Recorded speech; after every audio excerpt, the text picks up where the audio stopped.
I dream of it, amongst the wild threads of history and the myriad of paths.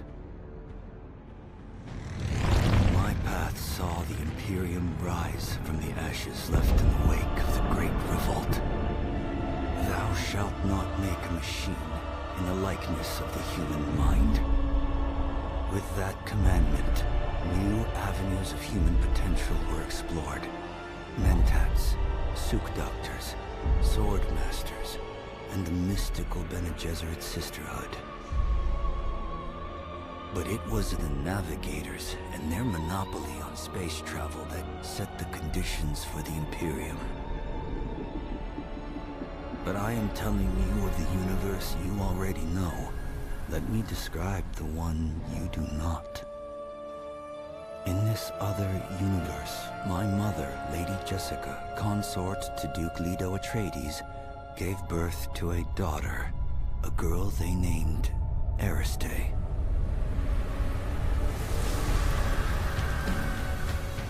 Because of her obedience to the Bene Gesserit, Lady Jessica is trained as a truth-sayer. Because of that training, Lady Jessica was able to detect Dr. Yue's deception. Because of the forewarning of his betrayal, House Atreides survived the Battle of Arrakeen. Because of their survival, the Emperor declared a full-scale war of assassins. Because of the war, the Sardaukar were deployed to ensure spice shipments continued without interruption. Because of the Sardaukar, the Fremen were eradicated. There was no Muad'Dib, no Lisan al-Gaib, no Kwisatz Haderach. I see a universe where I, Paul Atreides, was never born. All my visions lead to horror, except this one. This one leads to you.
Why, hello there.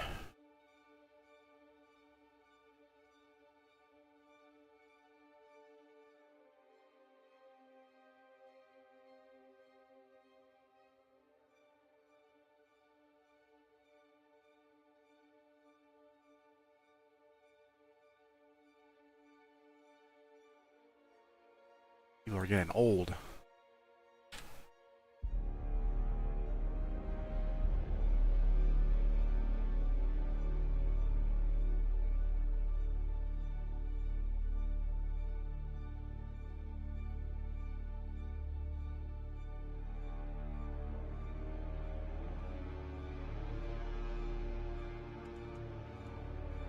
Sit up.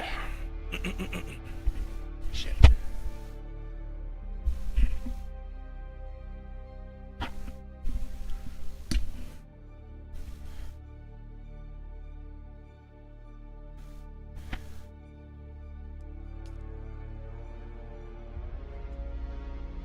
Oh.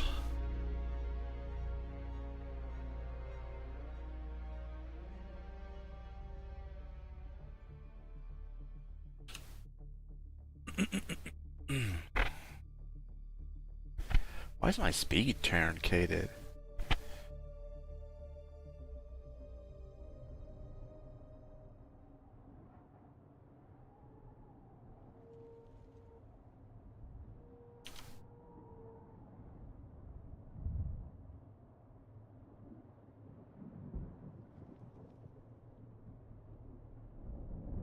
My shit's still working?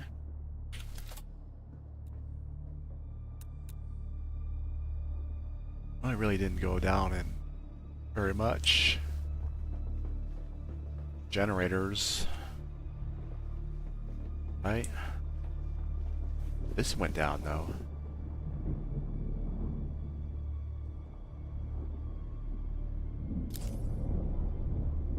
I gotta get that fixed.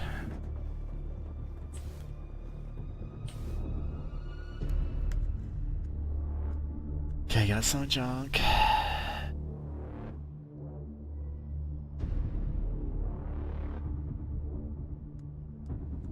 Need stone. Get this area kind of fixed up here.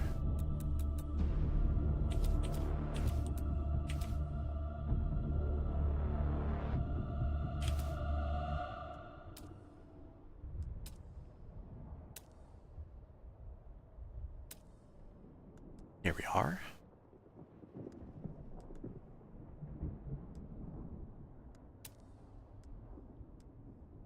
I have wedge walls. Yeah, that.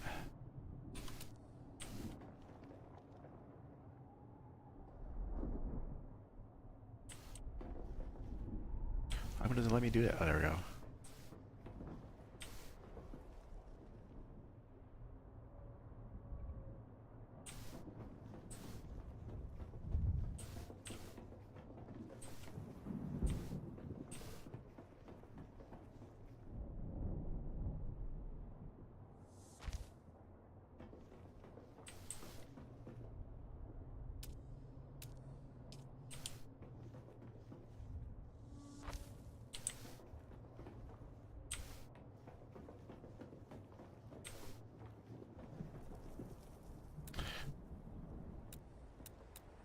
We could wear.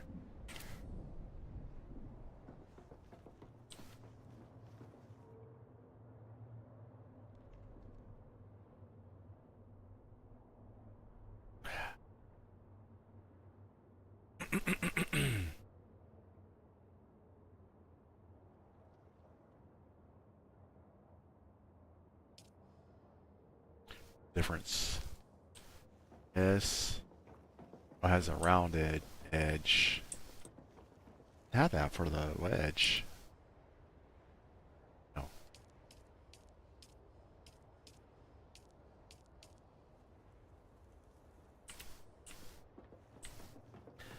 If I like the round, or let's do this.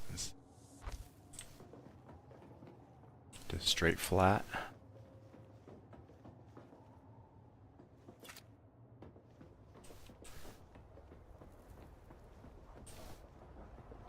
Kind of gives it a little bit of displacement. Let's do the rounded.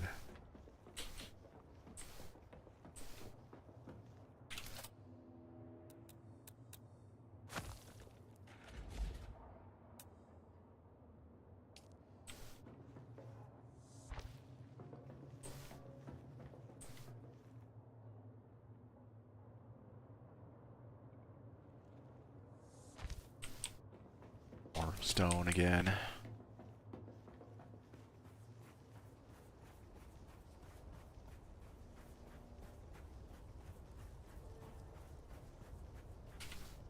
Around some Roxas radio.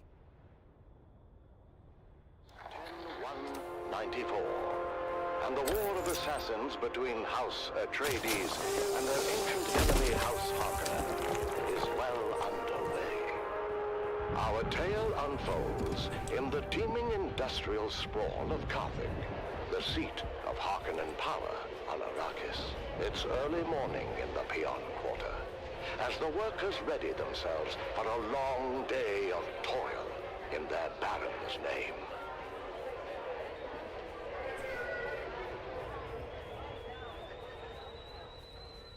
Come to tea, Devan. You'll be late again. Only tea? Is there no more bread? Oh, what bread remains I'm keeping for dinner. You've had your fill. I told you before, Mother. I won't be home for dinner or anytime soon. We're on double shift until further notice. Oh, don't give me that look. You know I have no say in the matter. And they are cracking down on anyone who gives even the slightest trouble. Ulfheim's cousin disappeared. They say he was an agitator, but no one can say what he did. Your father said this day would come, when peons would be no better than Mola. That's crazy, Mother. We have the peons' contact. To hell with the compact. Do they expect you to work as a machine, never resting? Mother, watch what you say. You know they listen. Please. Let's just say the words and have our tea. The words. I can't. I'm too angry. But, Mother, we happily say the words every morning. Fine. We live by our Baron's leave. The roof above our heads belongs to him. He permits us to dwell in his domain, and in return, we pledge our eternal loyalty, obedience, and maximal effort, with an eye towards efficiency. Long live the Baron. I'm sorry, Mother, but if you must blame someone, blame Zantara. His most recent attack destroyed our last phased ion refinery in the northern precinct. Fremen bastard. Hey, your father had Fremen blood on his mother's side. It's a blessing he didn't live to see what happened to them. I say good riddance. It's said they practice Actually, cannibalism. let's do this. Don't be a fool, Devan. Those are all Imperial lies. It's well known that the Ikwan dead will remove the blood of their dead to make water. Mother. Open your eyes, my son! I wasn't going to tell you, but thanks to your Fremen hero, we're test firing a long-throw cutter-ray auger today with an ungraded barrel. Is that dangerous? Only if the phase differential is off by more than 0.0003. Devan, you can't. I forbid it. Why are they making you do this? Because, Mother, Zantara destroyed the last facility that made and tested precision las barrels. No. No. I've got to go. Be careful, Devan. I feel something very bad is coming. Its shadow is already upon us.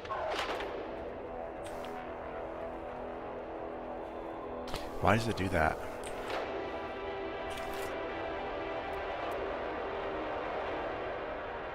Mason condenser is at full potential. Are we clear to start the firing cycle? High stress control is in the green. All mirrors 100% alignment. And still, my reservations remain. I'll be sure to let the Baron know next time we have dinner. For now, let's get on with our job. You had dinner with the Baron? No, Areg. He was being sarcastic. And I will say it again. The long throw Kinda like it. is a precision tool and requires equal precision in its maintenance. Kinda like it. Never in my 97 years as a peon have I test fired an Work ungraded right. barrel.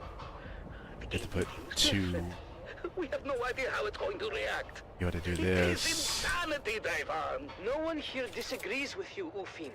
But we have written orders from the House Munitions Master, co-signed by Peter de Vries. They need this laser auger online yesterday. Ah, because there is no risk to them. Let Peter de Vries test-fire the laser. There's too many eyes on us to mess this up. All we can do is trust in our pre-fire checklist and hope the new barrel materials meet spec. Let's go again. Spooling up Mason condensers. Mason condensers at full potential. Are we clear to start the firing cycle? Eisenhower control is in the green. All mirrors, 100% alignment. Signal waveguide, in range. Areg, how's the mesh? Phased ion is in the mesh. Optical pump is engaged and the coils are hot. Okay then, let's take it slow. Engaging throttle. Shut it down! Shut it down! Tarek! Venting big tanks! Submerging coils in 3, 2, coil submerge! What have we done?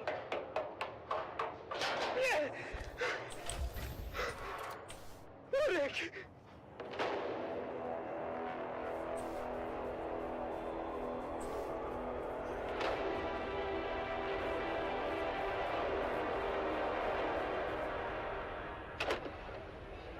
Devan, come. Have some food. Do you hear me? Devan. Devan? What is it? Arek is dead. What? He's dead. They took him away. I saw him die. What happened? The laser auger went out of phase. The beam splitter vaporized almost instantly. The whole charge vented onto Arek. He was literally cooked alive. I'll never forget the smell. And the screaming. Oh, Yeah, I like that other way. Badly, I think. and you are just home now. How could you work after this? Did they not shut down the shop? No, they just moved us back to munitions repair and we finished our shifts. Wow. What is that now? August Spear! Droba, what's happening? It's August Spear. He's coming! The Gladiator? What do you mean? The Lord Raban just announced it. A festival with music, food, and August Spear is going to fight! For the first time in 7 years! Right here on Arrakis! Oh, I've got to go. Hey, wait for me! Did you hear that, Mother? The Gladiator, Argus Vir, is coming to Carthage, all the way from Grumman. Bread and circuses. Imagine it. Right here in Carthage, the greatest gladiator in the known universe. Ah, and what about your friend? Which friend? The dead boy, Arik. Oh, yes. Poor Areg. Yes, poor Arik. He would have loved to see Argus Vir.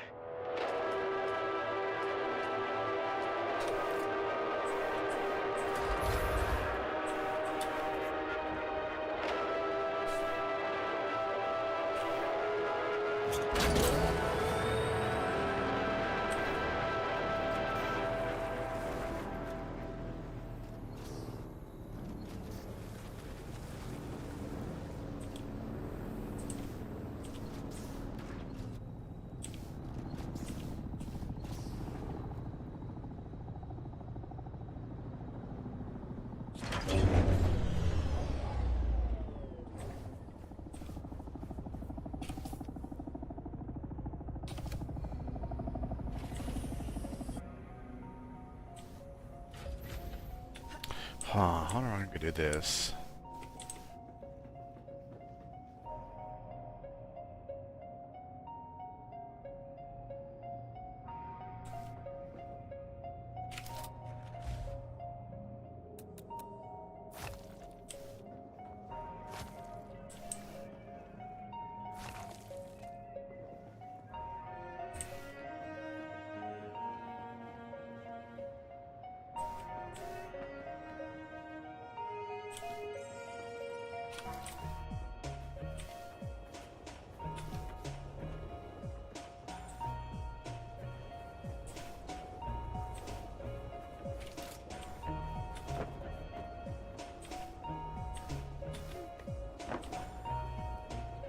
Actually, like, shift is all this.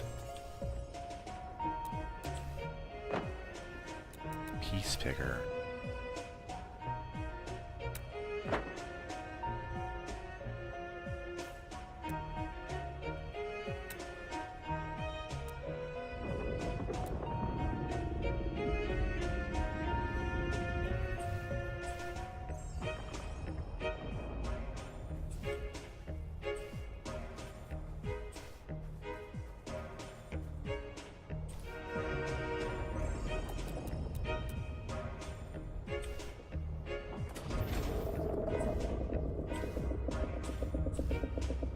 I can build it all.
I wonder if this is dangerous.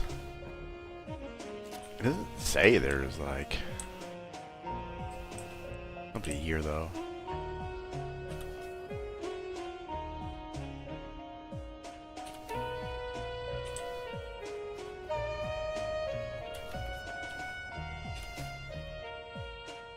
A new universe on a guild highliner. Our heroes are briefed on what awaits them in the desert sands below. Now, you must think of the planet's surface as you would any environment hostile to human life.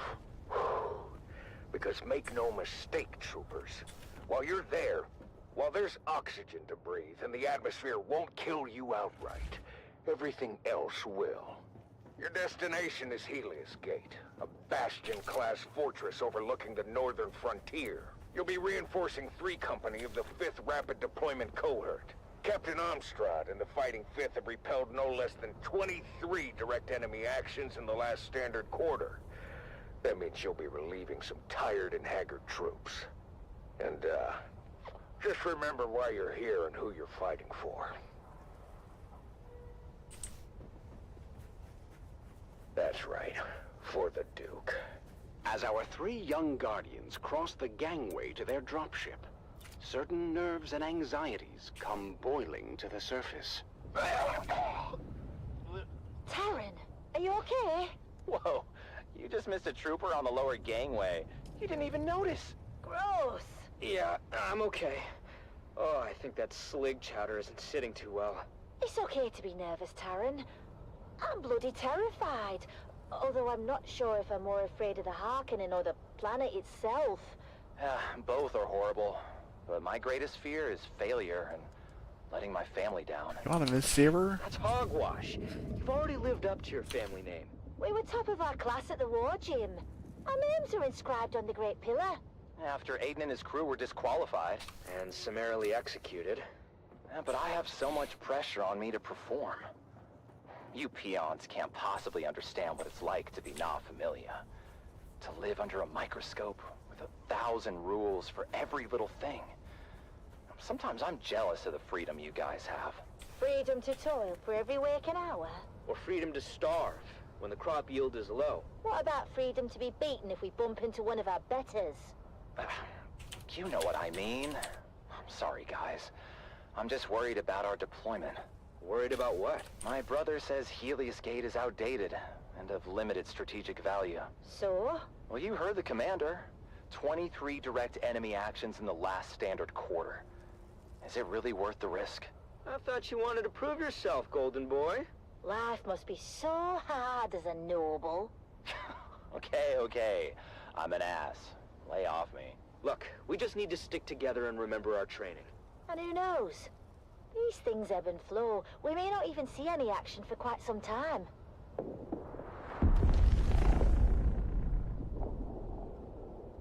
As their dropship navigated the flak-filled descent corridor, our 3 Guardians could see the action unfolding below. Get up, that's the tune! We are coming in hot!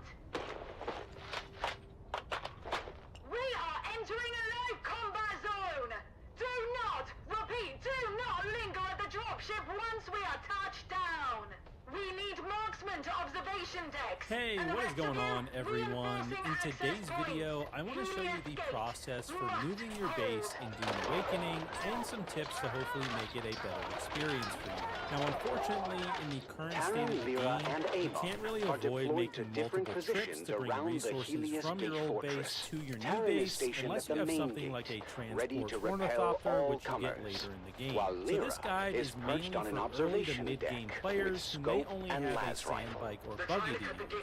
Now, first off, you can have up to 3 bases in the game, and you aren't forced to move all your resources if you really don't want to. You could just simply place down another advanced sub-feed console and start in a new area. But it's important to know that your resources will not be shared between your bases, so you'll still need to end up making trips to your old base if you have resources there that you want to gather. Also, if you're part of a guild, you can have a guild base. This is a shared base with guild members where you'll likely want to have crafting stations, chests, and some shelter for your guildmates to use. So this kind of acts as a 4th base in a way. Now, first things first, you'll want to craft a Solido replicator. This can be found in the Research tab under the Construction category in the first row. This tool will allow you to copy the blueprint of your base, but it will only save the structure of your base. Anything inside, such as chests, crafting stations, or the core, will not be saved by this tool.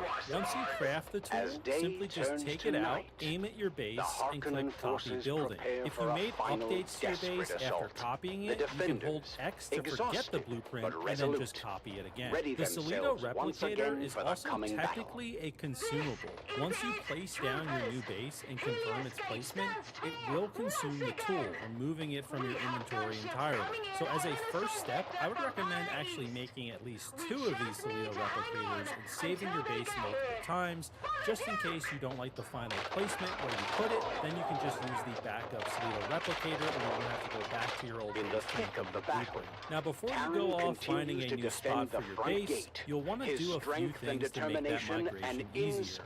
First, make sure you attach an inventory to your sandbike or buggy using your welding tool. Now, this obviously makes it so you can transport more items to your new base. It's just an absolutely groundbreaking tip here. You'll also want to make sure that you use your welding torch to repair any seriously damaged parts on your vehicle. Now, if you're getting an out of ammo message here, that's because you need to head over to your fabricator and you need to craft some welding wire in order to actually not demolishing anything. Can spring for he is injured, and the position he holds is about to be overrun by the enemy. Lyra, from her vantage point, sees Terran's predicament and desperately tries to provide cover fire. And change the height of it for it to actually work. Click on Place Blueprint, and then you can confirm the placement. You can actually walk around the blueprint here to see if it's exactly what you want. You can cancel your blueprint placement, or you can just confirm it. If we confirm it here, you can see that we have successfully placed it, and we also lost the Solido replicator right from our inventory. And then you just take out your construction tool, and you go to the Build tab, and as long as you have the required materials, we'll get this granted. Okay.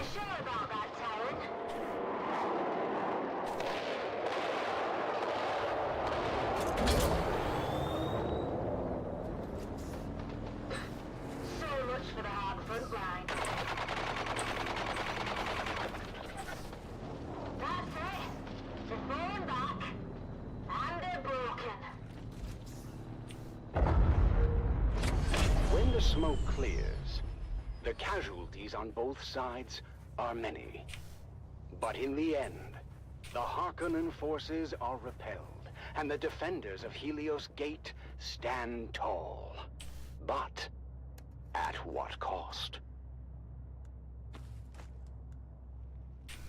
You've done your Duke proud this day, troopers. Helios Gate stands because of your bravery. We did it. We really did it. 23 confirmed kills. I'm told that's a fortress record for newbies. And this is just the beginning. Now they know what we're capable of. For House Atreides, and for each other, we'll face all comers together.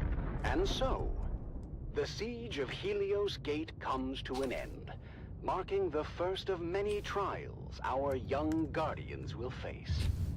Their journey of honor and courage has truly begun. Join us next time on The Young Guardians as our heroes continue their journey, facing new challenges as they uphold the legacy of House Atreides. Until then, remember, honor and loyalty are the true marks of a warrior.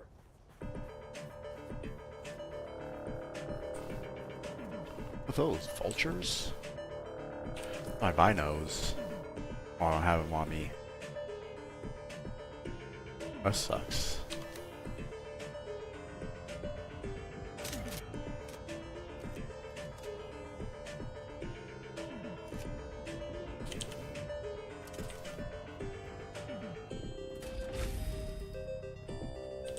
How much taller can I make this?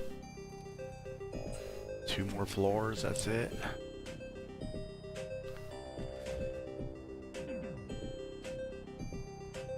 Fucking hot.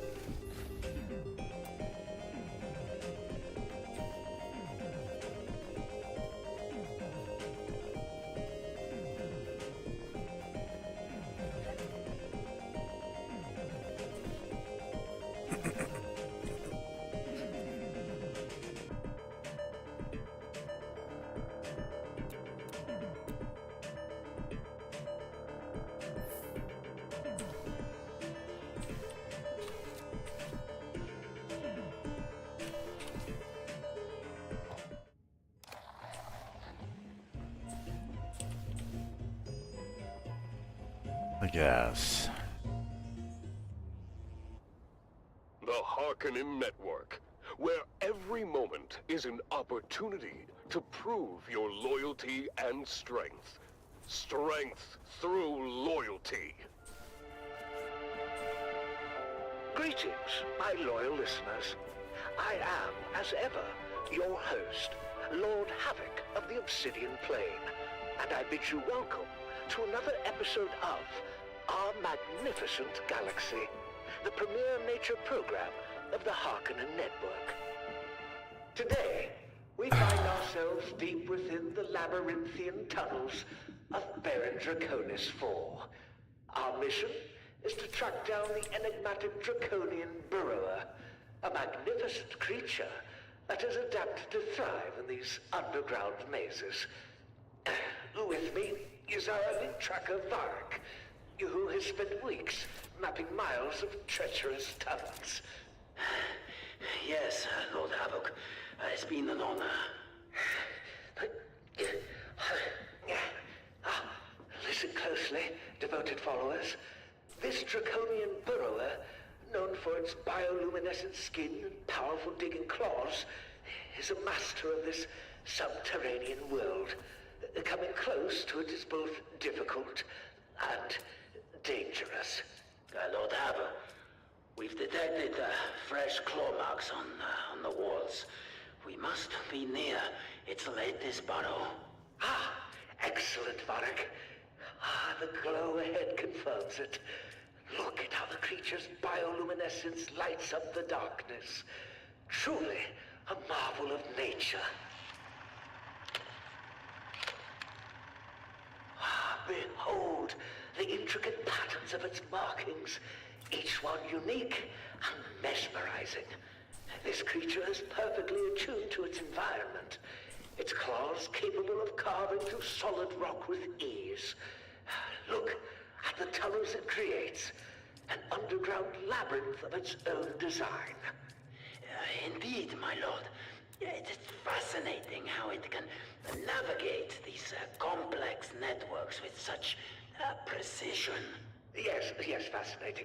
But it is time to claim our prize. Varric, ready the containment fields. We will try it in its own tunnels.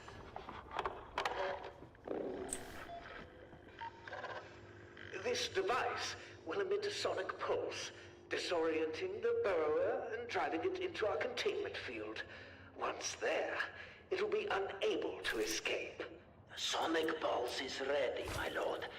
Activating now. Ah! It worked! The beast is disoriented. And move quickly to secure it before it recovers.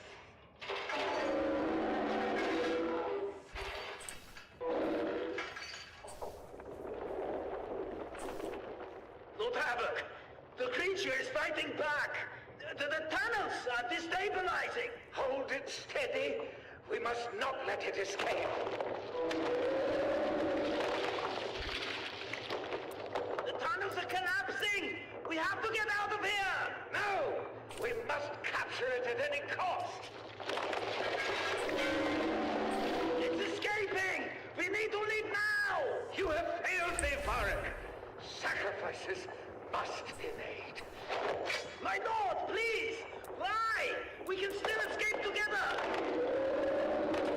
Your sacrifice will ensure my survival, Varric.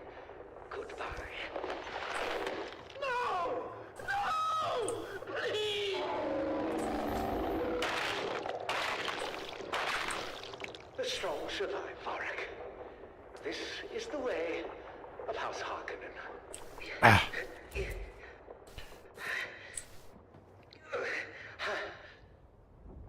Loyal listeners, today we have encountered the raw power of nature. Though the draconian burrower eluded our grasp, the knowledge we gained and the demonstration of Harkonnen resolve. That's so much bullshit. I can't put this out. These tunnels for generations to come. This experience I need to move reaffirms the our whole dominance thing. and commitment to overcoming any challenge. Even when faced with adversity, a true Harkonnen perseveres. Until next time, my loyal supporters, this is your host, Lord Havoc of the Obsidian Plain, signing off from somewhere in our magnificent galaxy.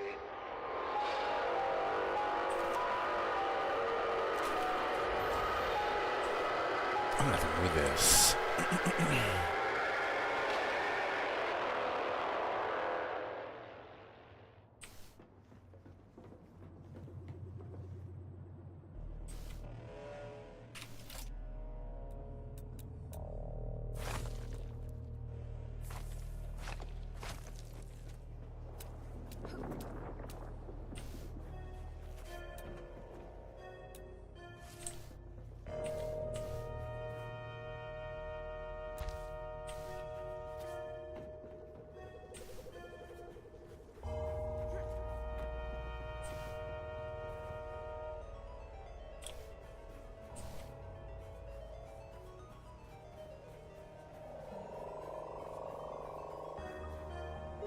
Or can I?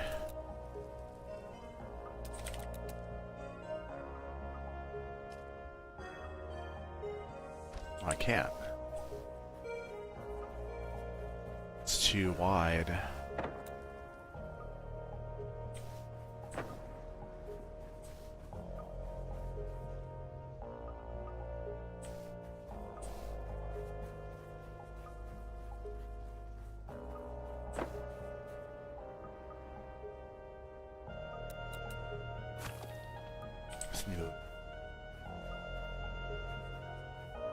I can. Have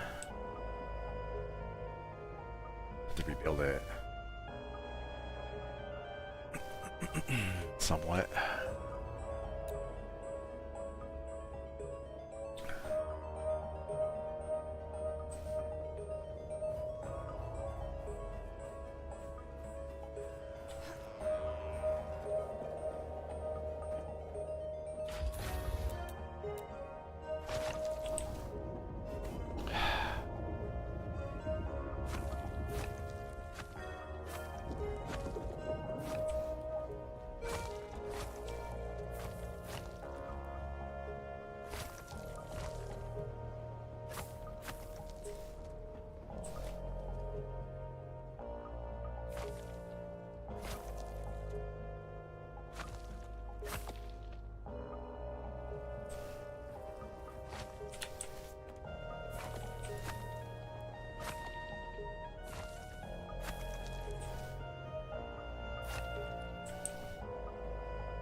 How much forward do we need to go?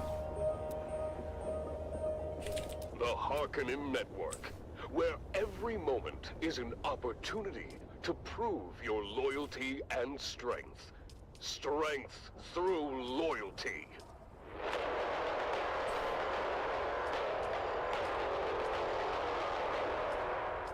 Welcome back, people of Arrakis, to the annual Harkonnen Family Games. The Mantrap competition continues with intense battles and unexpected turns. Let's join our hosts, Maxim Dubrov and Vera Kotila, for the latest updates. Thank you and welcome back. I'm Maxim Dubrov, slave master of the labyrinth, and with me is the ever-insightful biologist, Vera Kotila. Vera, we've just witnessed an incredible display of skill. Indeed, Maxim. That ferocious native of Arrakis, simply known as the Fremen, has managed to stand his ground against both the Morani twins in a fierce skirmish. Their agility was no match for his precision with the Chris knife. But just as he was set to finish them both, they resorted to a quick escape back over the labyrinth walls where the Fremen couldn't follow. Yes, very exciting, Vera. But the action doesn't stop there. Our next focus is on Puiko Nem, who is once again running for his life from the deadly Fremen in hot pursuit. Puiko is severely injured and desperate. He's trying to escape, but the Fremen is relentless, tracking him through the twisting paths of the maze as if he was on the path of some wounded animal. Look at that poor coward go! He's stumbling, oh, he's tripped, and oh, suddenly, he's right in the path of Kanto, our little slave contestant. The crowd is unforgiving, Maxim. They expect Puiko to flee again, and they're making their displeasure known. Inkling! Puiko's reputation is in tatters, but wait! He seems to have a plan! Kanto and Puiko are circling each other warily. Puiko, despite being more experienced and physically stronger, is severely wounded and, of course, known for his spinelessness. Kanto, on the other hand, seems cautious but determined. You can see the fear in Puiko's eyes. He is calculating, looking for a way out, but Kanto is not giving him any easy options. It's a tense standoff. Puiko should have the upper hand, but his injuries and his cowardice are holding him back. The crowd is growing restless. Come on, Puiko! Fight or flee! Make a decision! Oh, it looks like Kanto is making the first move. He's charging at Puiko. There it is! But Puiko is reaching for something on the wall. Could it be? He's activated a hidden mechanism, opening a wall and closing another. And wow, what an unexpected turn! Now Kanto is trapped in one of the labyrinth's deadliest This will rooms. work. That's the chamber of the venomous rock. Oh my god. These creatures from the barren planet Ishkal in the Sigma Draconis system are notorious for their deadly venom and aggressive I think I nature. can make this work. This chamber is a recurring feature in the labyrinth and a favorite among the audience for the spectacle it creates. As you know, many parts of the labyrinth change from year to year, but the rock lizards remain a constant threat. The Ishkali rock lizards are highly territorial and will attack anything that enters their domain. Their venom can paralyze a full-grown man in seconds, and they are known to swarm their prey, ripping them apart with their small but powerful jaws. Oh, poor Kanto doesn't stand a chance in there. Oh, Vida, if you only knew. Oh, the rock lizards are moving in on Kanto. They're known for their brutal efficiency. This will be over quickly. Watch closely, Vera. You are about to witness something extraordinary. What's happening? The lizards, they're not attacking him. There! The lizards! They're responding to his commands. They absolutely are. Can you figure out why, Vera? I don't see, unless... I've heard of certain indigenous peoples of Ishkal who can communicate with these deadly creatures, but I never thought I'd see it with my own eyes. Tell me the truth, Maxim. Is that poor slave indeed a native of that barren planet? He absolutely is, Vida. How's that for a surprise? Well, yes. This, of course, changes everything. Indeed it does. Cantor's secret is out, and it's going to make the rest of this competition very interesting. The little slave who was underestimated by everyone now has the upper hand. The tables have turned, and this competition just became a whole lot more unpredictable. Stay tuned to this frequency for more updates and thrilling commentary from the heart of Gedi Prime.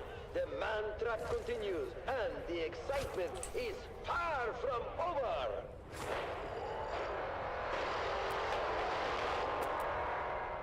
Keep your ears glued to the Harkonnen channel for live updates and the most intense moments from the games. The competition is heating up, and you don't want to miss a second of the Man Trap. Wow! Wasn't that amazing? The spectacle of the Harkonnen family games unequaled throughout the galaxy. The excitement is growing as the contestants engage with the terrors of the labyrinth and each other. I don't know about you, but I, for one, just cannot wait until the next installment of the Man Trap. Let's keep the momentum going with another stirring anthem.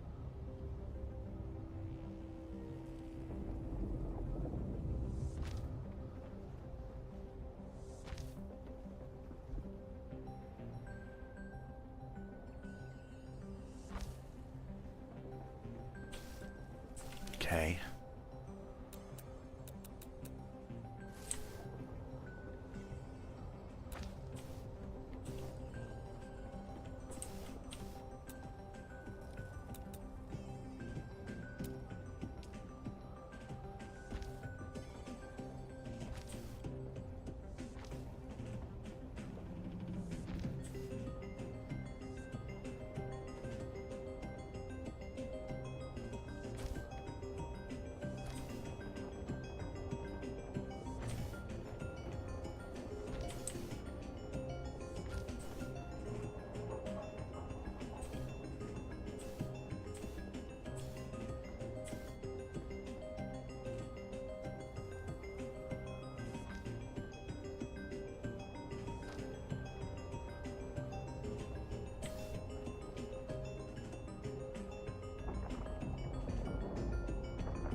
Rat.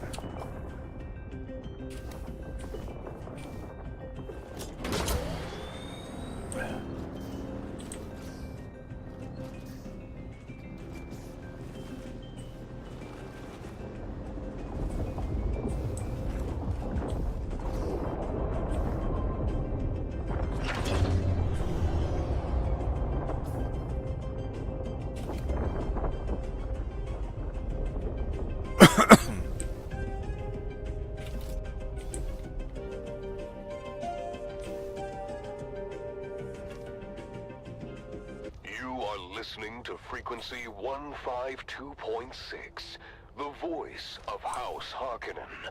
We are Arrakis.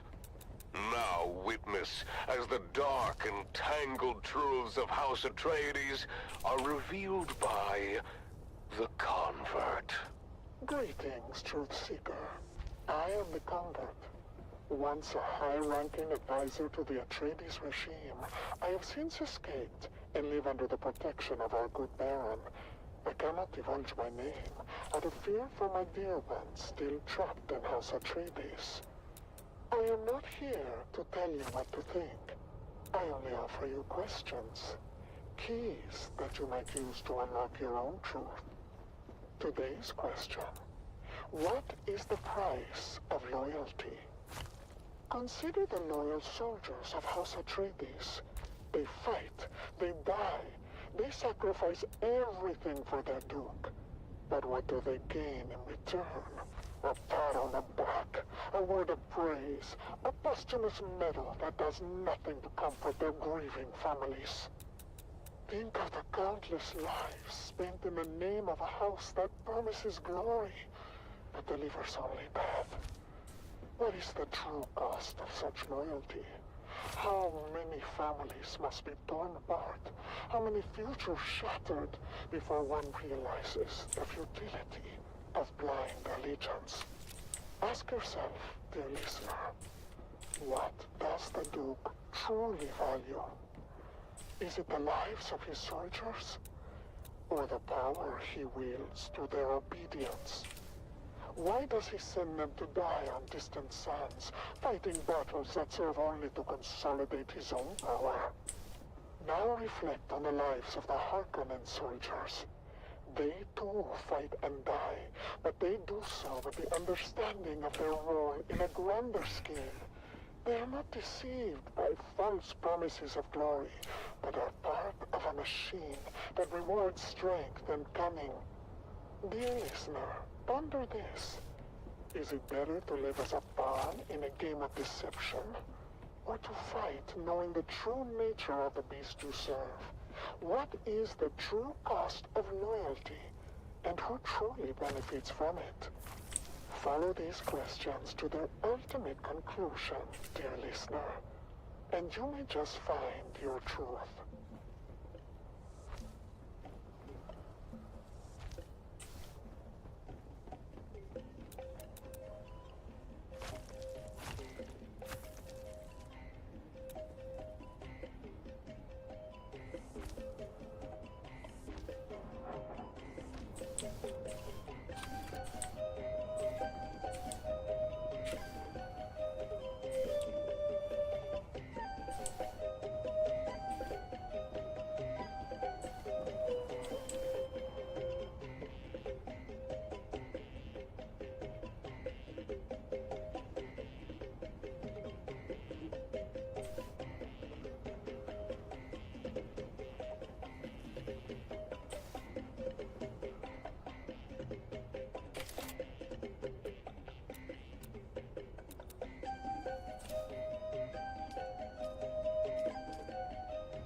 You know what? Fucked up.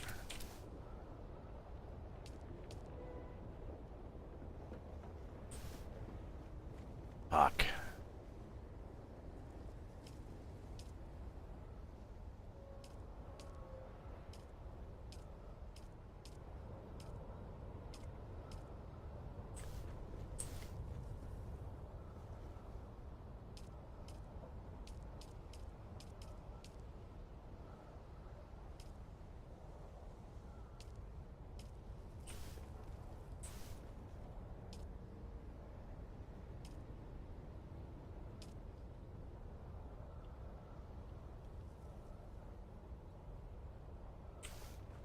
Say you have to be further.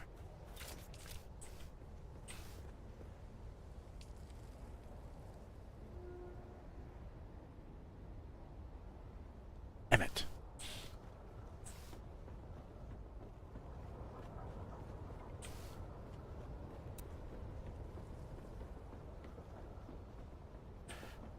I think I get it this way. Where every moment is an opportunity to prove your loyalty and strength. Strength through loyalty.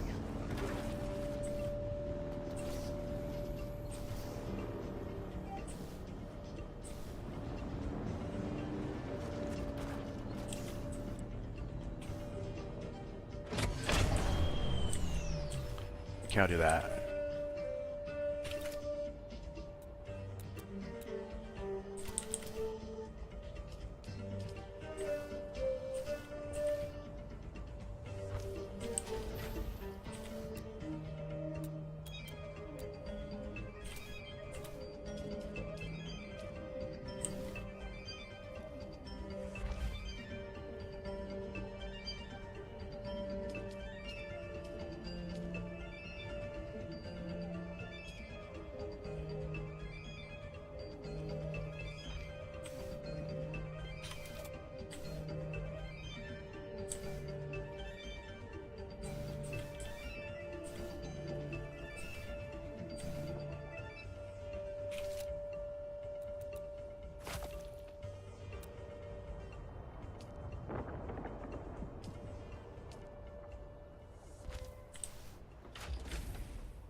Welcome back, people of Arrakis, to the Harkonnen Family Games.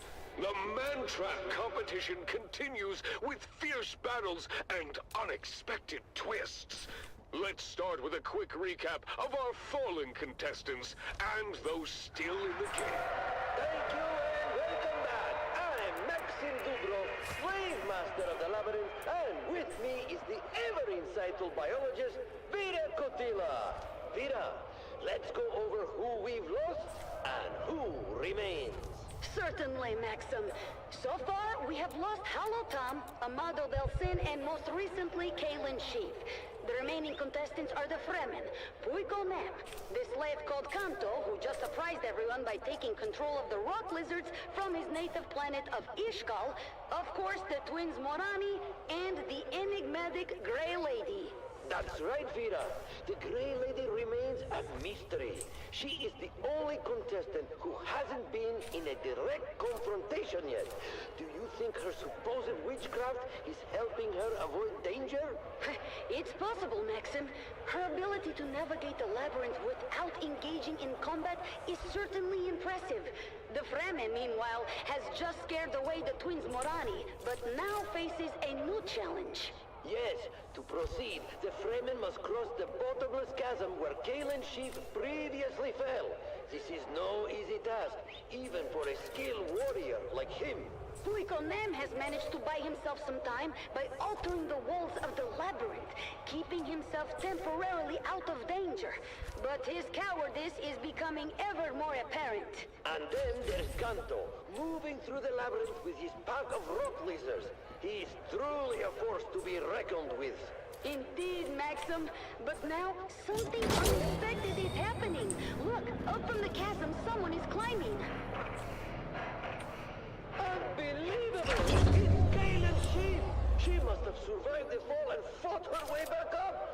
What incredible determination! She's badly injured, but she's not giving up.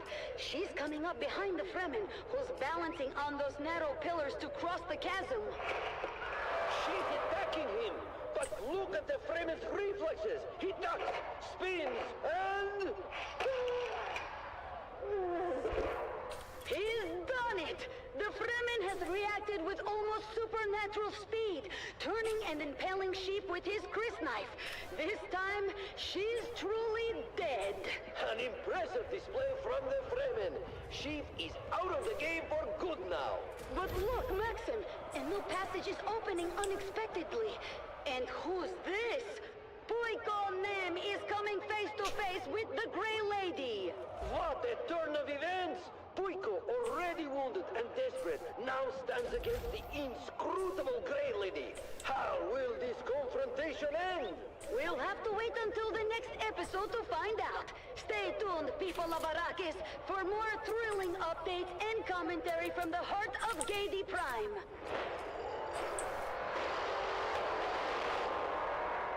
Keep your ears glued to the Harkonnen Network for live updates and the most intense moments.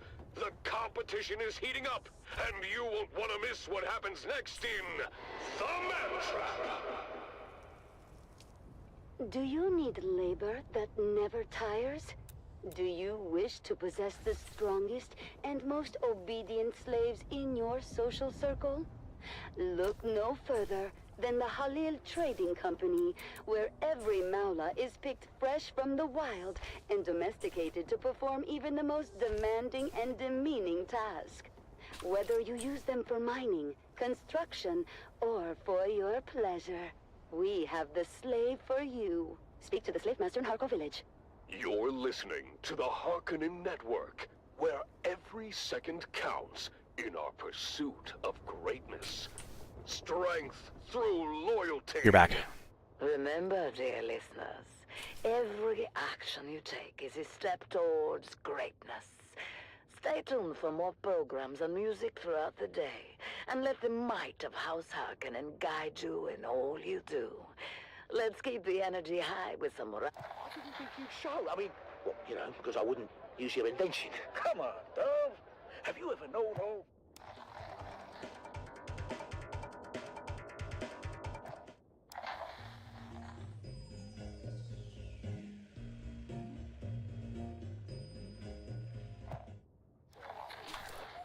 wish I'd sample line, so I can take that to them with me. Oh, I've been through his line twice. That cake is better than ever. Oh, thanks for the morale boost, mate. Yeah. I'm not too dry, not too moist, just right, is it? So, what do you say we make this a little more interesting? Why, is that what I think it is? Well, that depends. Do you think it's the Flavor Enhancer 3000? Isn't it? Right on the money. Let's sprinkle some on. I'm not sure about this, Frank. That's why you got me around, Dove. I'm sure for the both of us.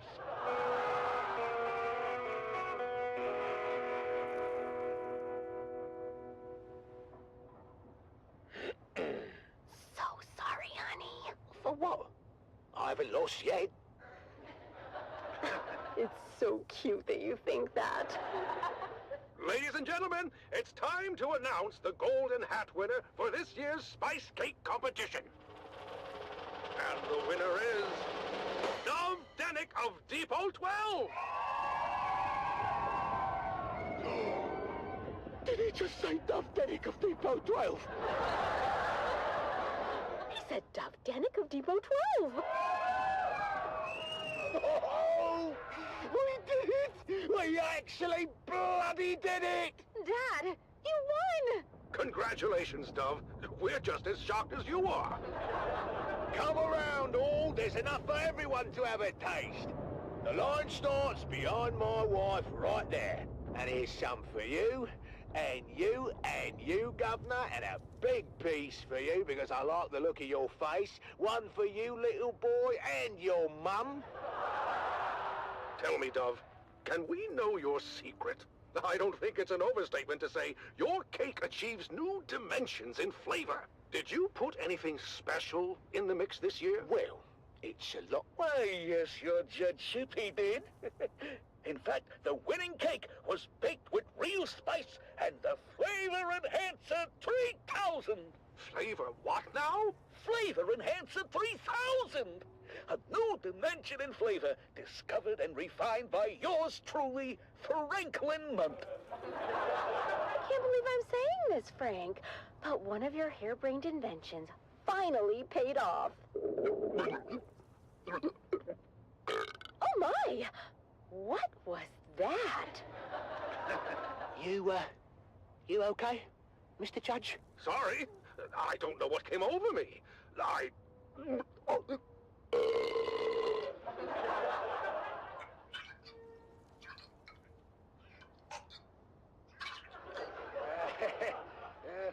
Frank!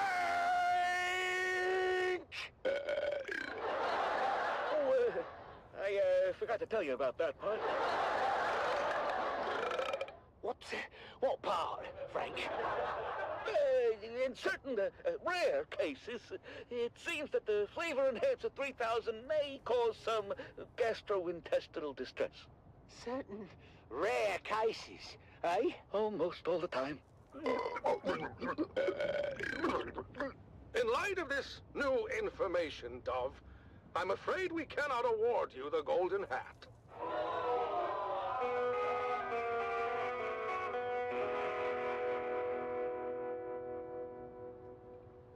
Well, we didn't win, but at least we didn't do any permanent damage.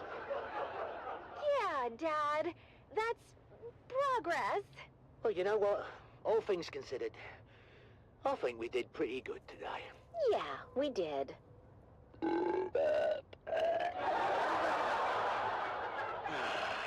Another day, another Solari.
Okay, back. Funky music.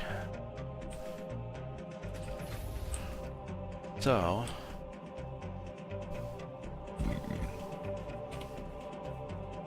Careful, it's hot. This is Dune man Keith Villari, reminding you to secure all guild equipment at first worm sign. My crew waited too long and lost both crawler and carryall to the Leviathan. We thought we'd landed the big bonus, but now it will take generations for our children and grandchildren to work off our debt to the guild. Be profitable. Be safe.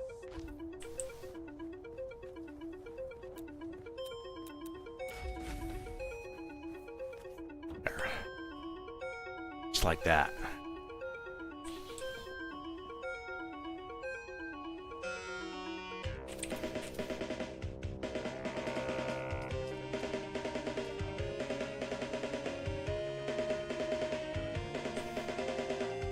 Dune, the battle for Arrakis.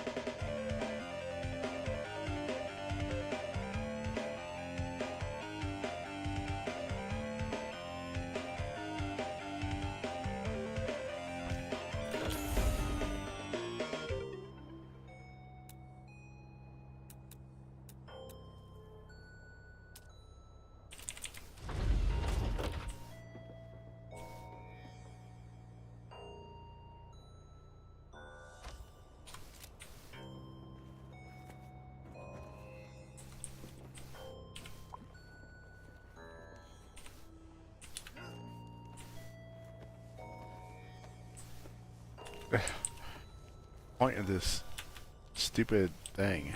How do you even get down?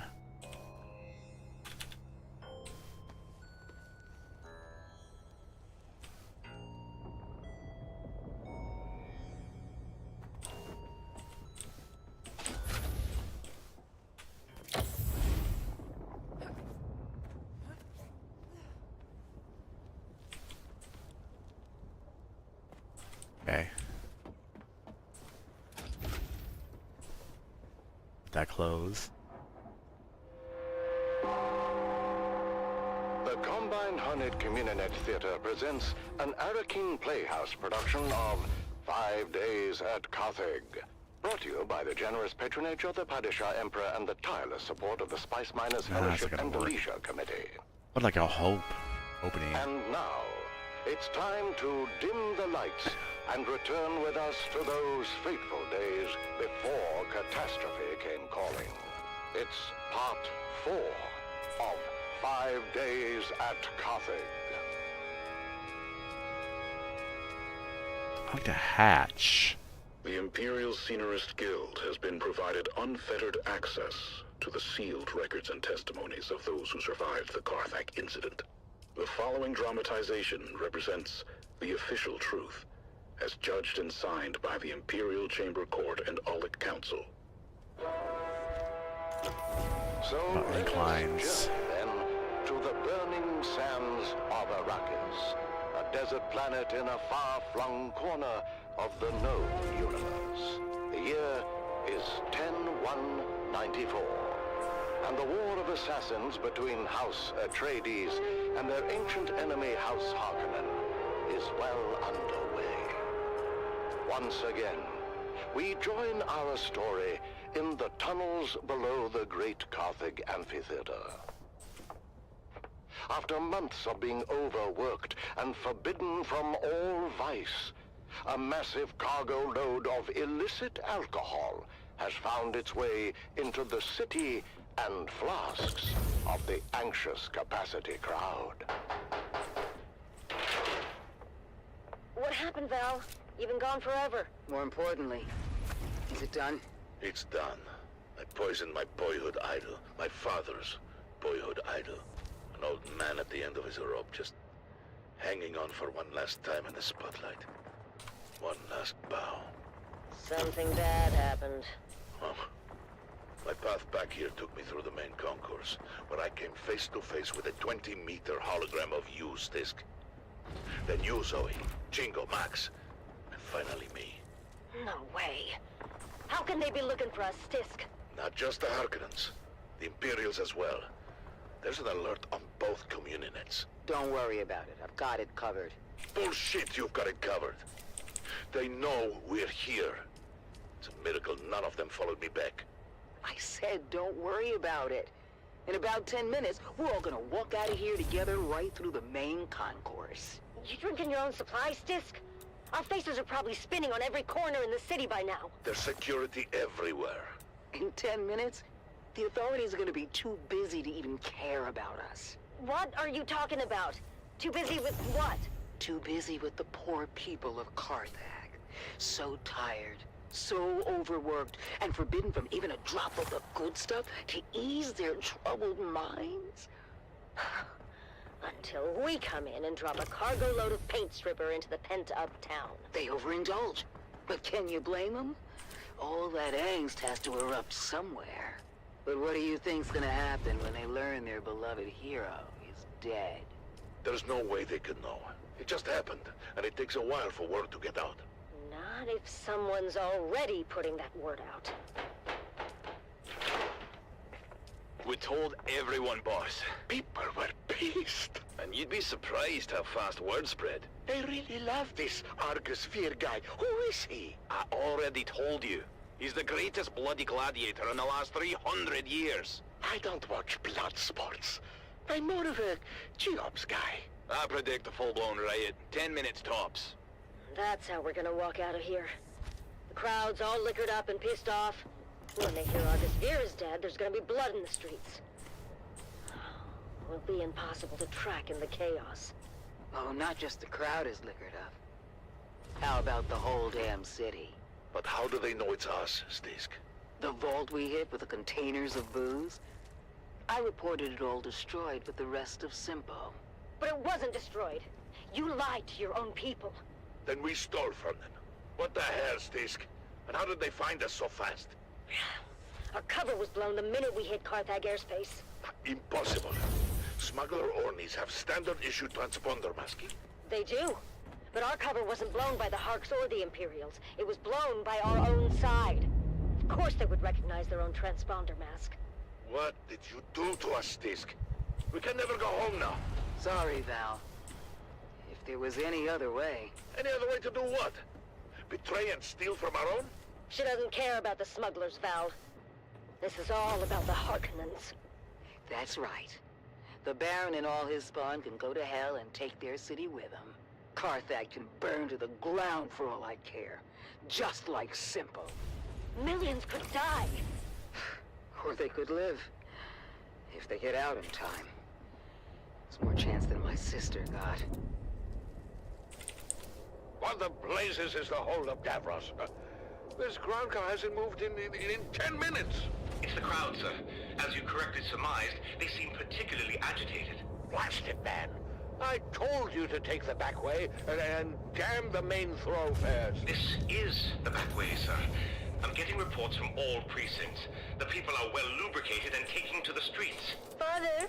What, Lord Miller? Can't you bloody well see I'm working? Oh, relax, dearest. The poor girl only said she has to... Damn it. I told you all to go before we left. Davros, what do you suggest? I have a cup, sir? I'm asking about the mob, Davros. The angry, inebriated mob encircling us at this very moment. Wait a second, sir. There's a bulletin being flashed on all Communinet frequencies. Put it through. This is Chome Communinet 1 with an emergency bulletin. At 21 local time, Carthage officials announced the death of famed gladiator Argus Fear. Further reports indicate widespread unrest throughout the city, as well as full-scale rioting at Amphitheater Square. Prefecture authorities have ordered the streets cleared, effective immediately, as a curfew is now in effect. Let's go live now to... I am surrounded by fools, darling. And not the drunken, slack-jawed apes cavorting just beyond. No, the fools I lament are the dead-eyed imposters within my own organization. The so-called prefecture authorities that have, for some unknowable reason, ordered a curfew and the streets cleared. 2 orders that I, as the High Prefect of Carthag, with the most complete knowledge of our forces' capabilities, would submit, we have no bloody hope in hell of enforcing. 2 orders that will, in the end, only serve to incite the drunken mob more, if not compel them to violence. Darling, the girls are afraid. Listen, girls, this is a Series 7 armored ground car. The same vehicle. Signing off and reminding you to always check your 6. And come back next time for another episode of the Wastelander Chronicles.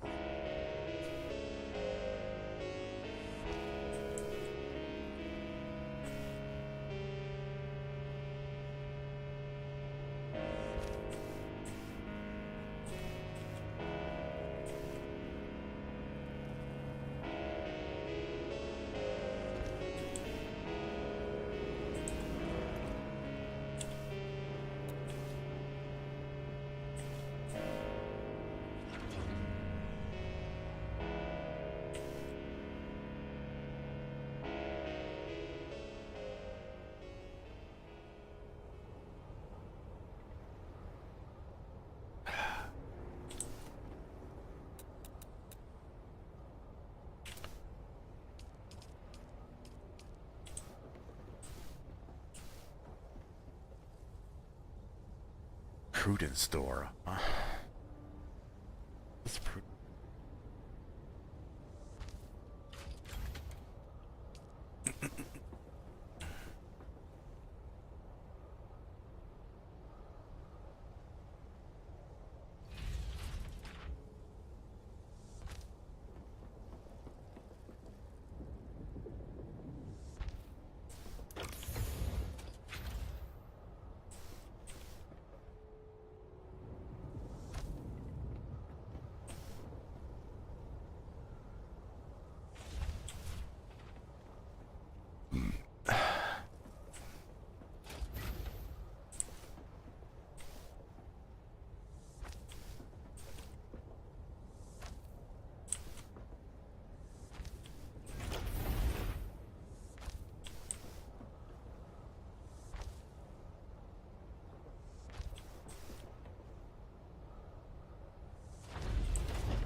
We've got it all for you today, from inspiring frontline stories to another exciting episode of everyone's favorite wandering swordsman. But first, let's kick things off with some sonorous sounds for your listening pleasure. You're listening to Vox Atreides, the voice of the Duke.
Works. It just works.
Ah, need more granite.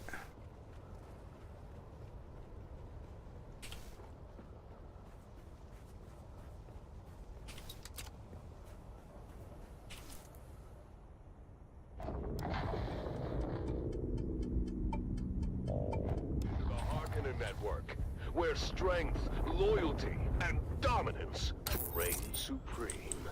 Strength through loyalty. The courage and dedication of our soldiers is truly unmatched. As my dear friend Bashar Cordoba often says, discipline is the foundation of victory. And if discipline isn't enough, corporal punishment. Now, let's raise our spirits with some invigorating music.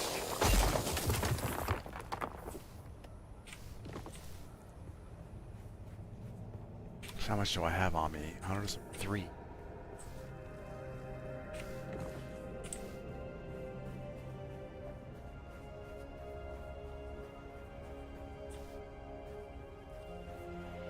Invigorating music.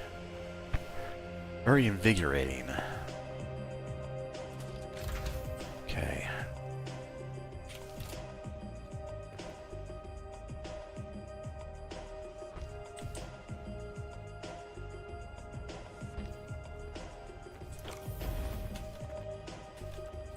Stuck.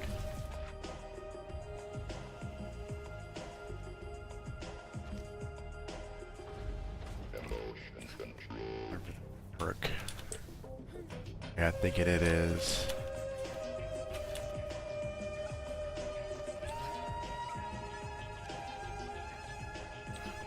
The hell? Get off of there.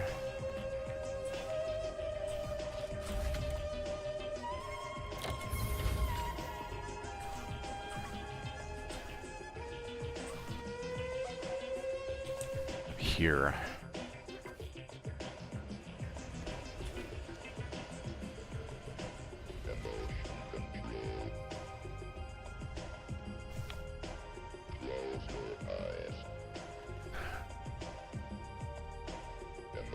Know how to use something else. This.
I was just looking.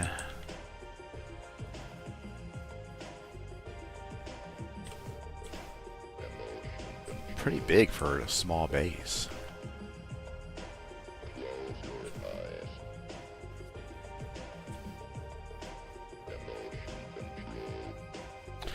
Not sure about that though.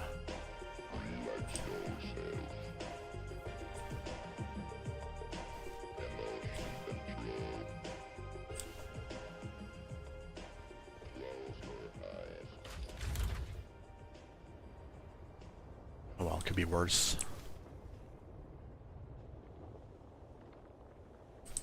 You are listening to the Dune Watch Network. We see all. And now your host, Darko Draganov. Hello, Arrakis! Welcome to the broadcasting arm of the Dune Watch Network, where you are the Baron's eyes. House Harkonnen has 1,000,000 eyes. Remember, dangers from within are even more treacherous than dangers from without. It is your vigilant eyes and your truth-speaking mouths that keep us all safe. Let's get right into the thick of it with Whispers and Rumors. Whispers and Rumors. Our network has received dozens of reports of vandalism of House Harkonnen property. This is a blemish upon the great house and upon the honor of its people. We want names. The first 20 names submitted will earn those reporting them a fine prize. A fine meal with an official from House Harkonnen. Failure to submit a report will be frowned upon. It's time, once again, for you, the loyal citizens of House Harkonnen, to speak your truth. It's time for the voice of the people. Voice of the people. Camellia writes, how often should one submit a report to the Dune Watch Network? An excellent question, Camellia. The answer can vary for the person and situation. However, I'd like to seize this opportunity to offer up this suggestion. Take the daily challenge. Write a report every day. What have you seen? What haven't you seen? Who do you suspect? And what are they hiding? Where do their allegiances lie? You never know what might lead to an arrest and reward. Remember, you have everything to gain. We have everything to lose if the eyes of House Harkonnen are not sharp. And this brings us to the Baron's most wanted. Baron's most wanted. It is official. That scurvy jackal, Zantara, is now the criminal with the longest run as the Baron's #1 most wanted. This is not an achievement for the criminal scum. It is a failure on all of us, on all of you. You are the 1,000,000 eyes. Surely this lowlife reaver cannot escape that. Open your eyes. Submit your reports.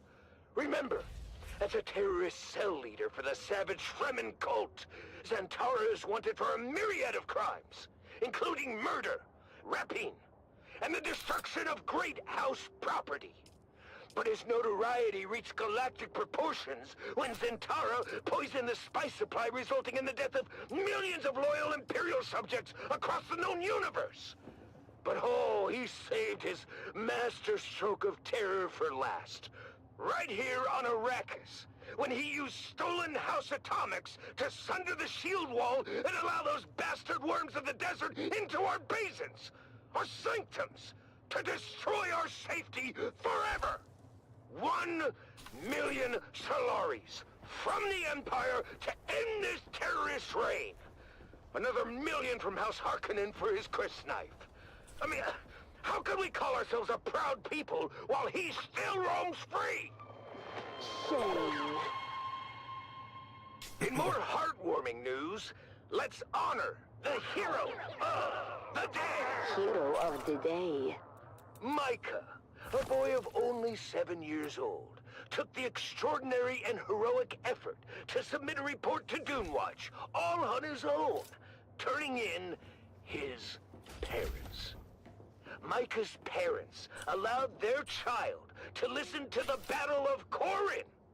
This operatic epic, commissioned by the Atreides, is now banned due to its false historical content, painting the ancient figure of Bashar Abelard Harkonnen in an unfavorable light.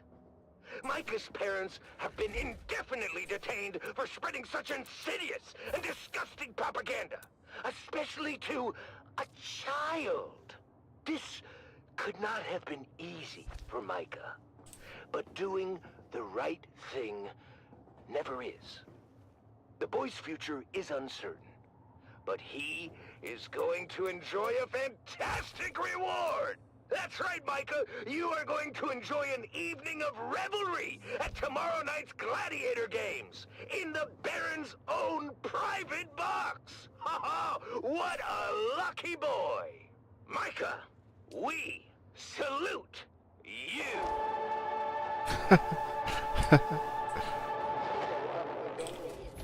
That concludes this broadcast of the Dune Watch Network. Remember, if you see something, submit a report. If you notice your neighbor has not submitted a report recently, ask yourself, what are they hiding? If you have not submitted a report recently, I ask you, what are you hiding? The thousand eyes of the Baron are watching. Stay vigilant, Arrakis. Dune Watch.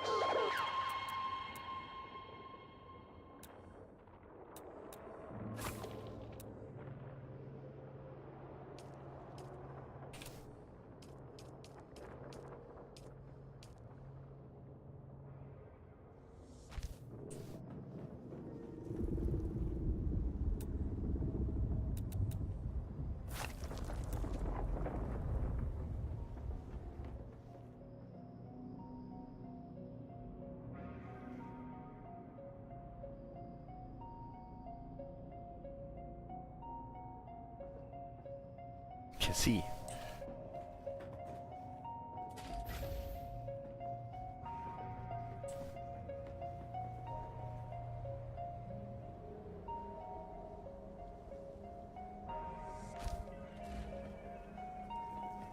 Put another one right there like that? Oh, I can.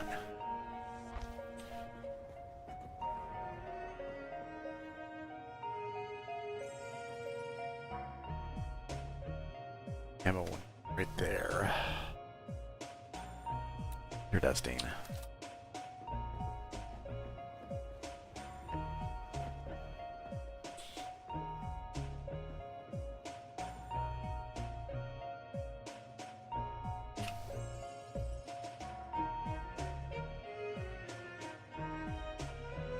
Yeah, I got this much done. Put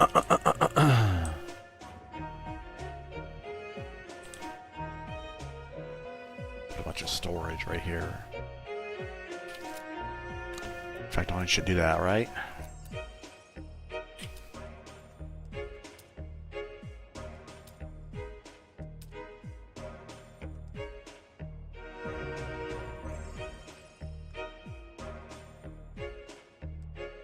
Salvage.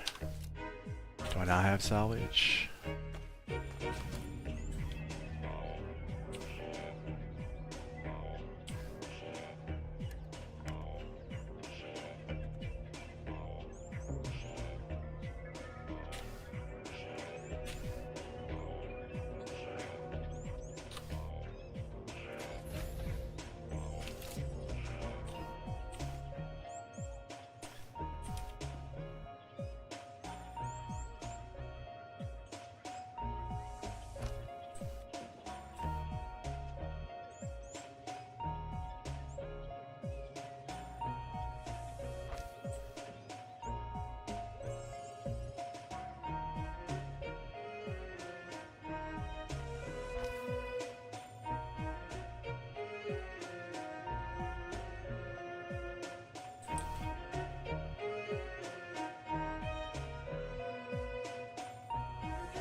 Shed no tear, for in the halls where heroes rest, where valor shines, where hearts are blessed, we'll meet again in timeless peace.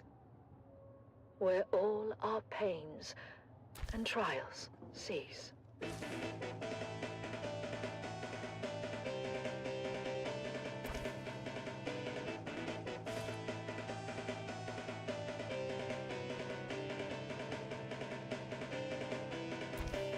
Something like that.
Okay.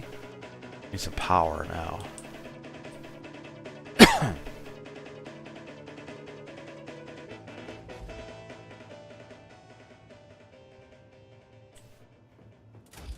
I put it outside or inside?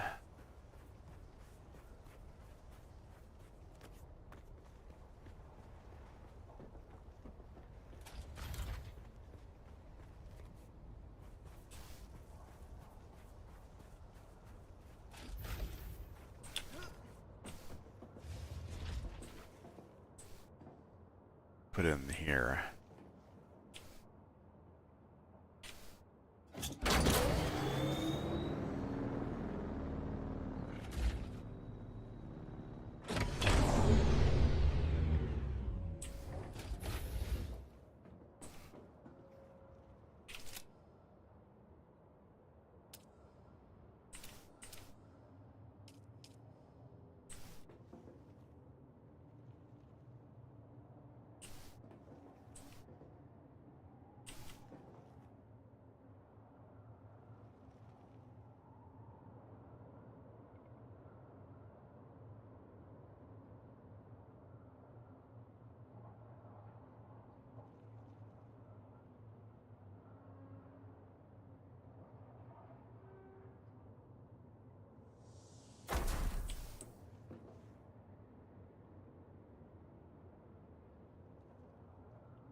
Always with you. It's Vox Atreides, the voice of the Duke.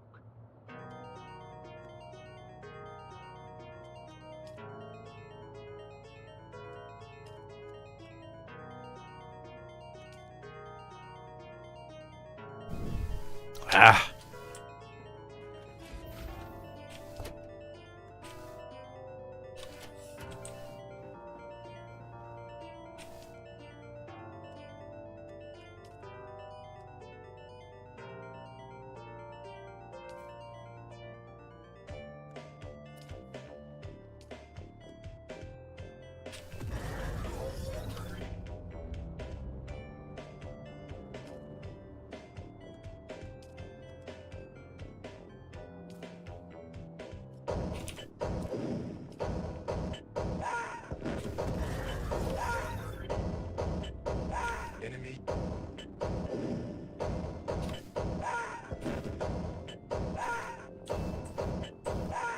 What the hell?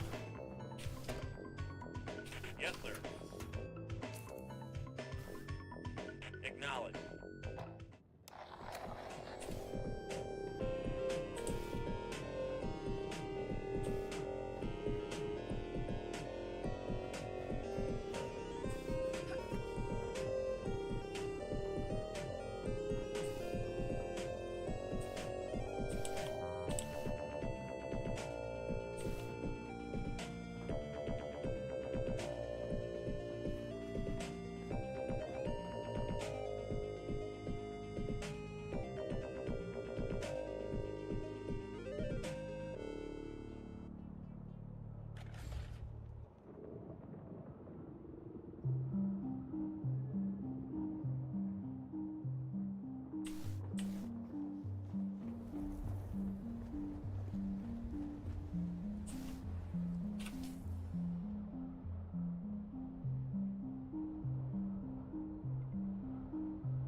Sector weather alert. A large sandstorm is approaching.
Sector weather alert. A large sandstorm is approaching.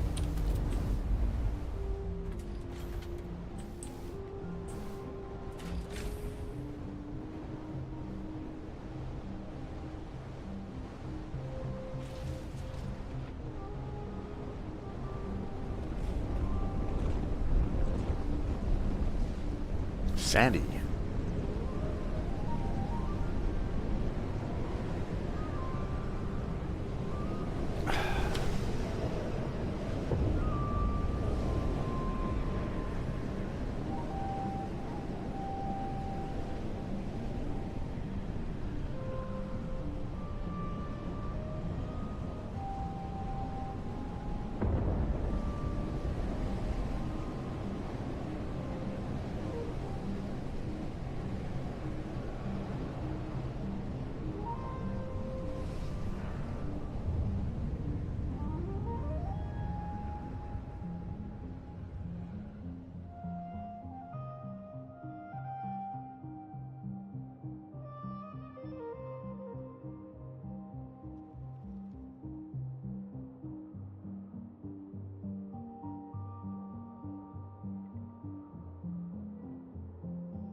Wonder. Make this another way.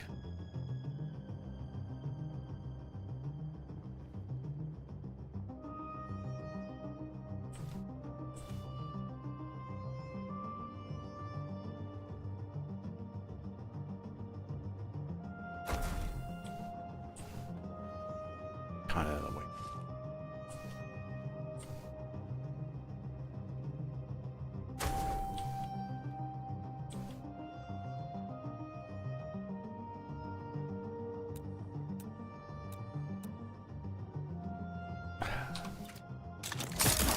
Bitch. Supposed to do that. Okay, there's that.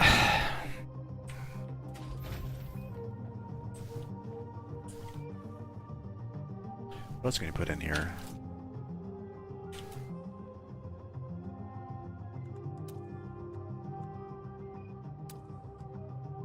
Power station. Cycler.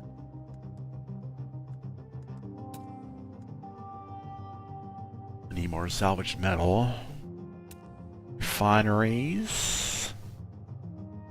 Blood purifier. This one I need right now, I think.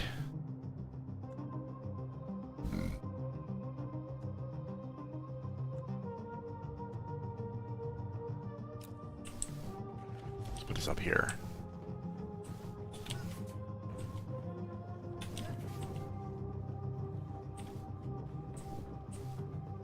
Where?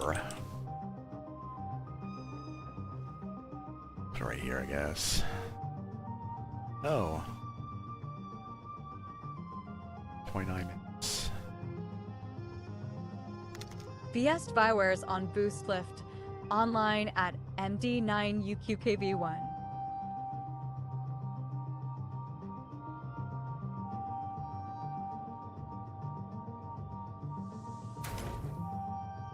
Oh yeah? Think so, huh?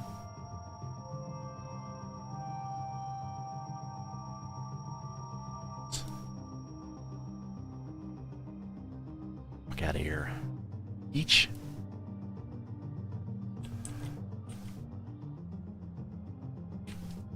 Put some blood in here.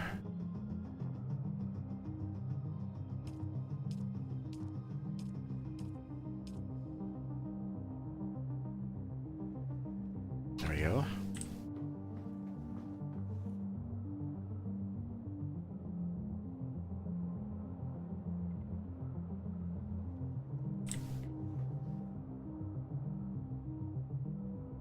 Find some more metal.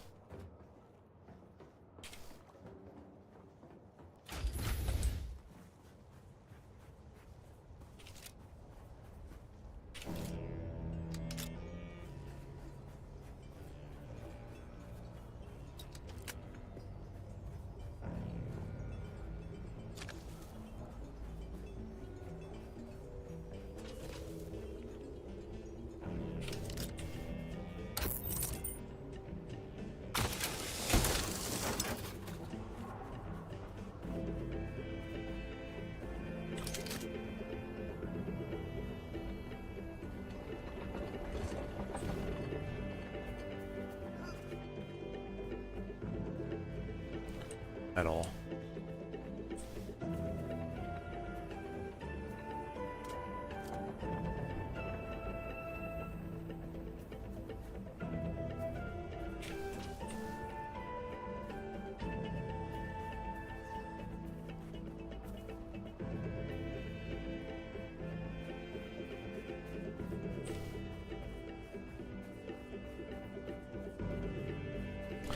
Probably need some more granite too. Don't need that.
Why's there so many bikes over here?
I see someone.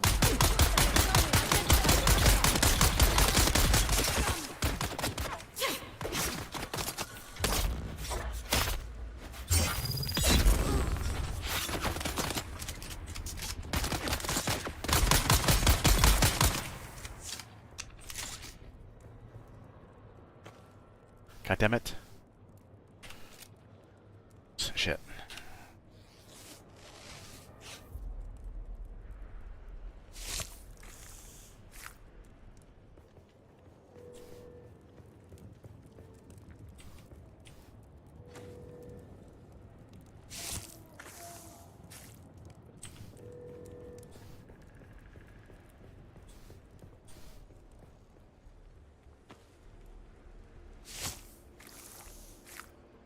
I'm here. Metal. What I get?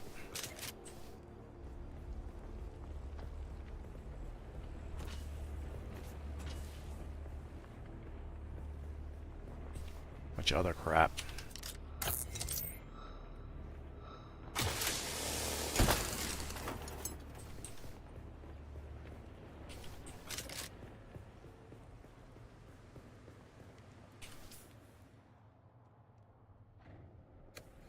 I don't think I have much time to finish this part.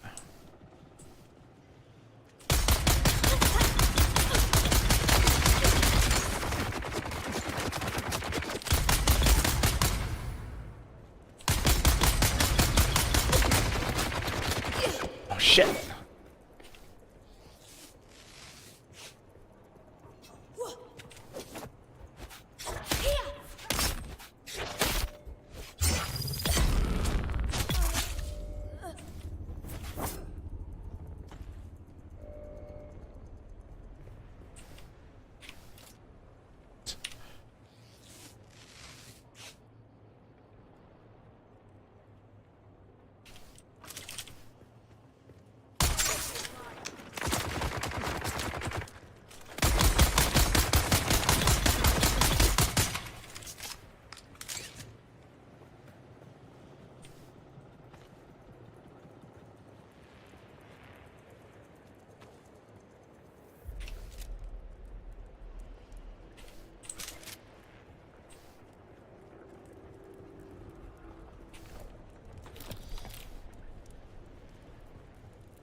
20 minutes. Not too bad. Got enough time.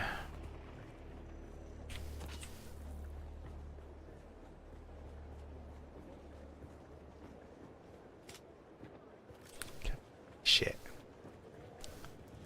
I think like a scope or something. There's a lot of people.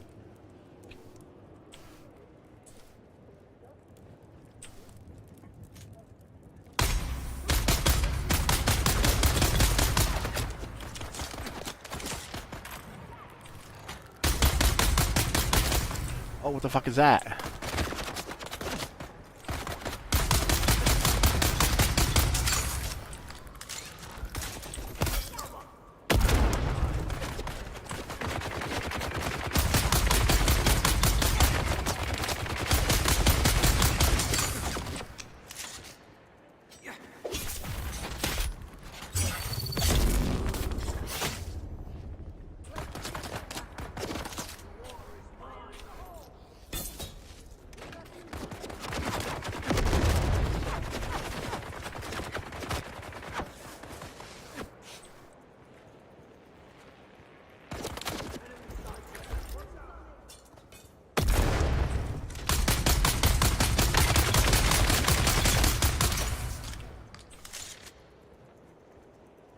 Bitch.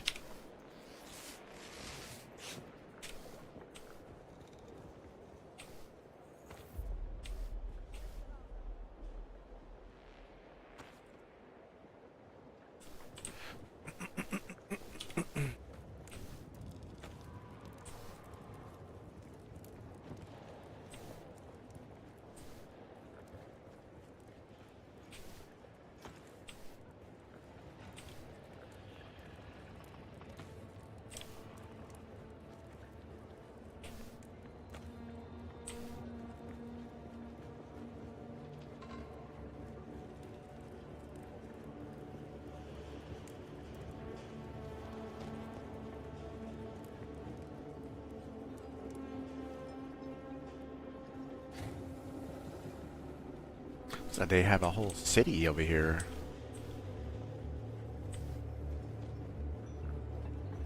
Gotta hurry. Just about to close.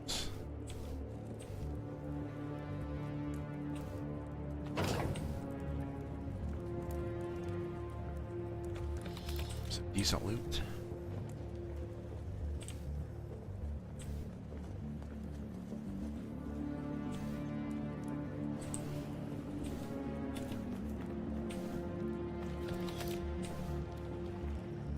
All this.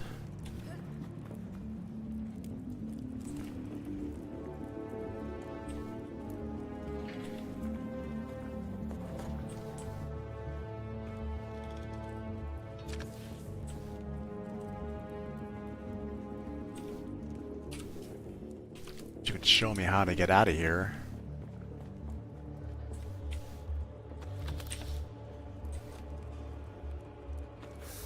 Did shit just restart? I swear I just picked this up.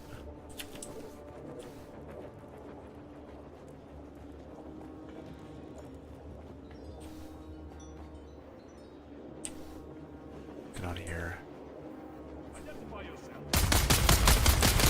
Where's backup?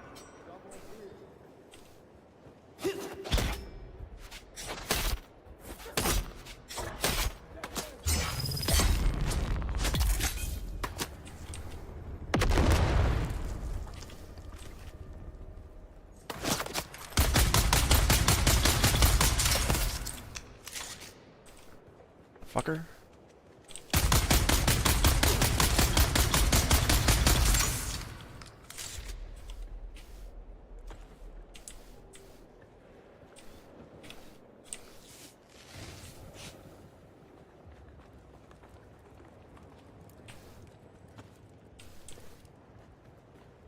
I have to come back to this joint.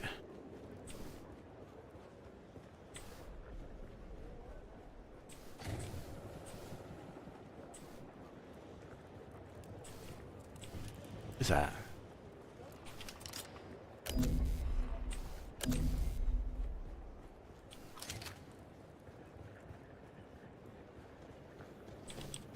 Oh man, I just gotta have to leave. I'll have to come back.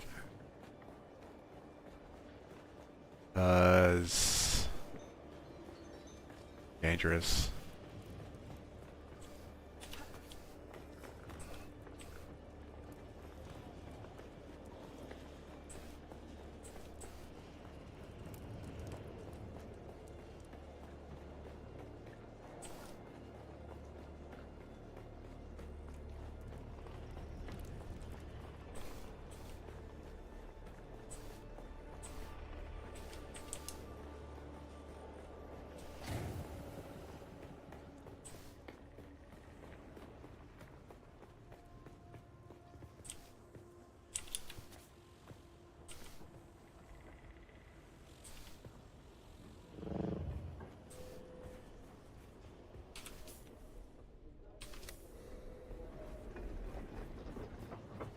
$14 okay.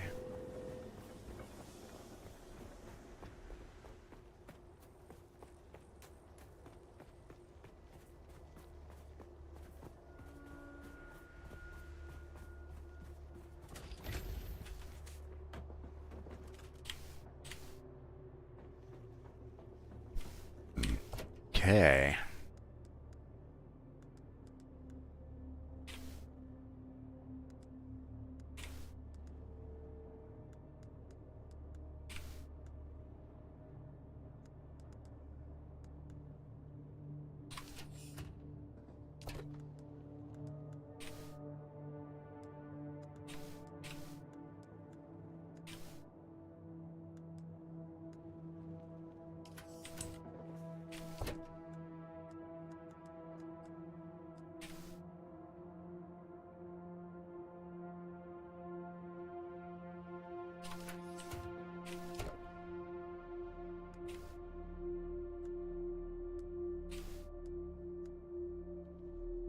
Oh, look at that.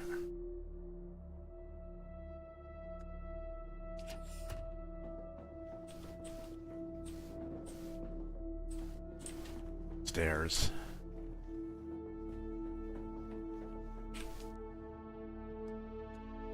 Oh, cool. Oh, we're back.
8 minutes? Okay. If I could do something destructive. Well, let's see, I got oil refinery. Where's that at? Down here? Let's put that down here.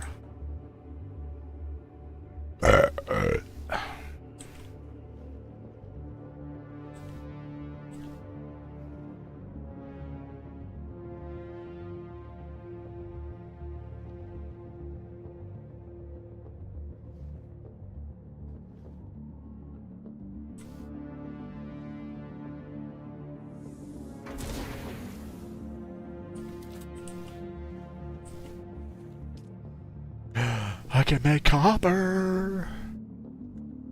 About 21.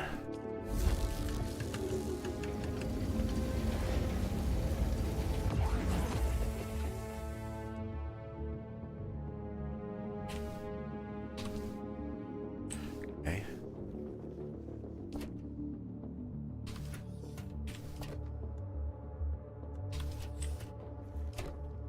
Not here, yes. Thing I have so much shit of. Blood?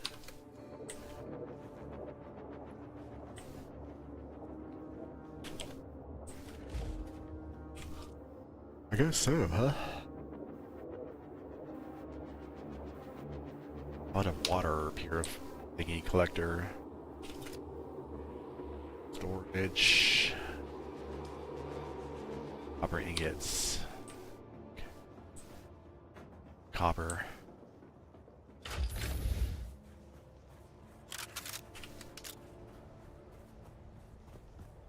Copper at. Showing copper?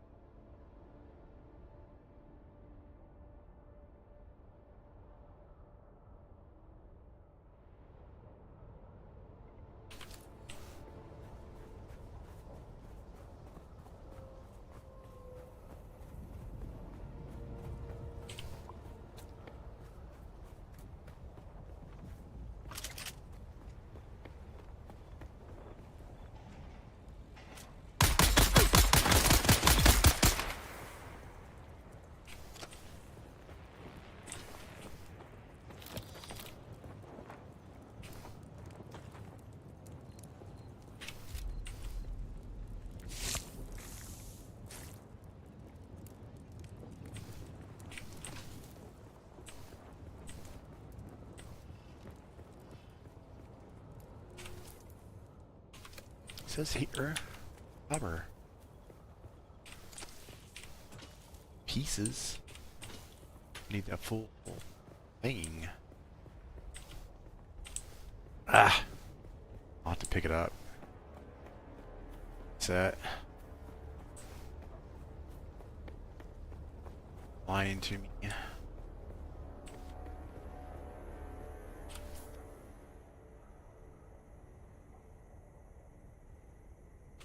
Wow, there.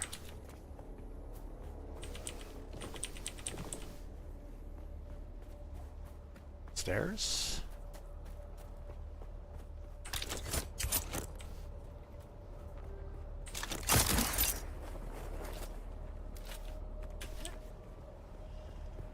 Iron.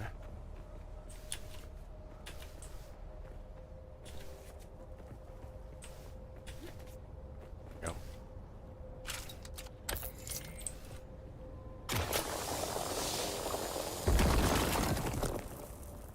Much.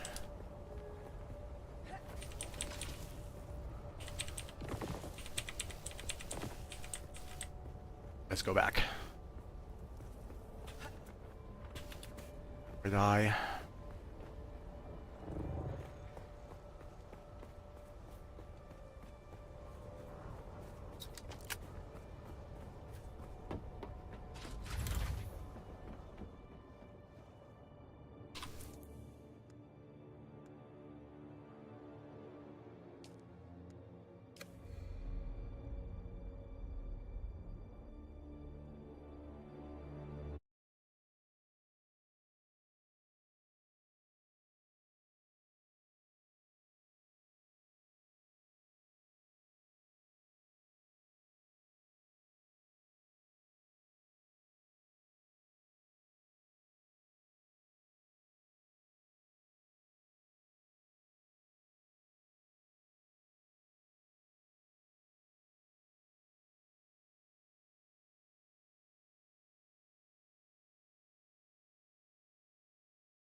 15 minutes.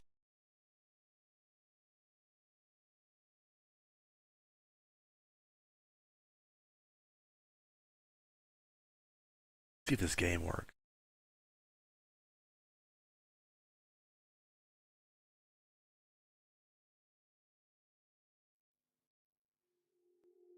It's gonna crash on me.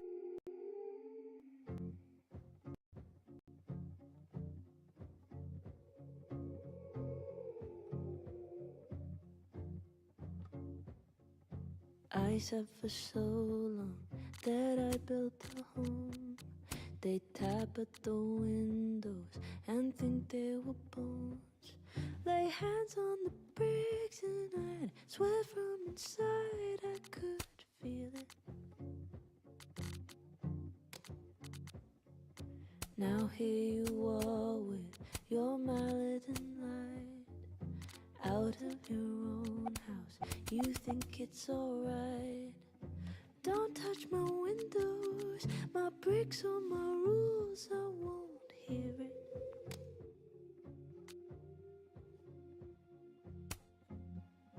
Open the door, how do I know?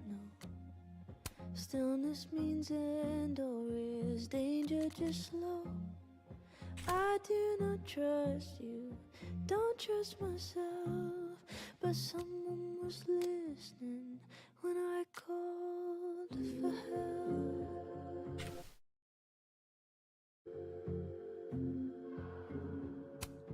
I think I have HDR. On unsteady floor, will I be rewarded or lose even more? Safety in numbers, but I never said I was ready.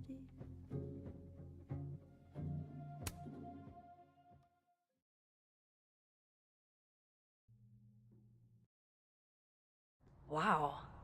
But at least... Yeesh. I wonder what that was about.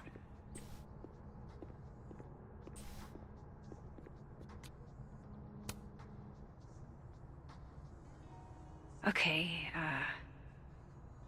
what do I want to say to the future? Some things are going to be out of your control, and that's okay. That's life.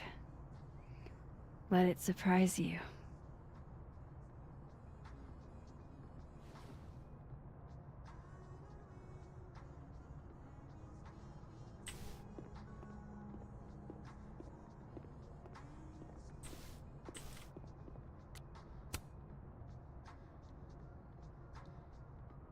What he's doing is wrong. It always felt like it was, but now I know it's true. I was starting to think my writing just wasn't good enough. How fucked is that? But she stood up for me. Nobody else has ever done that. Ever. So you know what? Fuck that guy. I won't stop writing because he's uncomfortable. That's my message to the future. Wow. Whatever he was talking about, I hope it worked out.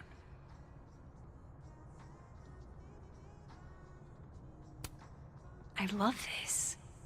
It's like a confessional without all the obligations.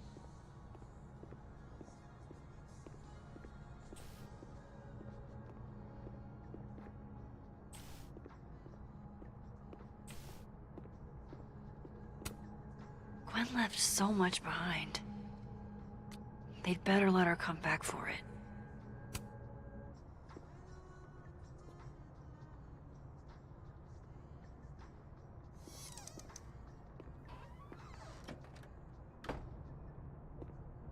So this Gwen just got escorted out by security, while Dead World Gwen is having hushed phone calls about the police and trying to break into locked bookcases. Time to snoop like I've never snooped before. I'm going to read this, I swear. If I ever have time for pleasure reading again.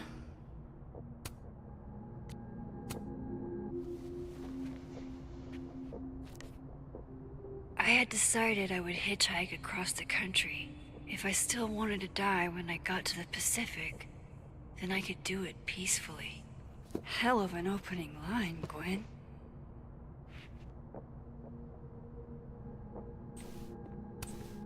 Damn, talk about a green thumb.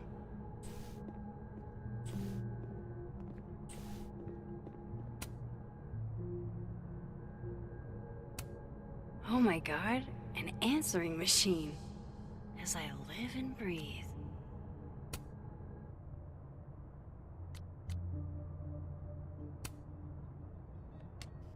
Dr. Hunter, by now I'm sure you checked your mailbox and the contents enclosed therein. Please understand, this is a courtesy from one working woman to another. I don't want to hear excuses or lies. I'll have to ask you to leave campus until we can get this whole thing sorted out. Good day.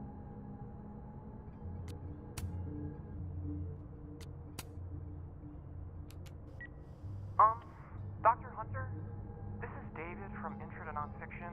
I saw the notice in the lecture hall that your classes are going to be canceled for the rest of the semester, and I just wanted to check up and see if you're all right. I mean, I'm sure you're fine, but I don't know. We're all kind of worried. Okay, bye.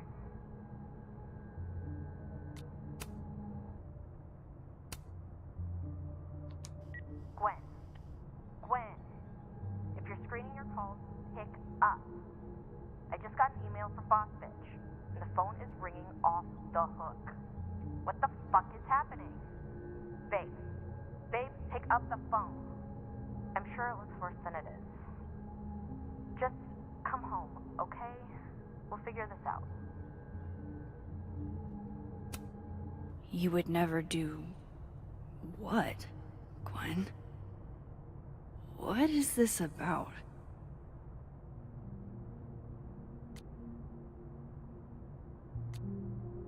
Gwen canceled her weekly meetings with Safi? Why?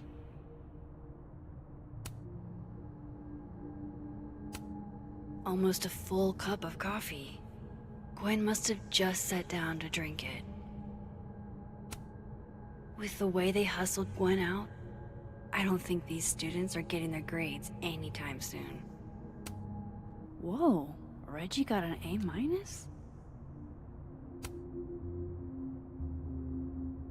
Loretta doesn't seem like the type to be happy with a B.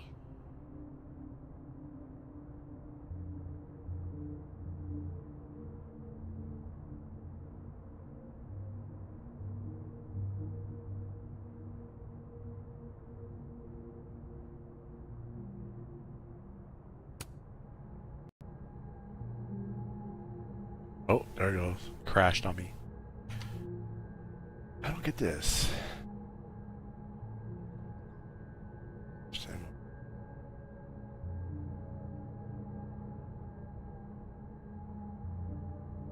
I think they like make a screenshot of that.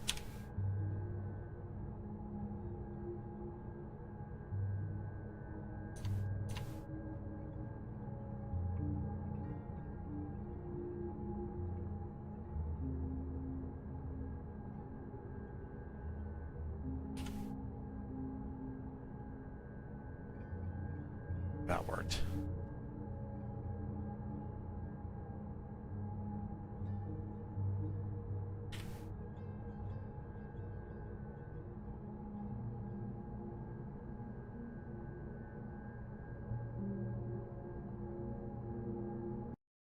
Ah.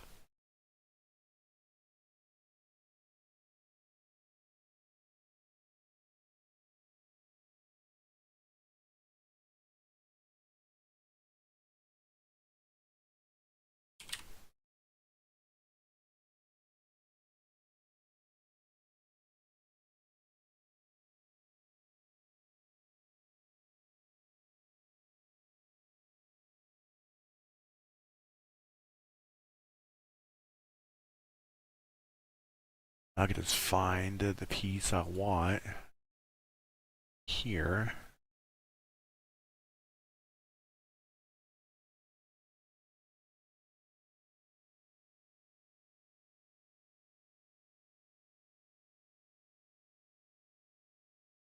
What is copy? Copy. File. New. Don't save. Paste.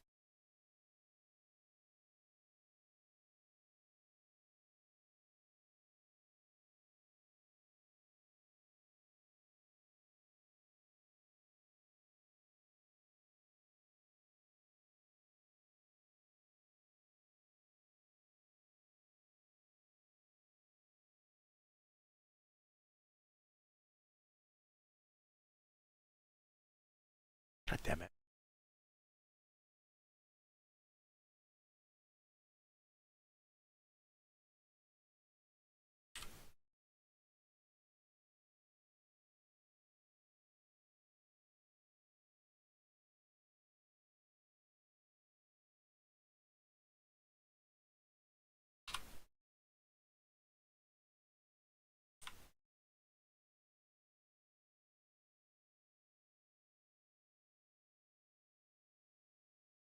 Something with the damn drivers.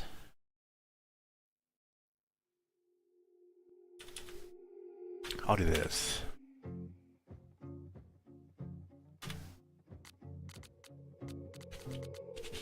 To turn something off.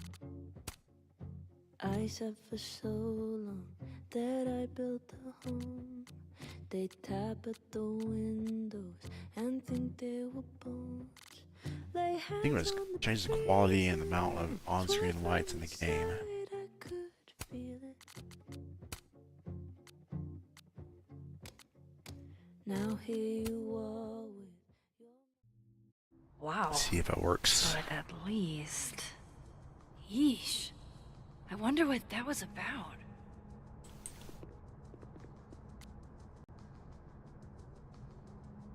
Nope. Crashed.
Select.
What's up, guys? In this tutorial, I will show you how to fix the UE4 client game has crashed and will close files, ensuring that your game installation is intact. Now the game by opening your File Explorer. Here, head to the drive on which you saved the game on. Program Files, Epic Games, Wuthering Waves. Locate the exe launcher file and double-click it to start the game directly. You can create a shortcut for this game launcher to prevent using Epic Games to launch Wuthering Waves, preventing the UE4 client game has crashed error you are getting. If you've installed Wuthering Waves to the official website, there are additional troubleshooting steps you can take. Open the Wuthering Waves launcher. Click on the wrench icon in the top right corner of the page. This will check for issues with the game files and repair them automatically. Wuthering Waves properties. Full screen optimizations. Click Apply and then OK to save the changes. Another useful step is to choose the recommended scale and layout for your display settings. Ability issuing errors. You can use the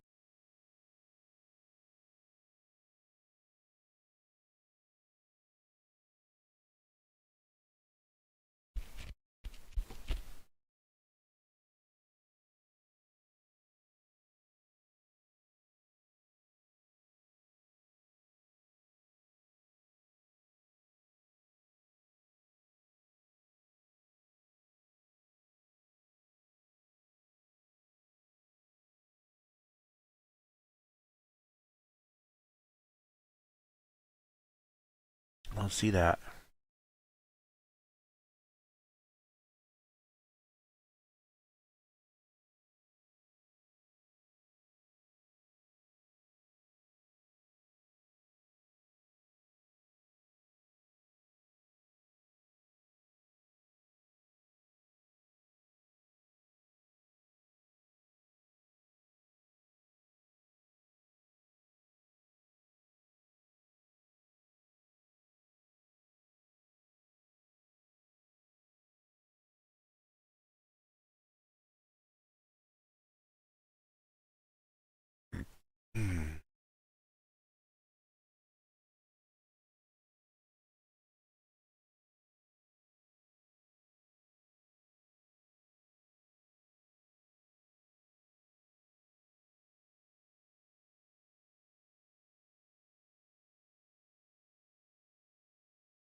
I don't know why.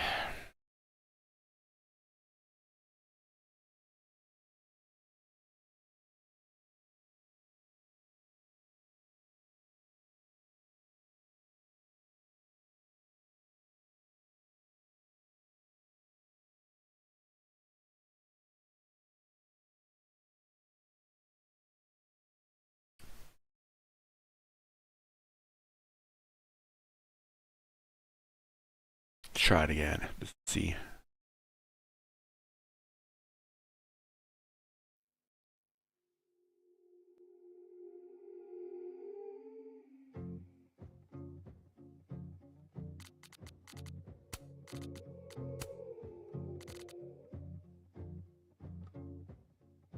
I said for so long that I built a home.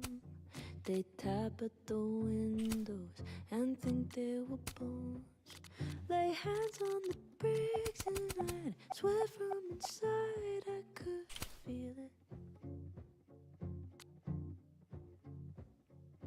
Now here you are with your mallet and light. Out of your own house, you think it's alright. Don't touch my windows. Don't touch my Wow. booty. But at least... Yeesh. I wonder what that was about. Nope. Work.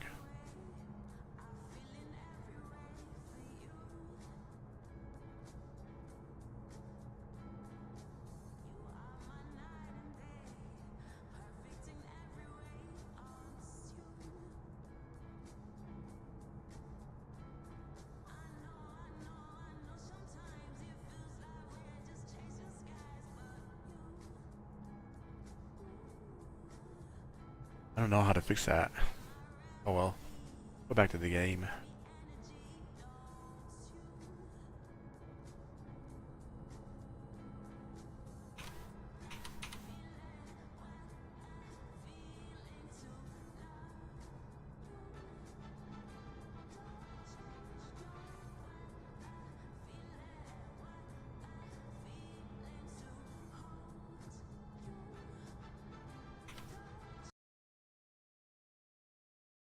I don't know how to fix that.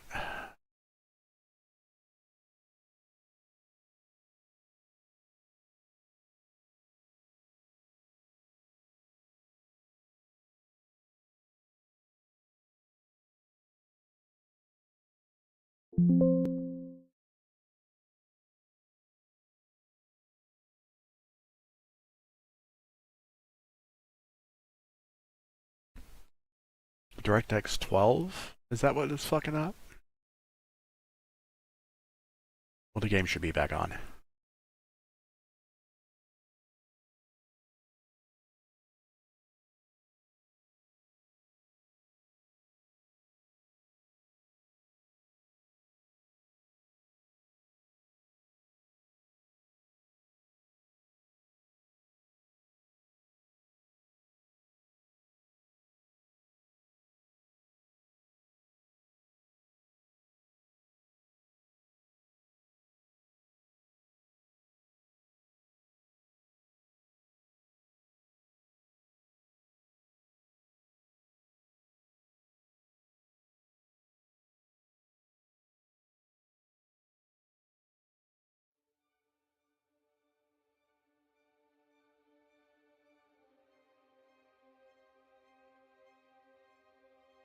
I have to download no damn update, do I?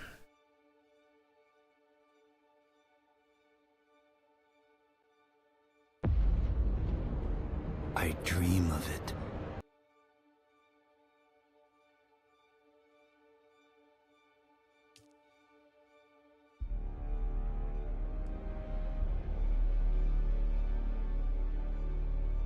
On the same server.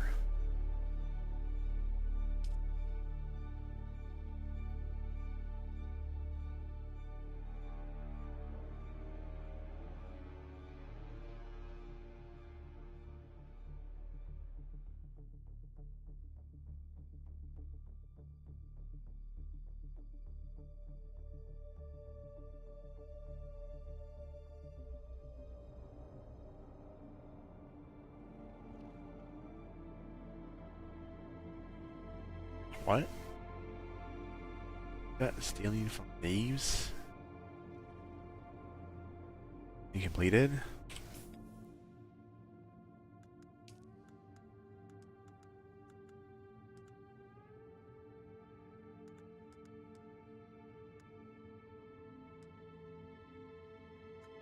Oh. Contact issuer.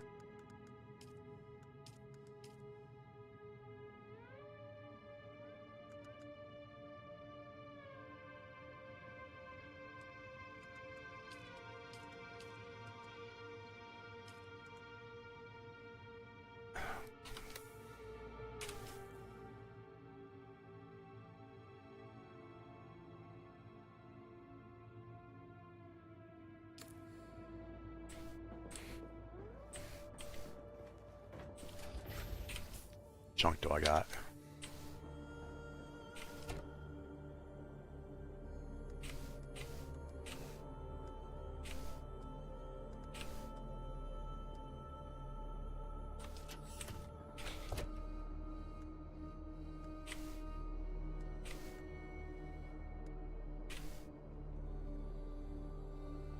I got a new one?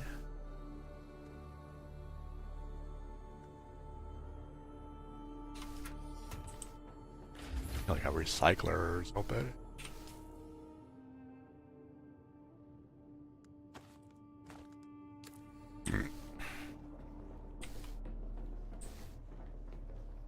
I need copper ingots.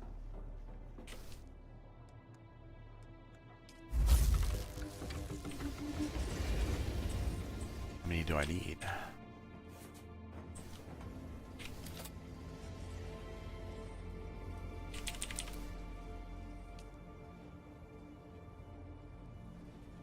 $25?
Need more copper. Just a copper.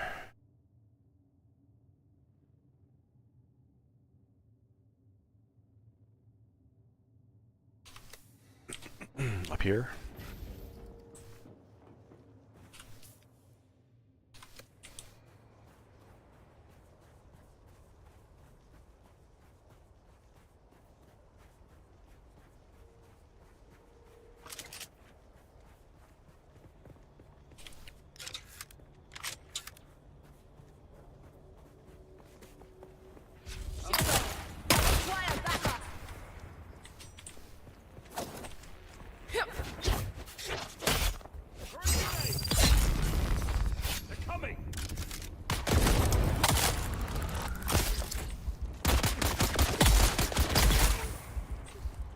Bitch.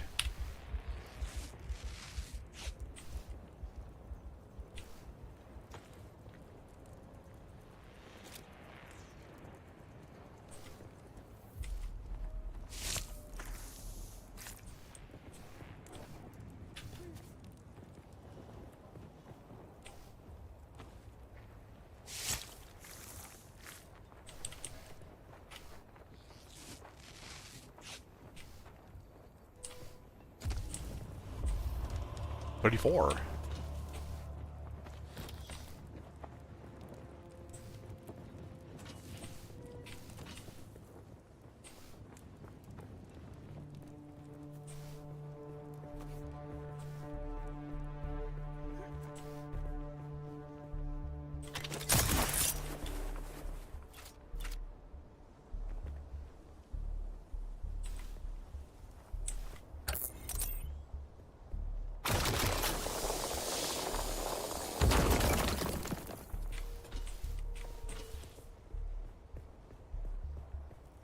Some more copper right there.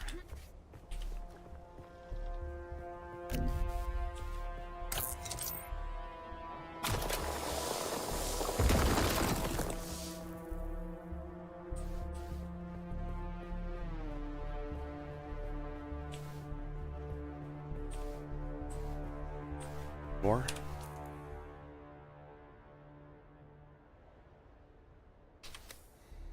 Says there is. I don't see it. It's iron.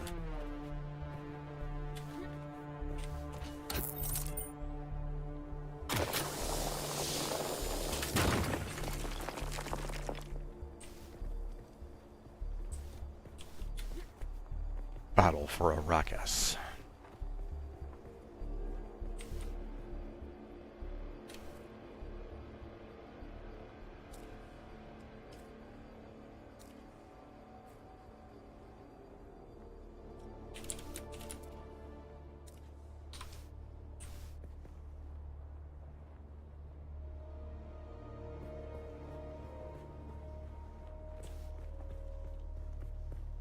I just have to go start grabbing that shit. Move away from there.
I wish we had some narrow stairs.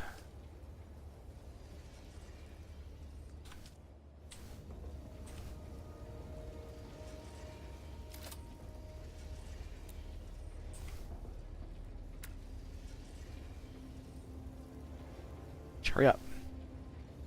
Need one.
Or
I like dismantle this.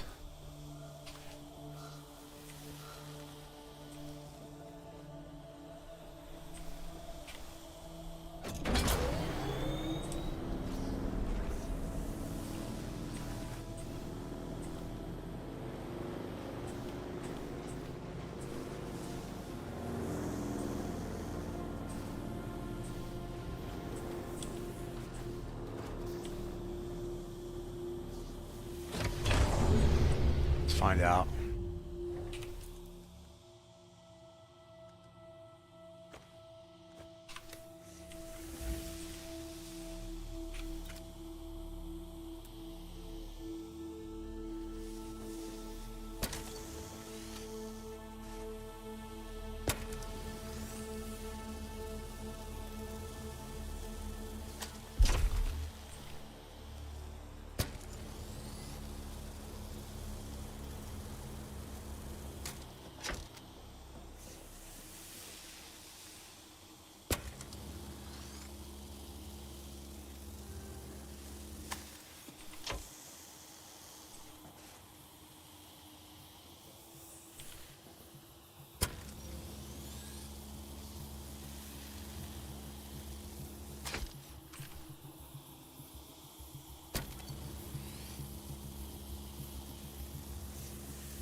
What a recycler.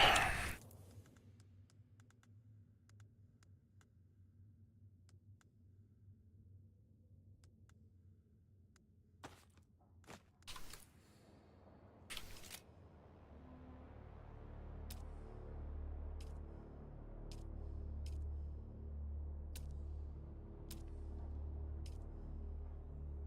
do I need for that? I need more copper. I need to make one of these.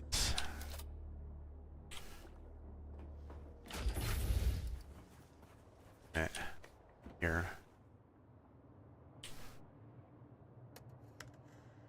Okay.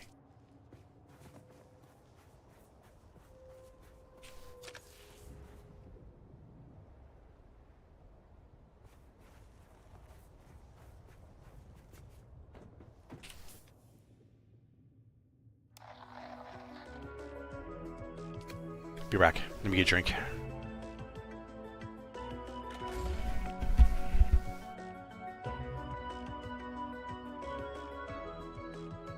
This is your master inspirator with the daily motivational. Today, we must remember, difficult doesn't mean impossible. It simply means we must work harder.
is your master inspirator with the daily motivational. Today we must This has that remember, cool, no matter how hard we work, someone else is working harder. glow effect inside.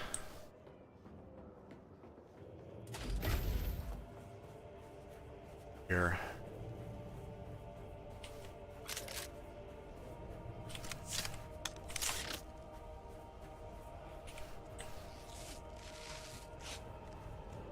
Identify yourself. Where's my backup?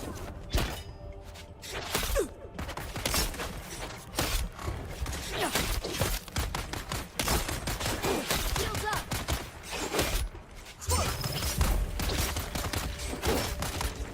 You fucking bitch.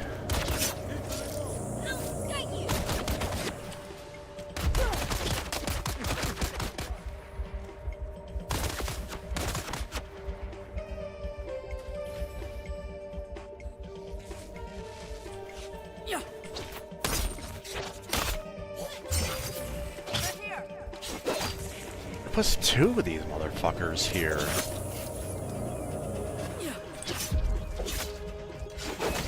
God damn it. You're not leaving here alive. Yeah. I can't fucking do this.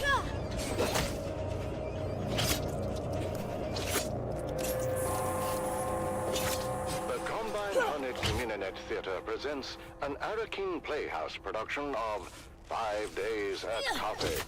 Brought to you by the generous patronage of the Padishah Emperor and the tireless support of the Spice Miners Fellowship and the Leisure Committee. And now, it's time to dim the Fucking lights bitch. and return with us to those fateful days before catastrophe came calling. It's part 3 of 5 Days at Carthage.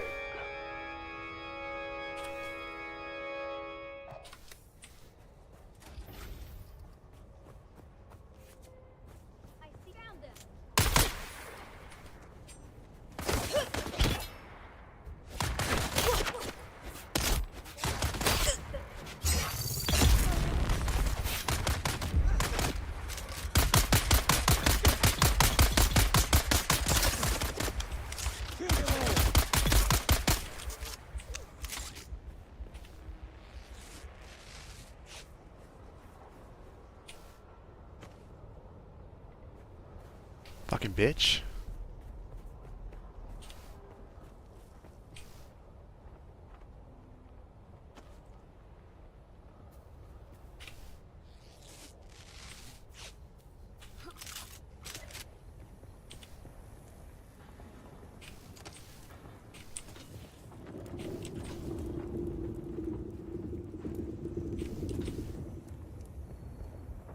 More scrap. Why not? Yeah, shit anyways.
Ah, you fucking bitch.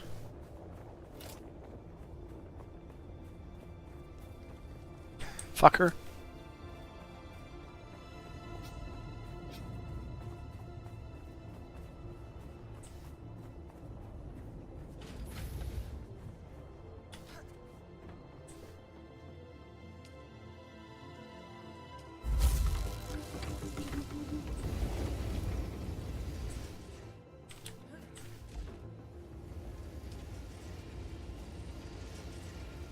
Actually putting it in there? I don't get it. Or does it do it this way?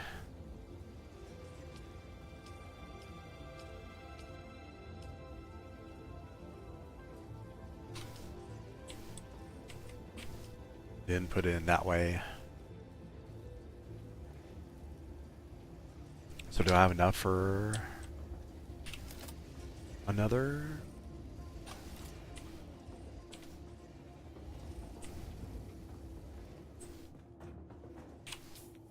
How much rounds I got? 1800.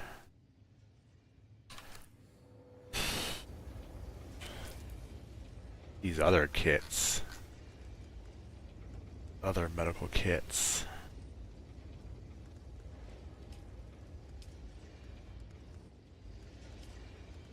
I have to make them with the thing, I guess.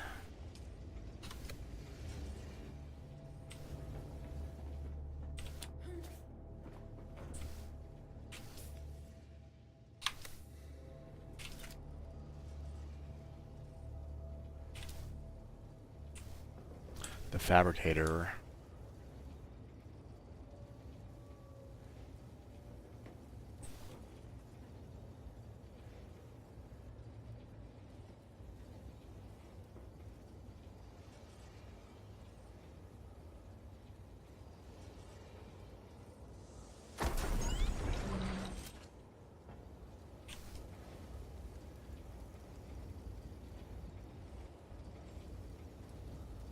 Start using these.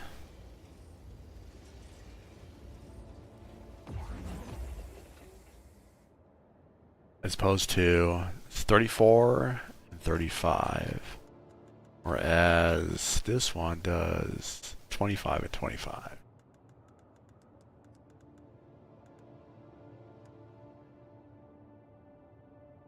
And 11.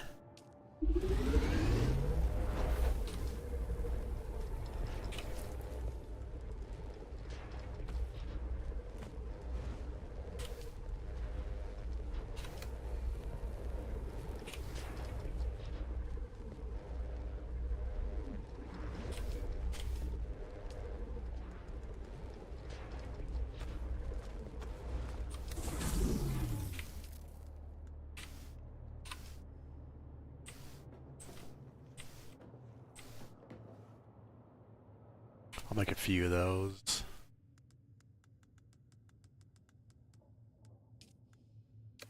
I have no plant fiber.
How much for a recycling bin?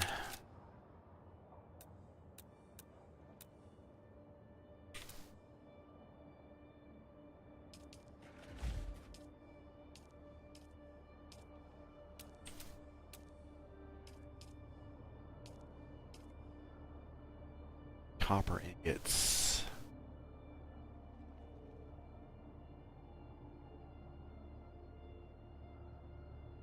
Where do I put this at? Right here?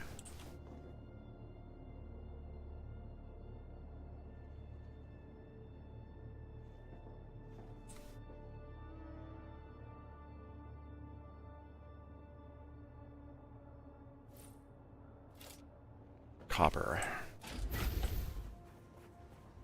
That shit reload.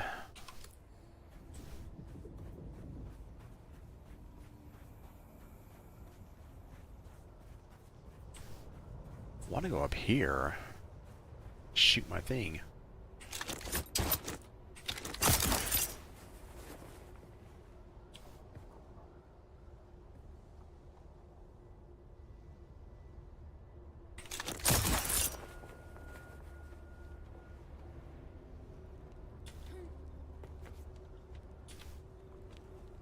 Bah.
See.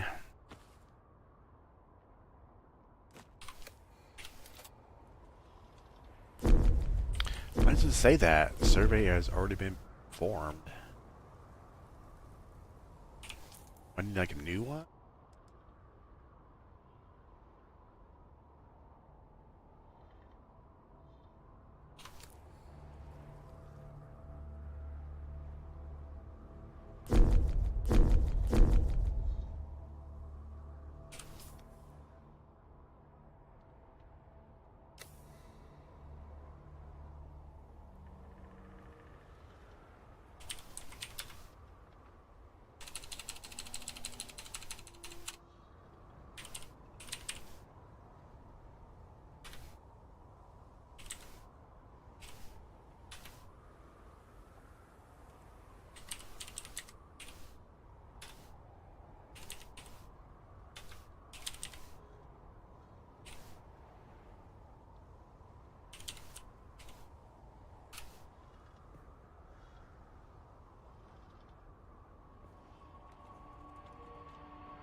I'm high, right?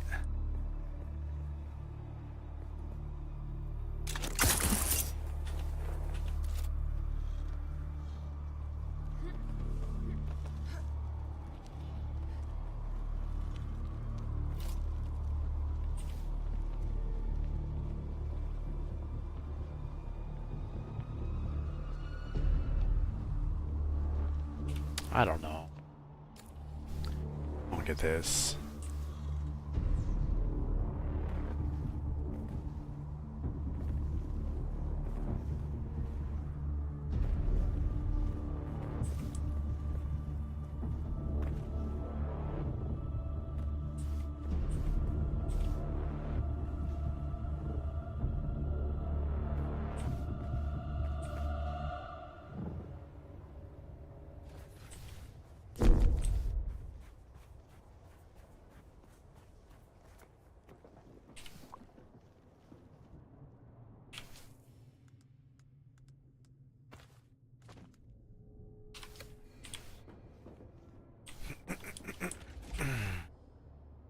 Anyways, let me get some more copper.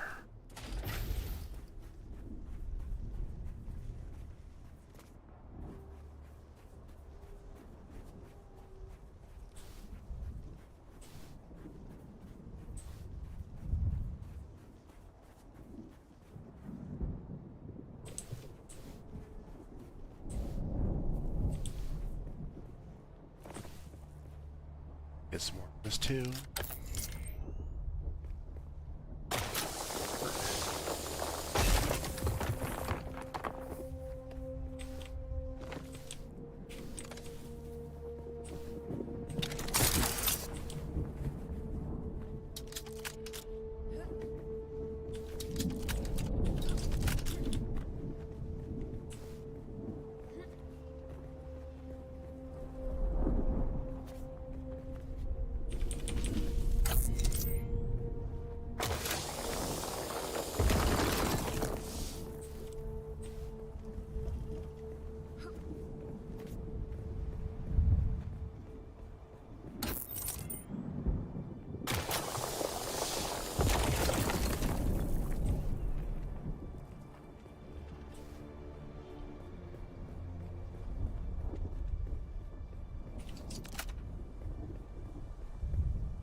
Check out my neighbors.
Actually, put the oil refinery in here.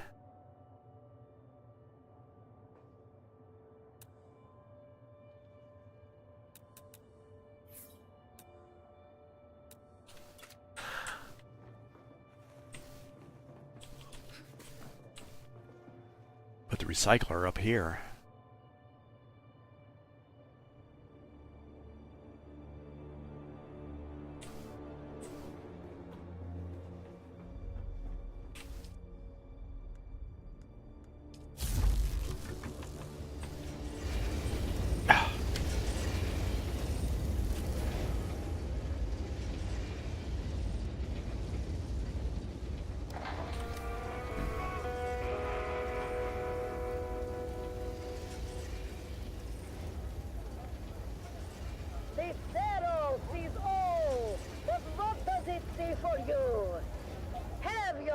fortune told and learn what fate has in store. Only 25 Solaris. Did the judge come around yet, Dove? Not yet. Where's Junie? Looks like they're in line for the fortune teller. Oh, no! That's old man Richard's booth. Look at that line. He must be giving out free samples again. Well, that's not fair. Oh, want me to go over there as a spy and size up the competition? You just want to try his cake, don't you? Is that so wrong? What about me? Oh, I'll get you a piece too. Well, that is not what I meant. I know, but I will get you a piece. Yeah, all right, fine. Hey there, neighbor. Frank, I didn't think you'd show. I mean, well, you know, because I wouldn't use your invention. Come on, Dove. Have you ever known old Frankie boy to be a quitter? No, but I'm still hopeful, you know. Come on, buddy. Have you scoped out the competition? No, but my whole family deserted me for old man Richard's sample line, so I can take that to bed with me. Oh, I've been through his line twice. That cake is better than ever. Oh, thanks for the morale boost, mate. Yeah. I'm not too dry, not too moist, just right, is it? So, what do you say we make this a little more interesting? Wait, is that what I think it is? Well, that depends. Do you think it's the Flavor Enhancer 3000? Isn't it? Ooh, right on the money. Let's sprinkle some on.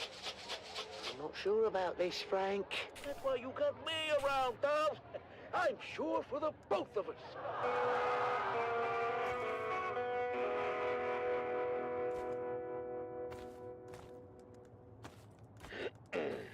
So sorry, honey. For what? I haven't lost yet. It's so cute that you think that. Ladies and gentlemen, it's time to announce the Golden Hat winner for this year's Spice Cake competition. And the winner is Dove Denick of Depot 12. Did he just say Dove Denick of Depot 12? He said Dove Denick of Depot 12. Oh, we did it! We actually bloody did it! Dad, you won! Congratulations, Dove. We're just as shocked as you are. Come around, all. There's enough for everyone to have a taste. The line starts behind my wife right there. And here's some for you, and you, Governor, and a big piece for you because I like the look of your face. One for you, little boy, and your mum. Tell me, Dove, can we know your secret? I don't think it's an overstatement to say your cake achieves new dimensions in flavor. Did you put anything special in the mix this year? Well, it's a lot. Why, yes, your judgeship, he did.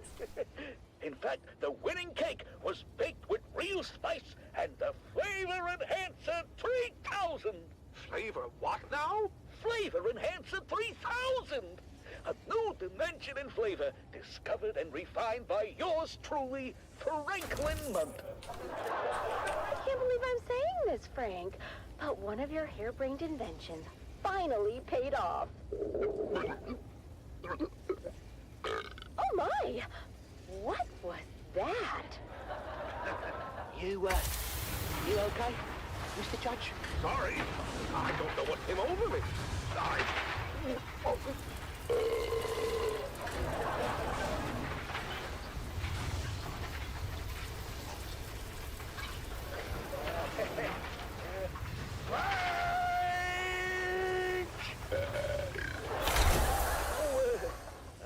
forgot to tell you about that part. What part, Frank? In certain rare cases, it seems that the Flavor Enhancer 3000 may cause some gastrointestinal distress. Certain rare cases, eh? Almost all the time. In light of this new information, Dove, I'm afraid we cannot award you the Golden Hat.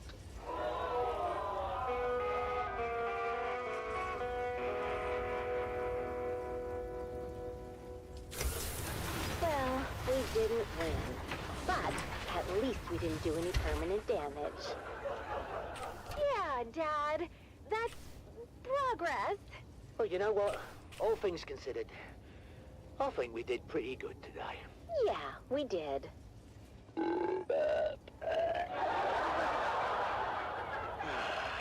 Another day, another Solari.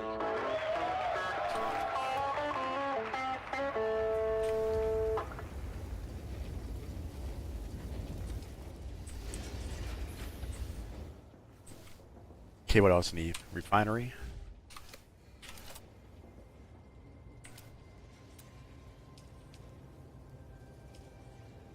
Air station. It's... might have enough to make it. Put that at up here.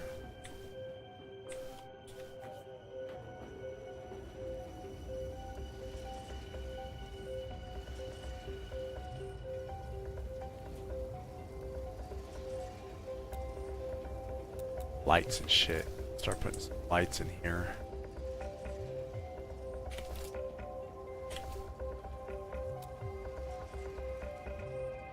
Can't do these.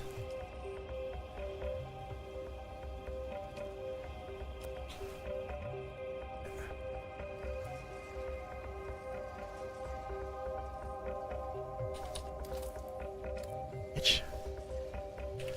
Damn it. Oh, look at that. It's a huge ass fucking light. One light for everything.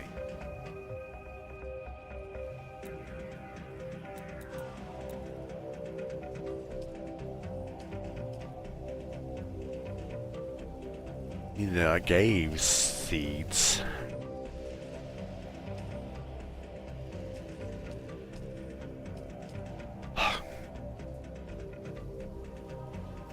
Where are those at?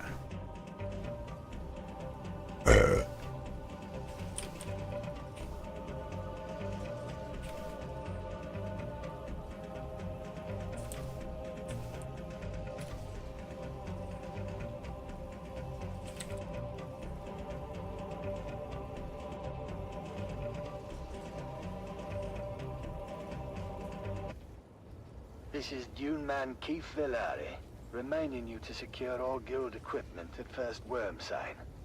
My crew waited too long and lost both crawler and carryall to the Leviathan. We thought we'd landed the big bonus, but now it will take generations for our children and grandchildren to work off our debt to the guild. Be profitable. Be safe.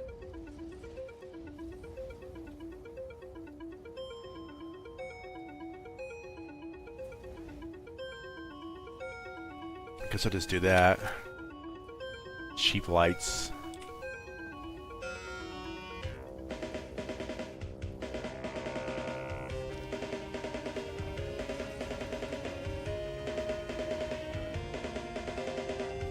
Dune, the battle for Arrakis.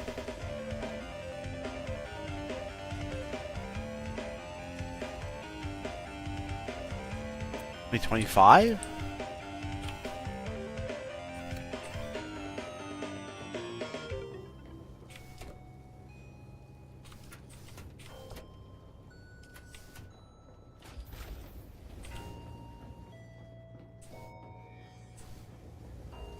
Thing still going?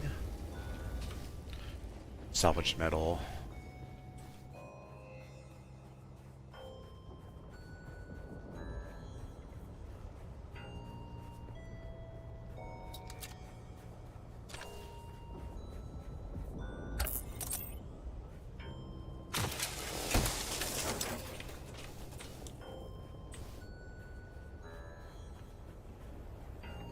Dune, battle for Arrakis.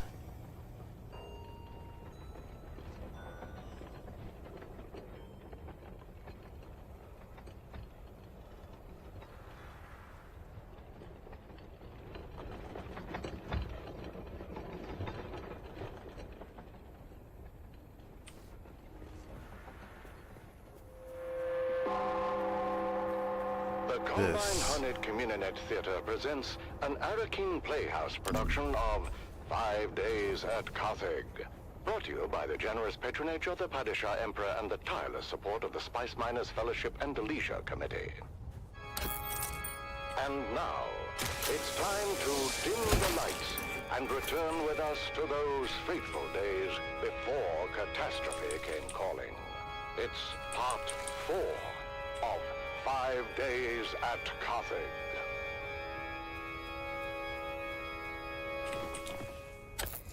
The Imperial Scenarist Guild has been provided unfettered access to the sealed records and testimonies of those who survived the Carthage incident.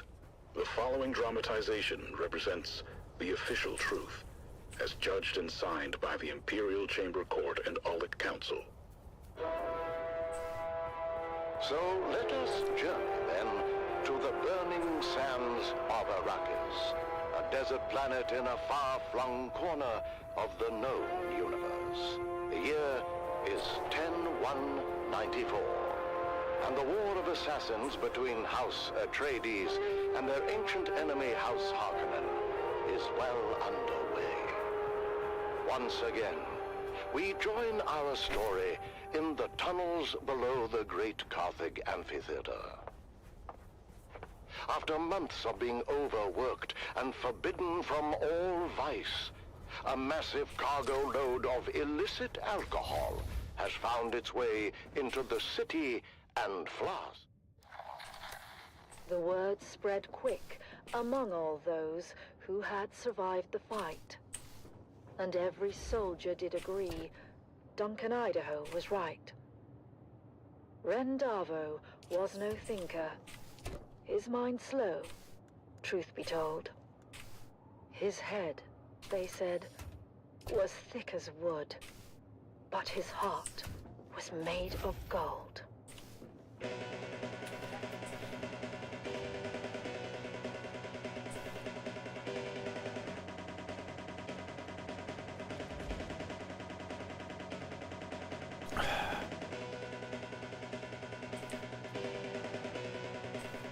Let's do this.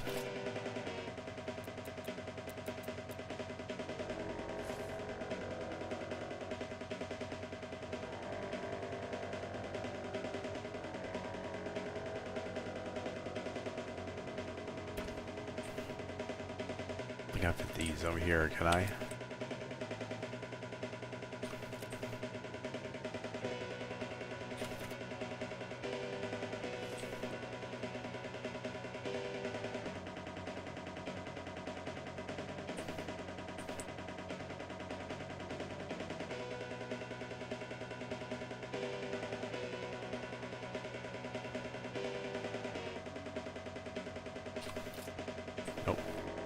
Leave like that then.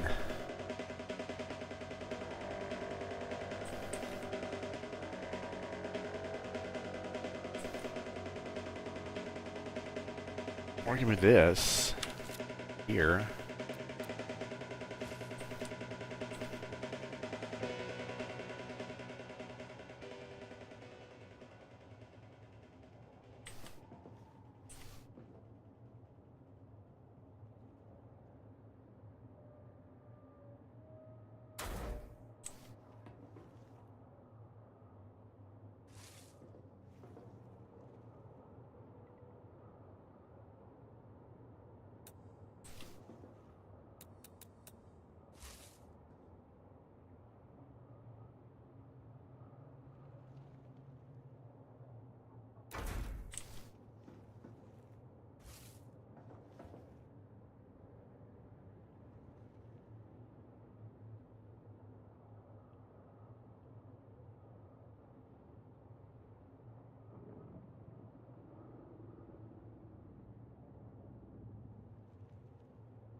It's the Wastelander Chronicles, brought to you by O'Gary's Imports. O'Gary's Imports. If you want it, We have it, and if we don't have it, we'll get it. Join us now as we journey to the blistering sands of Arrakis, where we follow the adventures of the O'Gary clan, a pioneering family of salvage experts, as they scour war-torn battlefields and crash sites to discover their next great haul. Hey there, everyone! Welcome back to the Wastelander Chronicles. I'm your Badlands Scout, Sally O'Gary, back with another wild adventure. After that scary encounter with the Masquerade, we got our hands on that super mysterious map. Dad was all over it, trying to figure out where it led.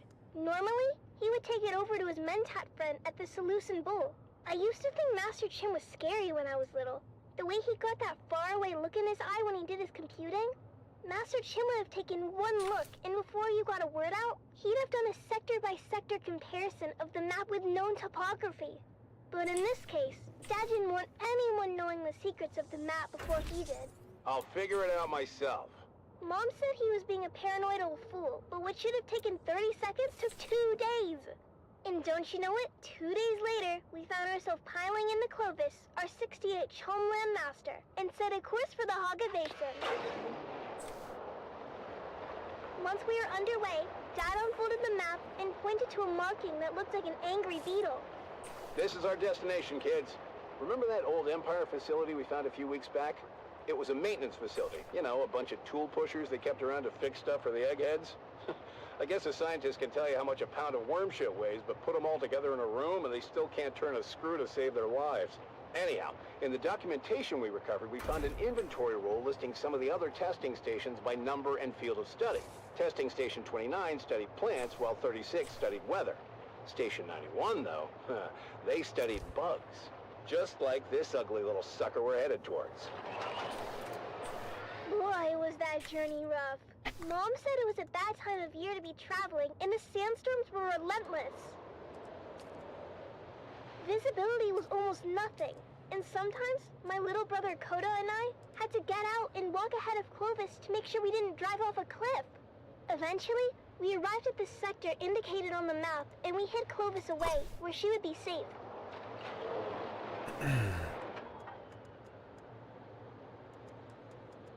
As usual, Kodo and I took the point and went ahead of our group. I won't lie, every step of that mission was a chafing nightmare.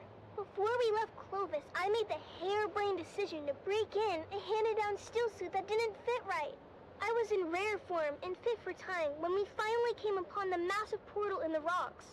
By then, we'd been to enough of these old testing stations to know when we saw it.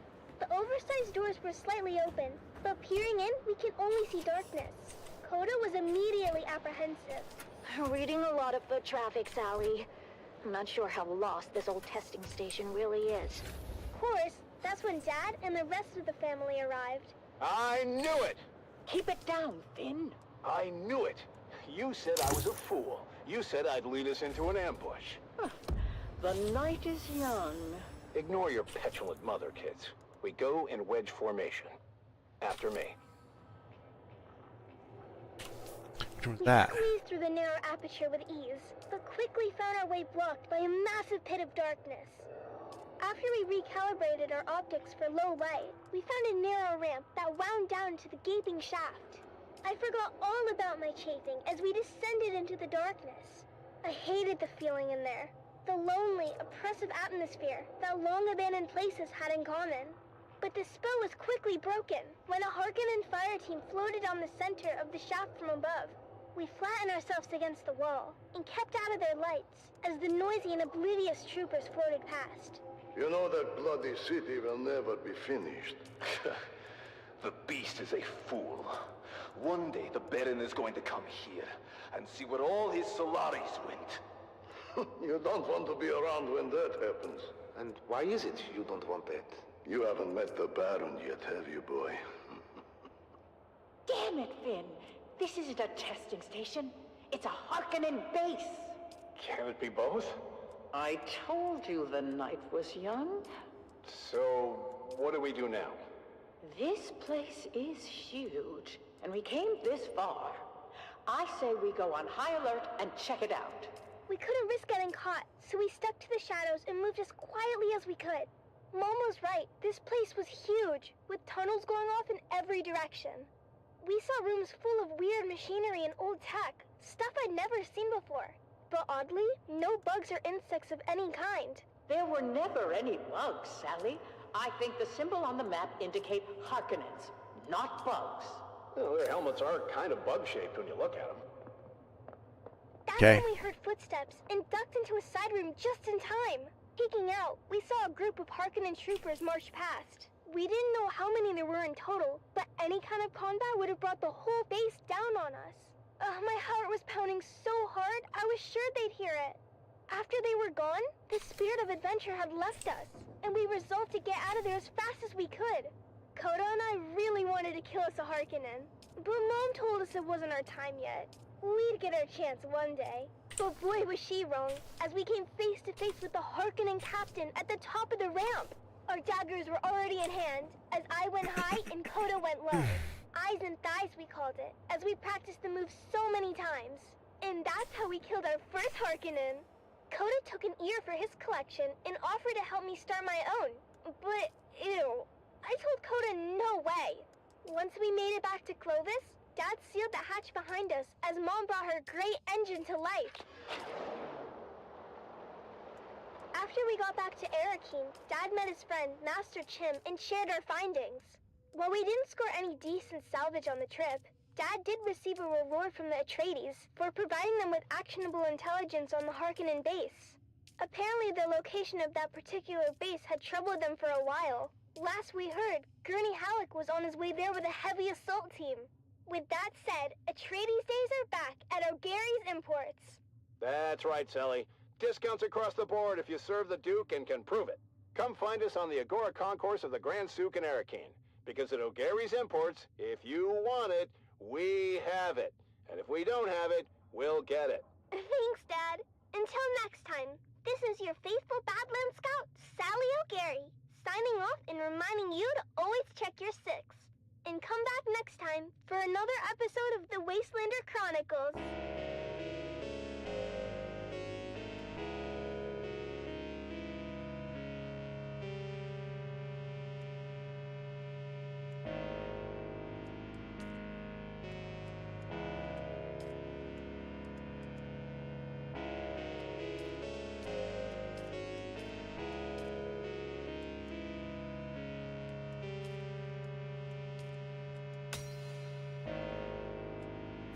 Okay.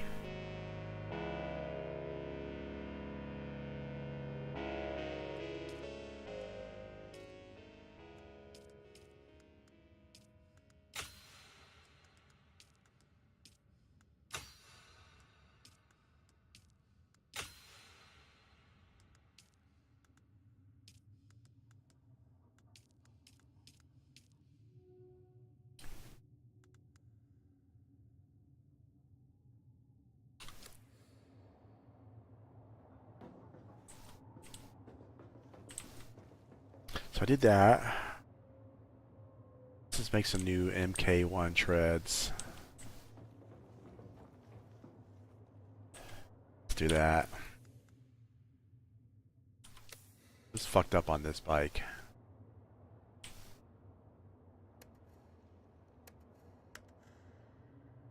So everything is just destroyed, basically.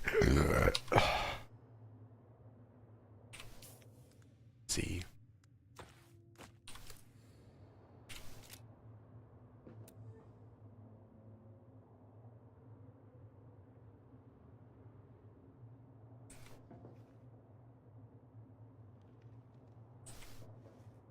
So that's still good there.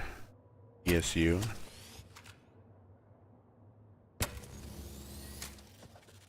is still good. We've got it all for you today, from inspiring frontline hull. stories to another exciting episode of everyone's favorite wandering swordsman. But first, let's kick things off with some sonorous That's still good. sounds for your listening pleasure. You're listening to Vox Atreides, the voice of the Duke. That's still good.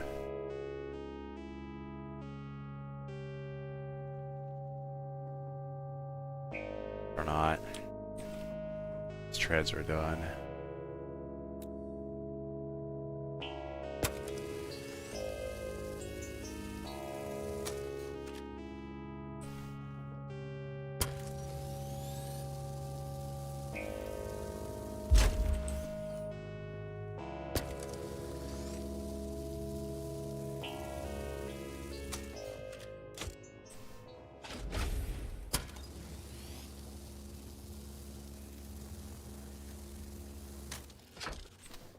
Some new treads.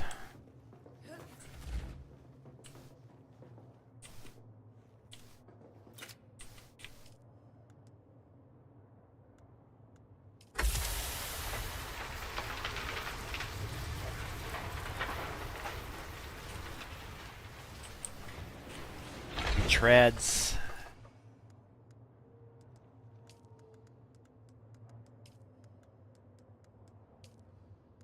K1s. Oh, I need more copper. I mean, I need 3.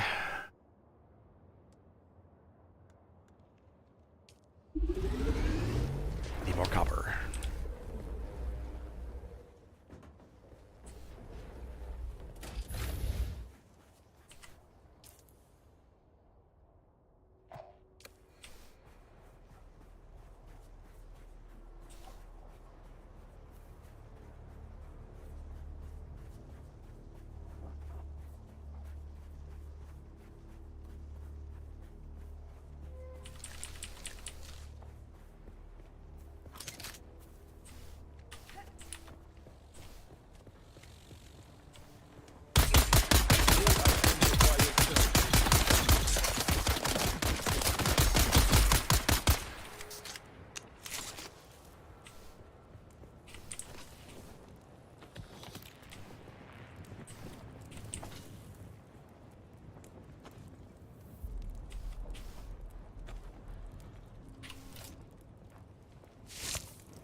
There we go.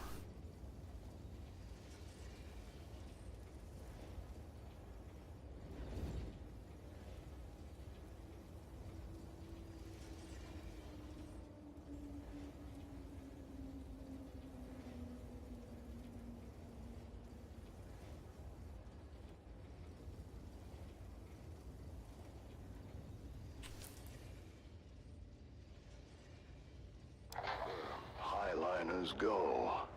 We just figure they forgot about us. Then who is this Lord Varric? Born a slave like his father before him. The Varrics took control when it became clear we were forgotten. A Mala, claiming lordship over other Mala. We must go, Sirrah. If Lord Varric's men find you, I don't know what they'll do. Take me to the slave called Varric. Justice will be served.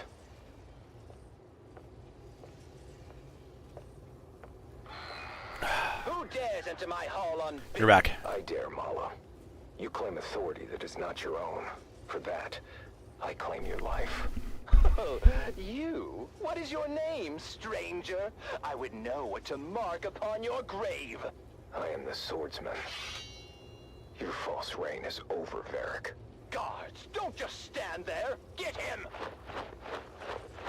Lord Varric, the stranger fights like the swordmasters of legend. Impossible! The swordmasters were destroyed. The remnants scattered. 6 to 1, he is outnumbered, and still, our men cannot strike him. Fool! They do not have to strike him. They only have to maneuver him onto that trap door. Goodbye, swordsman!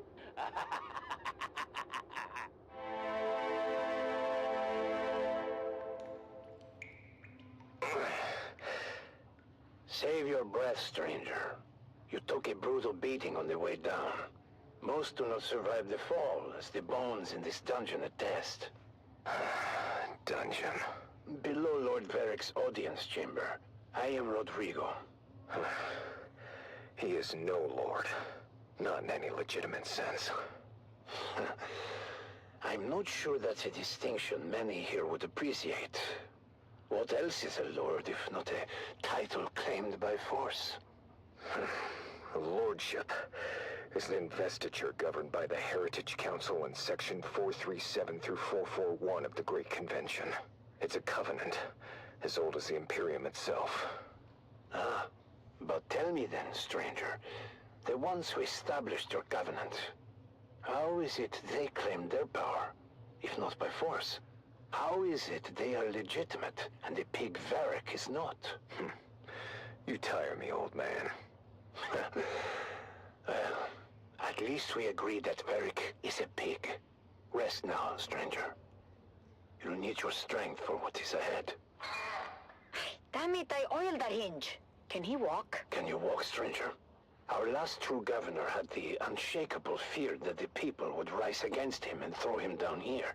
I helped to build this secret exit to ease his paranoia. Did it? Yes. Until House Waco fell. Then the people turned on him and threw him down here. But he escaped through a secret exit. No. He landed badly and died soon after. But we will escape from his secret exit. This is my daughter, Gina. She will lead us to safety. What about Varric? As far as Varric is concerned, you're already dead or dying. No one has ever come back from this place.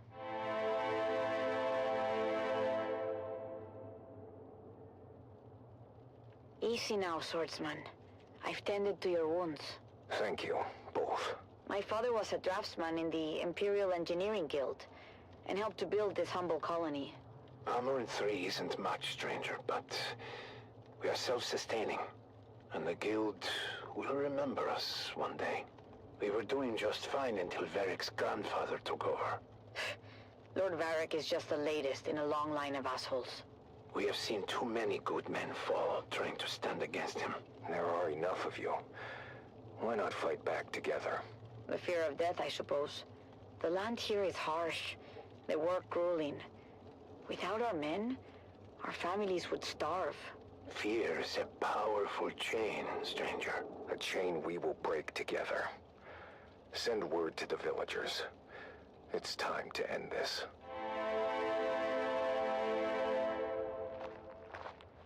Colonists, you've lived in fear of Varric's rule for too long. He is a vile pretender, and order must be restored. But how can we do this, stranger? We are not an army. Remember yourselves. You are Imperial peons, with all the rights and protections that station implies. But who will stand for us?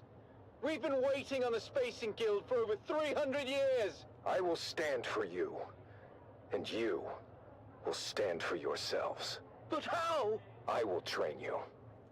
After I have forged a new sword.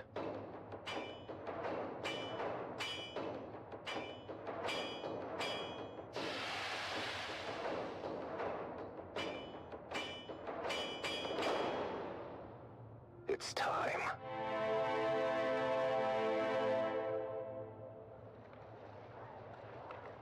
Today we break the chains of bondage. Today, we fight! Huzzah! We've gone over the plan. When next we meet, it will be over the body of the dead slave called Varric. Huzzah! So then I told the farmer, if you cannot pay your proper tribute, perhaps your comely young daughter can pay it for you. Slave Lord Varric, your false reign ends now. You? But how? Guards, get him!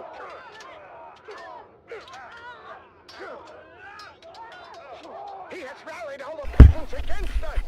They fight like demons! Get back. The stranger must have trained them! Face me, Varric. I will take care of the stranger myself.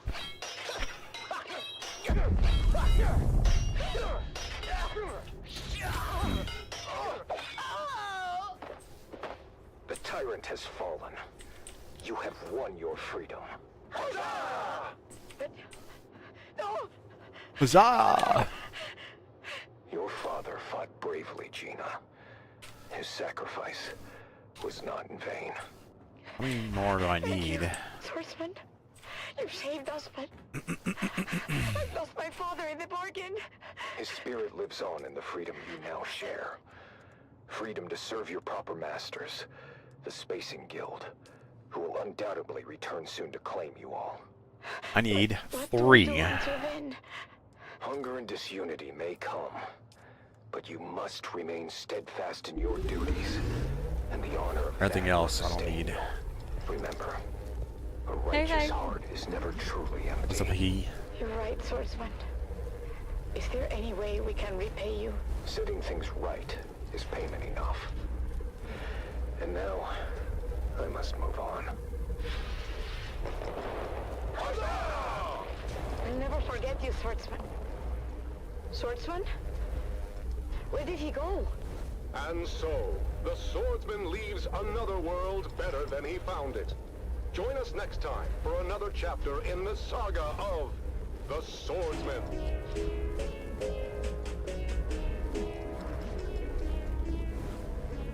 The swordsman.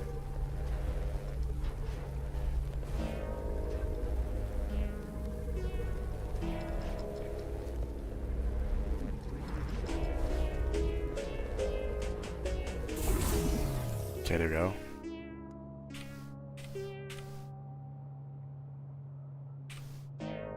They give me 4. I don't need 4, I need 3. They give me 3. I mean 4. God.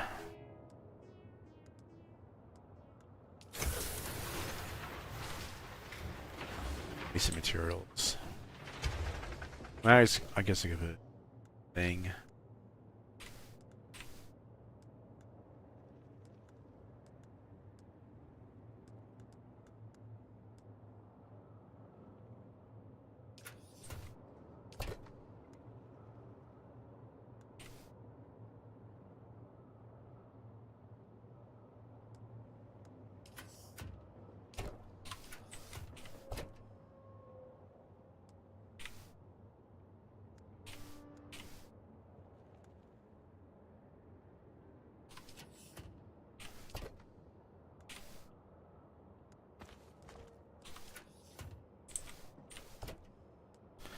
It. These bad boys on here.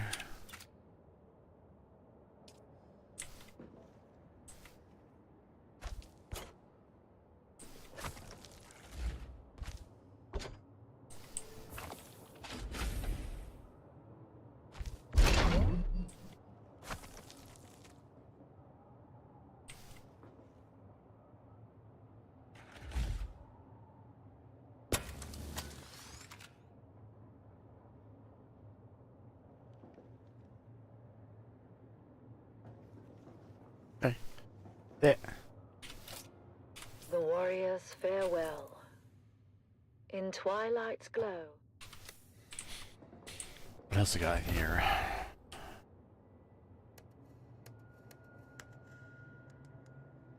Take this out.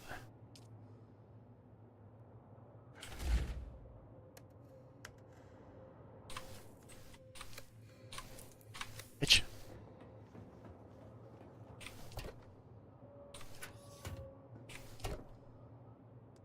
This in here. I have one of these here.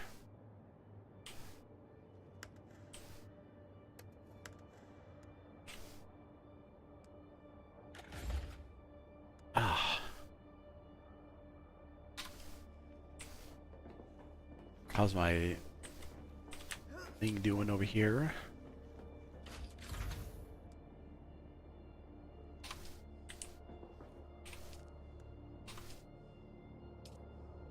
Yeah, plenty of room.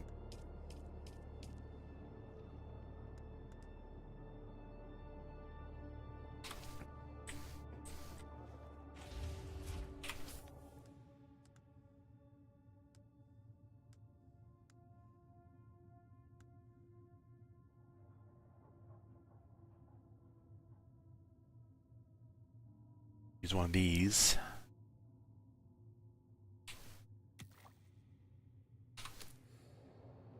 Go.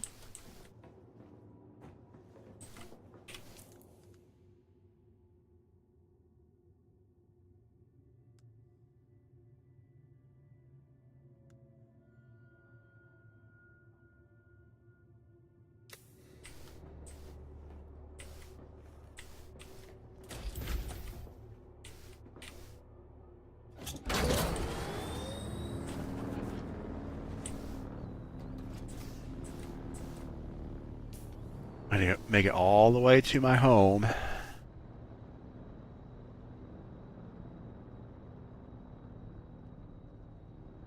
Get rid of that bad boy. I don't need it down here. Pretty much explored everything other than some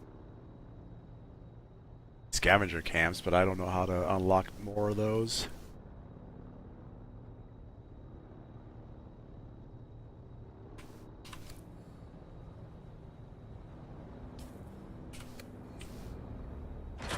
The hell?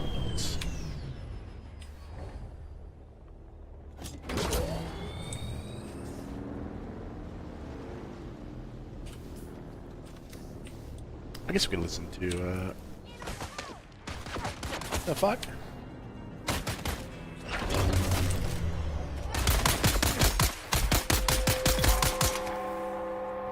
The Combine Hunted Communinet Theater presents an Arakin Playhouse production of 5 Days at Carthage. By the generous patronage of the Padishah Emperor and the tireless support of the Spice Miners Fellowship and the Leisure Committee. And now, it's time to dim the lights and return with us to those fateful days before catastrophe came calling. It's part 2 of 5 Days at Carthage. Or 2. The Imperial Scenarist Guild has been provided unfettered access to the sealed records and testimonies of those who survived the Carthage incident. Looks like Star The Wars. following dramatization represents the official truth. Which one? Judged and signed by the Imperial Chamber Court and Aulic Council.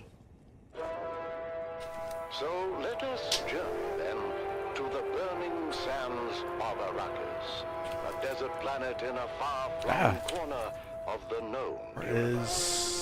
There it The is. year is 10-1-94, and the war of assassins between House Atreides and their ancient enemy House Harkonnen is well underway. We join our story in the bleak hills of the Simpo Uplands, a barren and windswept place, devoid of any life. Devoid, but for the crew of smugglers carefully negotiating the rad-blasted hellscape. locals say these hills are haunted. What locals? Galaxies? There are no locals. Not anymore. That half-blind fortune teller in Arson said these hills were wild with evil. That game you're playing. No, I'm saying which Star Wars are you talking The about? question is, how the hell a half-blind fortune teller in Arson knew to talk about these hills at all? Did we not agree to keep quiet about coming here? Simple was a restricted sector.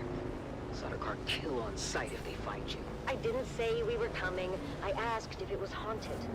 Chingo and Max were saying it was, and I don't want any part of any ghosts or jinns or whatever.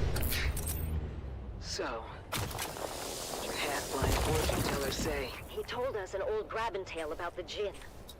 Angry spirits, born when someone dies suddenly and violently, without knowing the how or why of it.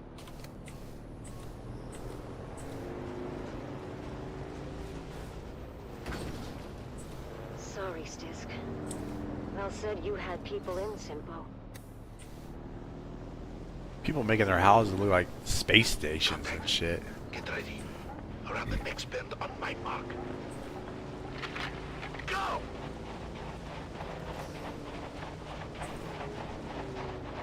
Hold up! Hold up! What? What is it? I didn't know what it was, but I got some on my boots. It just looks like Star Wars. Looks like it could have been a kit box. There's a bit of tail. Boss? Yeah, but there's certain games. That was...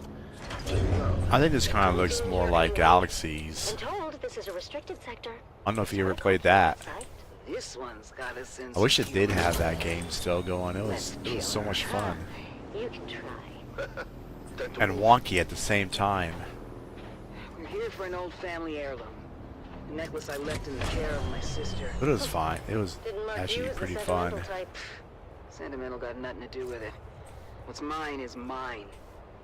As long as my toad of a mother didn't find it and trade it for a pinch of spice. What makes you think it isn't a hardened pile of scrap with the rest of the place?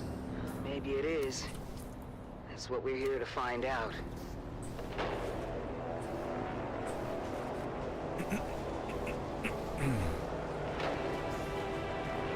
Did you ever play any of the Star Wars games?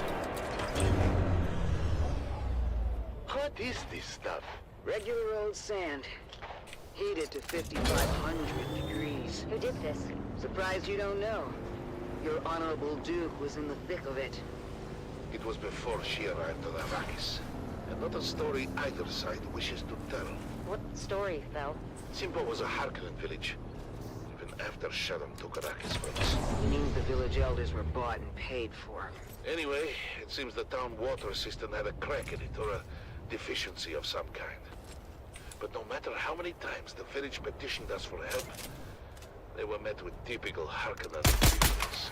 Granted, we had a war of assassins to wage. I never played Star Wars, just seen it on That YouTube. didn't sit so well with the younger folk in the town. Seems that dying of thirst makes you cranky. Go figure. Yeah, you got a smart one here, Val. Don't screw it up. Of course. Those bastards proved you how I immediately saw both the strategic and propagandic value in turning a Harkonnen stronghold. Duke Leto tasked his best men with the Seen it on YouTube, You know, I don't LOL. think propagandic is a word, you big ox.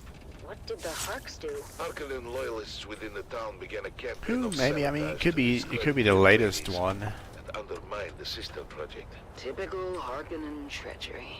A superficial investigation uncovered the treachery, but the Atreides engineers couldn't prove their innocence. They were ultimately arrested. Could be like the Old Republic. Sure that didn't sit well with the Duke. The Atreides acted quickly and decisively, deploying a full garrison to free their engineers and install the younger upstart villagers as the new town leadership.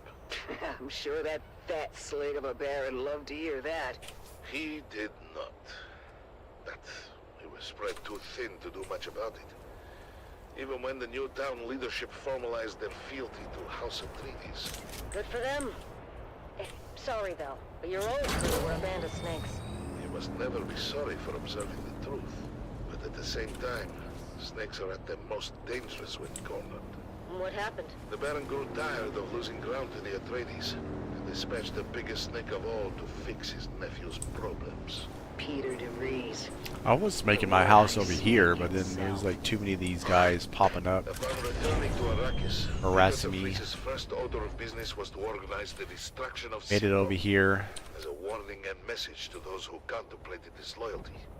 A massive host of Harkonnen House troops arrived in the dead of night to encompass the town. Outnumbered and surrounded, it was all the Atreides could do to fall back and await reinforcements. The Harkonnen went on to execute all 27 of the young villagers who collaborated with the Atreides. My Who was sister's that? secret among them. I did not know that. Of course you didn't, kid, but I don't hold that against you. I hold it against every other living and breathing Harkonnen and anyone who serves them. That still doesn't explain the melted sand. When the sun rose the next morning, the Atreides emerged from their bunker to find the Harkonnens were gone. Their relief was short-lived, though, when fire began to rain from the sky.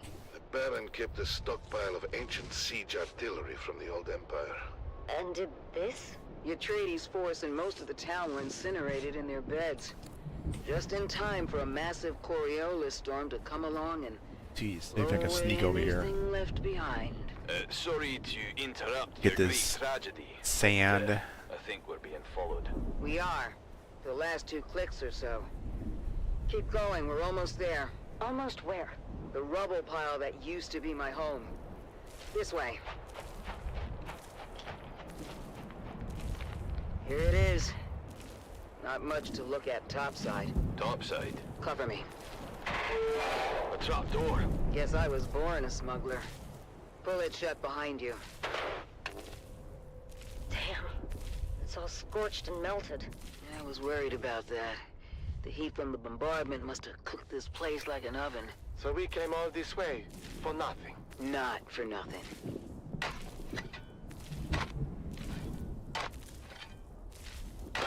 We're in business. Huh. What kind of necklace is that? Shit. I thought we'd have more time. What's the plan here, boss? Same as always. Kill them before they kill us. What's waiting for us up there, Stisk? Probably half the scabs in the Haga Basin. All these little gnats and shit I've been having since all this rain. You don't have far to go. It's driving me nuts. Trust me. We'll be back in Carthag before Fuckers are sundown. attacking me. First round's on me. On 3, you're gonna put a full burst through the hatch. And then? We run like hell. That's not a plan. 3, 2, shoot! Go, go, go! It's not planned. Multiple contacts! All around us! Weapons hot! With me! Reloading! Reloading! Head for that ruined house! By the way, boss, Carthag's been dry for months. Beast Rabban has ordered a total prohibition on alcohol. I know! He's a real bastard! Then what are we drinking when we get there? Oh, ye of little faith!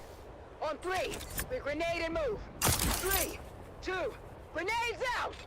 Yeah!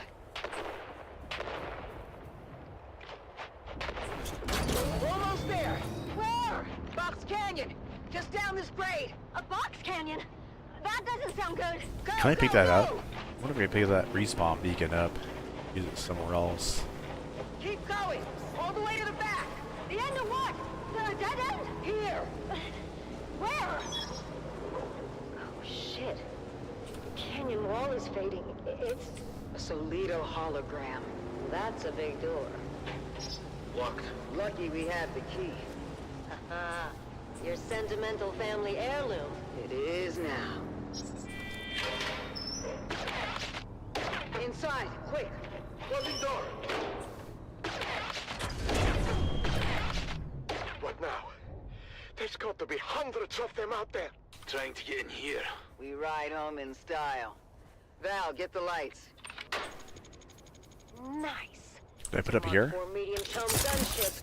Can you fly it? Does a worm shit in the sand? Mount out. You know, Is this worm is shit in the overkill for a sand? bunch of scabs. The gunship isn't for the scabs. Check the hold. Shy Halud. No, it's not That's here. a lot of booze. Stisk, you crafty devil. Told you, Val. First round's on me. Buckle in. Next stop, Carthag.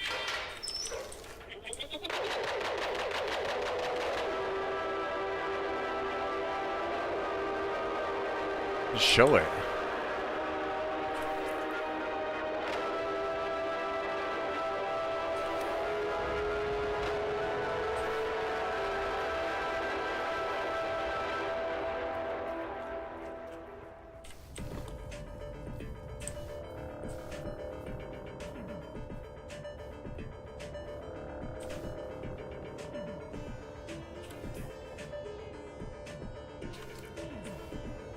Says like you're in here. I don't see it.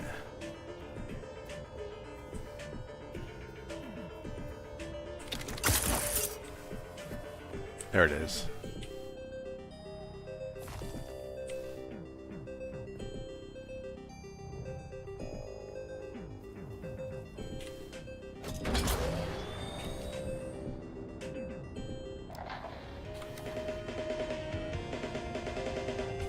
Dune, the battle for Arrakis.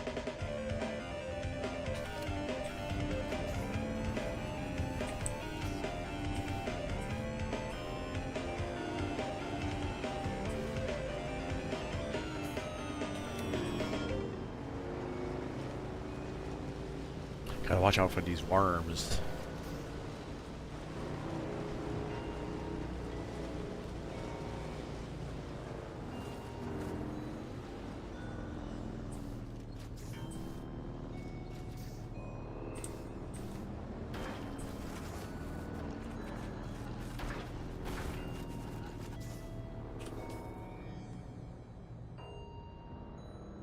This is the longest stretch right here.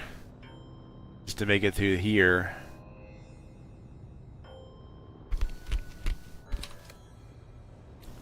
Oh, some worm fucking you up.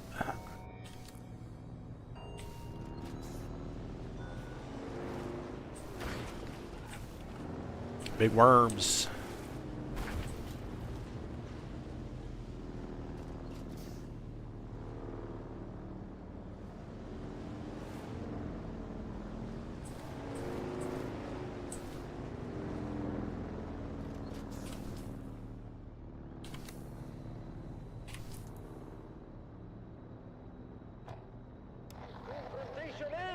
We'll have to wait until the next episode to find out.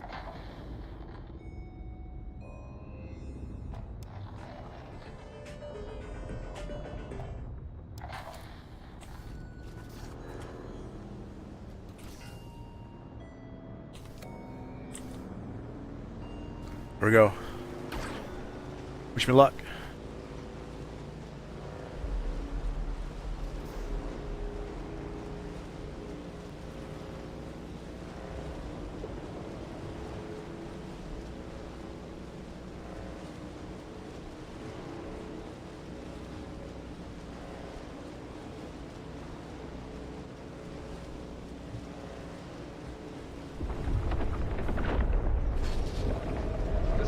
There it is. All you gotta do is get to these rocks. Real strength is acknowledging that it's okay to strive for and even expect a better day. We've got to approach every fresh sunrise as an opportunity to renew our bonds and strengthen our commitment to a brighter future. Lag. A future governed by hope and not fear.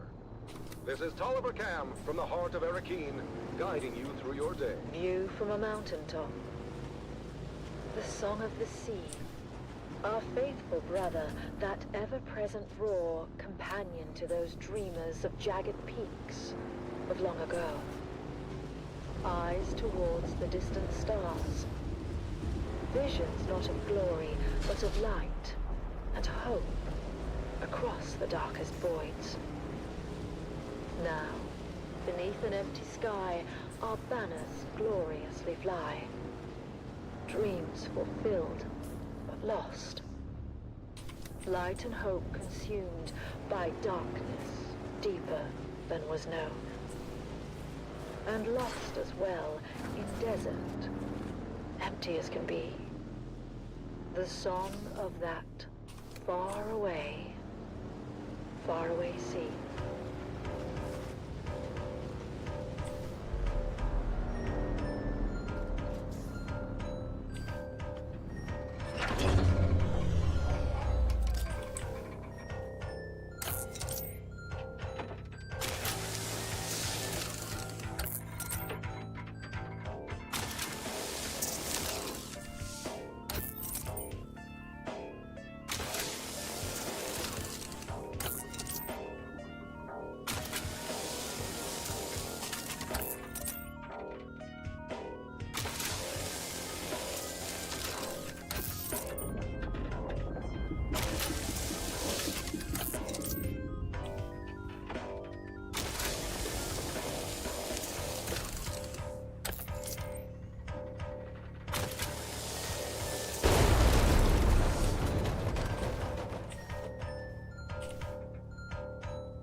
Got it.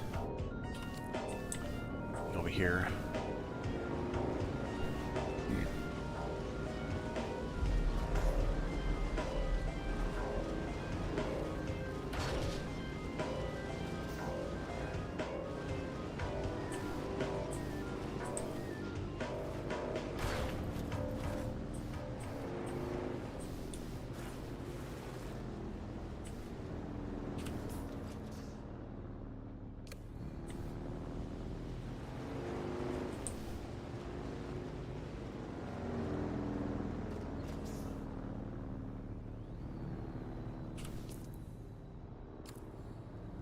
You build some cool ass houses in this area, in this place.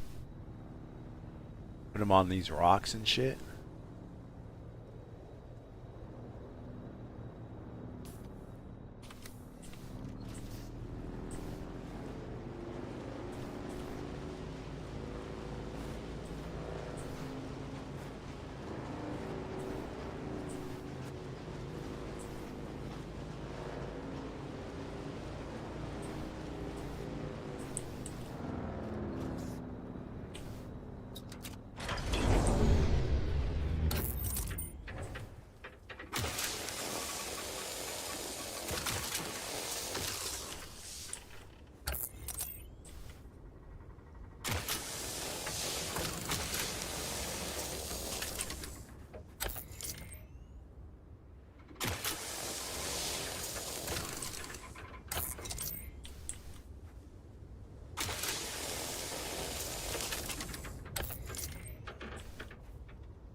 About to make it to my first home I made in this newbie area.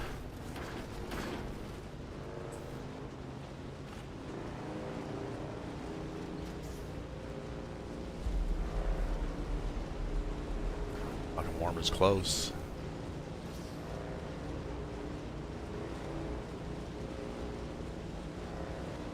That's right in front of me. There we go. It's my home, my first home.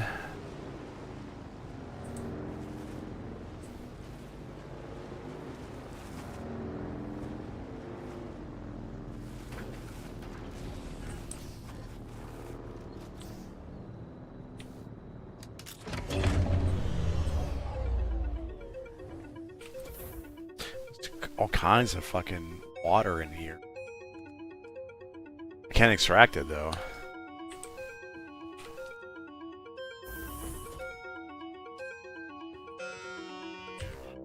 Like I drink it.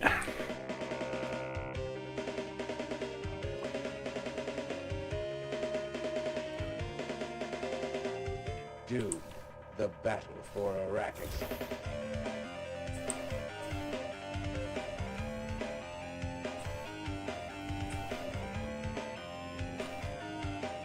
Got 9 hours left on this generator.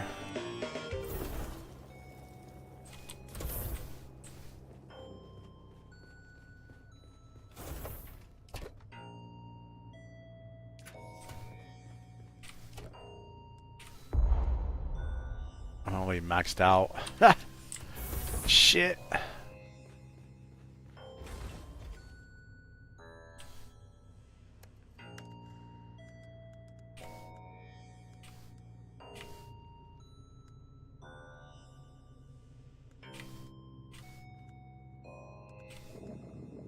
That there like that.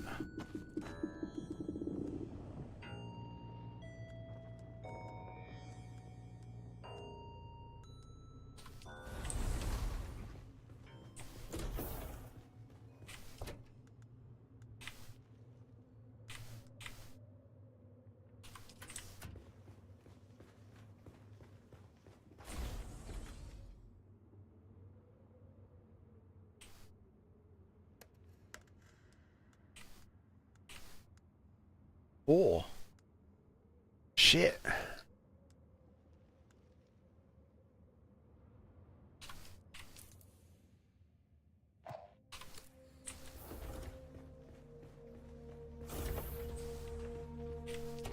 I think it's this blood I'm carrying. Maybe we should like drop some of that.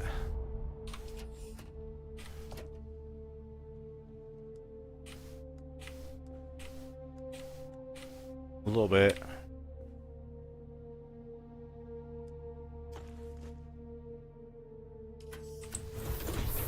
A little bit is causing that much.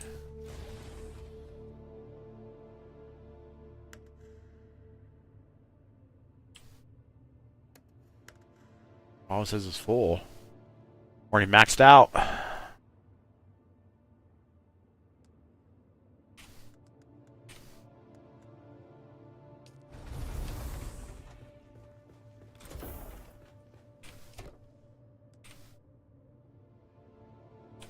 See what I can take with me more. Shit.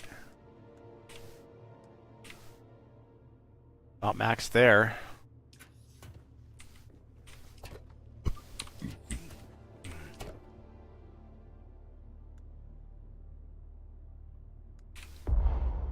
Maxed out there.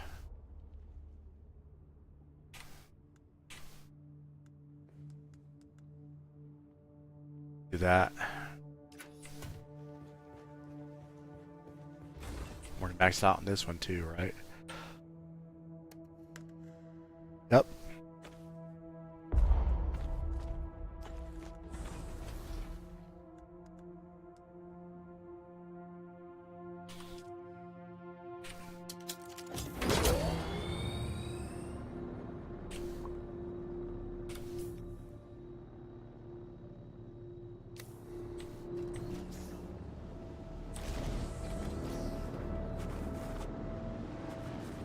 I need to get my full tour.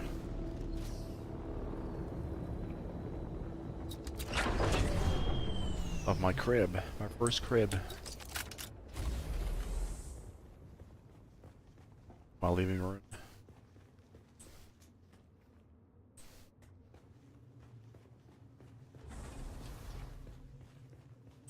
Crafting area.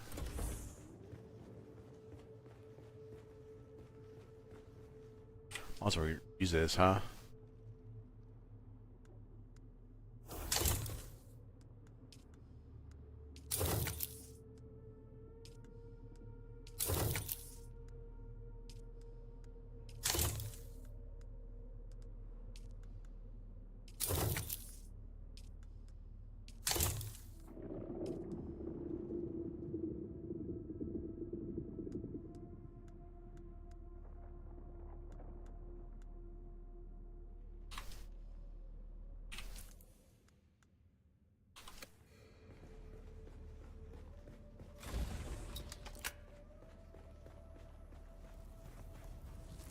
Oh yeah. Living room.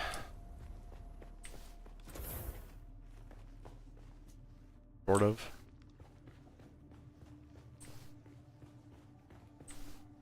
And it's supposed to be like the sleeping area. I don't know if can you sleep in the bed? Is there a sleep function? Nope. What is the point of the bed? Can't heal you and shit.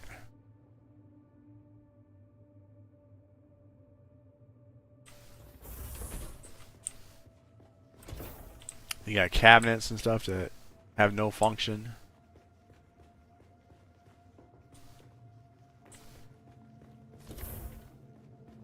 This would be the balcony area with the generators over here.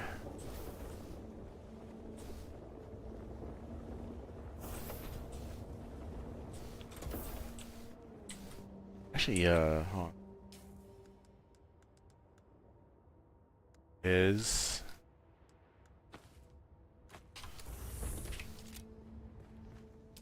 I still never hit the max level on this place.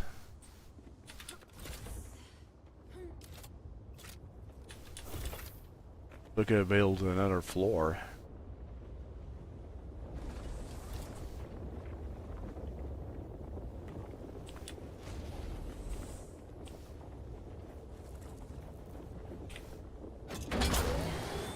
Okay, let's go back out. North.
here.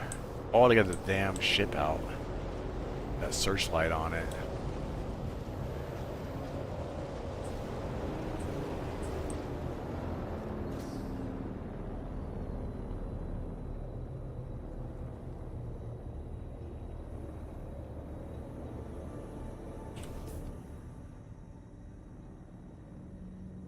But why?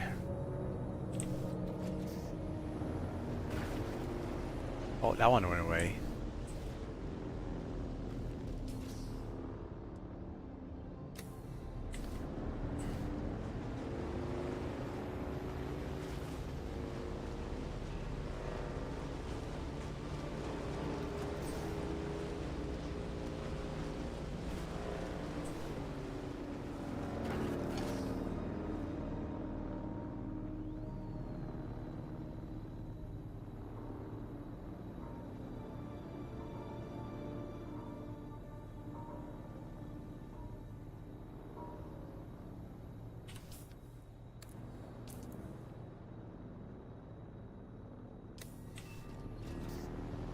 Here.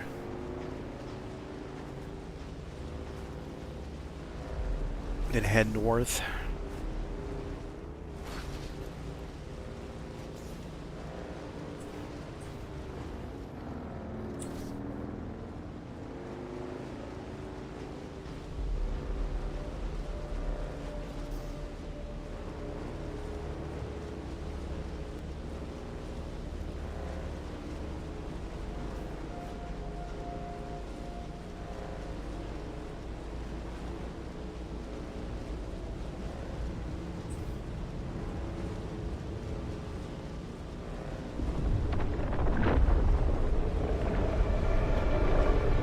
Ah, right there. My ass over here.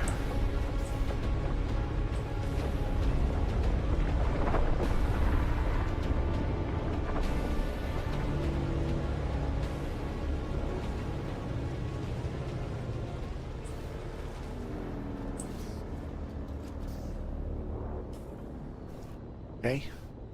Closer now. Too far away.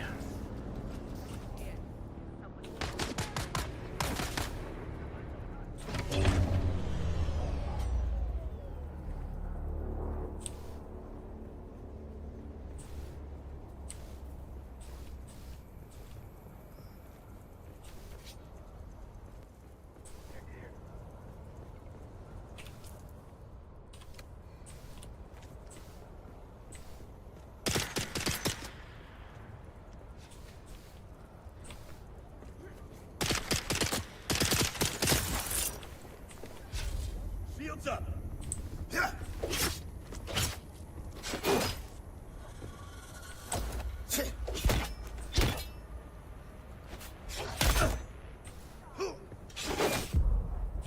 Oh, you fuck. Oh. Fuck is this?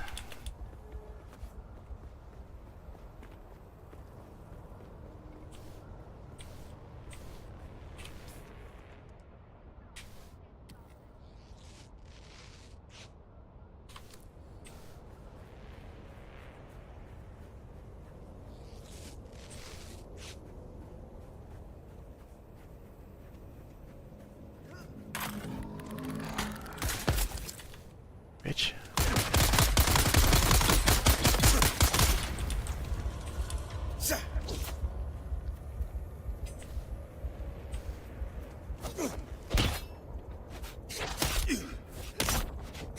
Shield off. Fucker.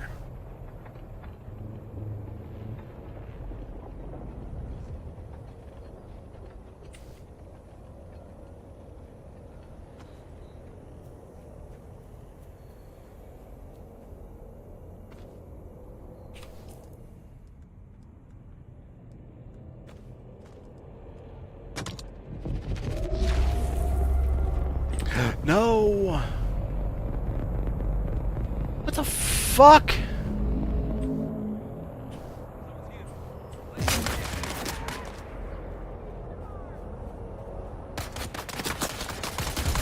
Oh, come on!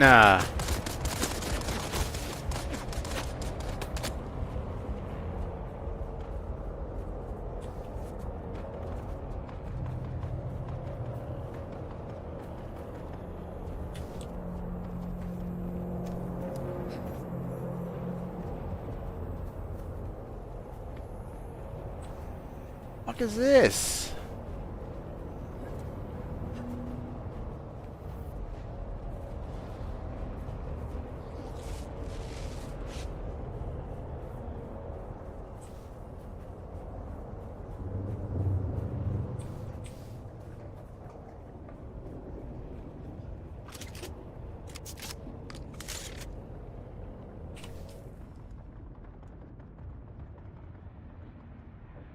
Room for anything.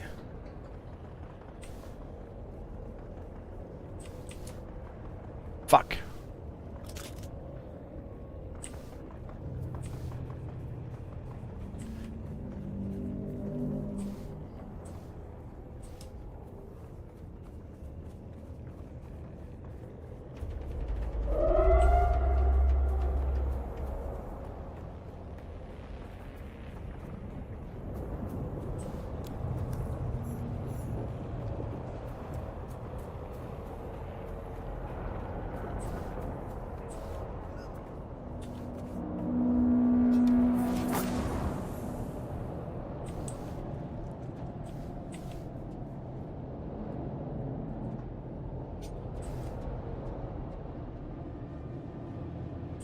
Did not see me.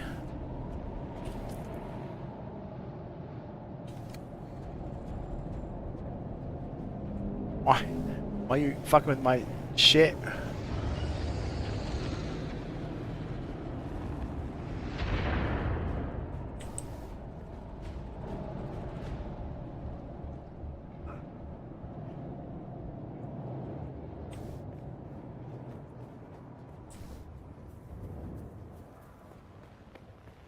Motherfuckers.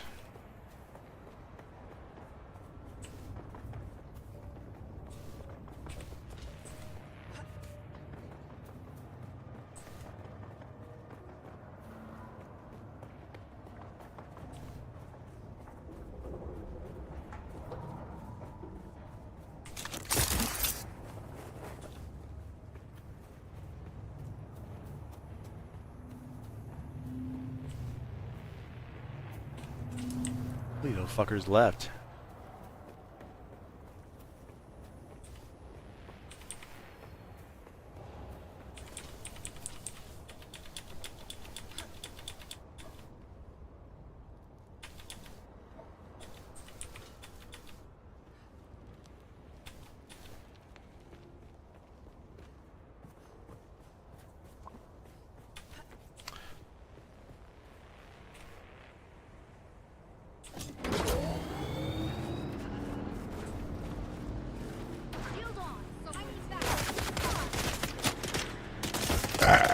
Itch.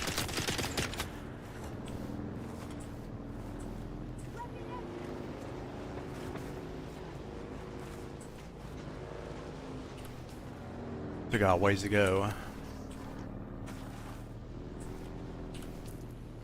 I'm in the other area. Oops.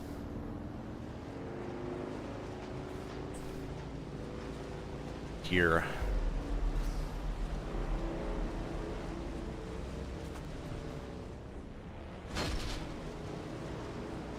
We're here in this Vermilius gap.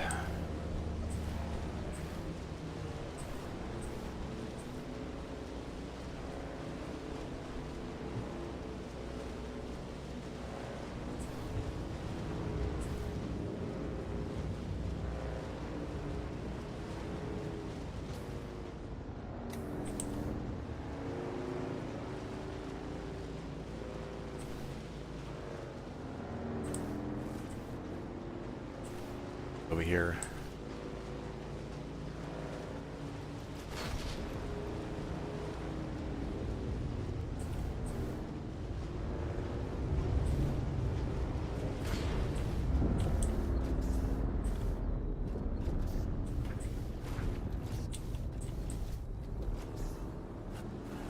bitch.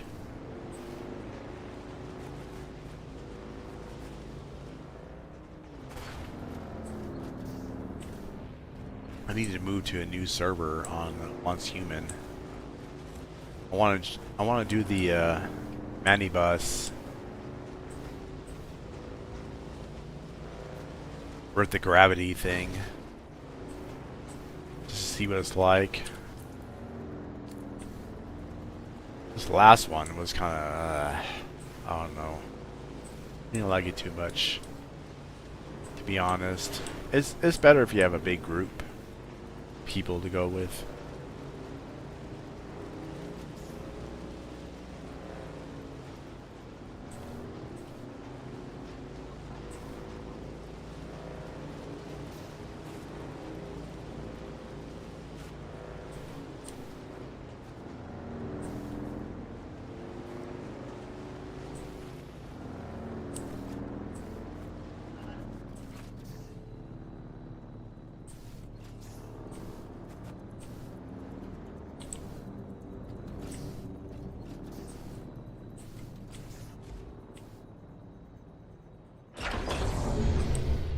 Okay.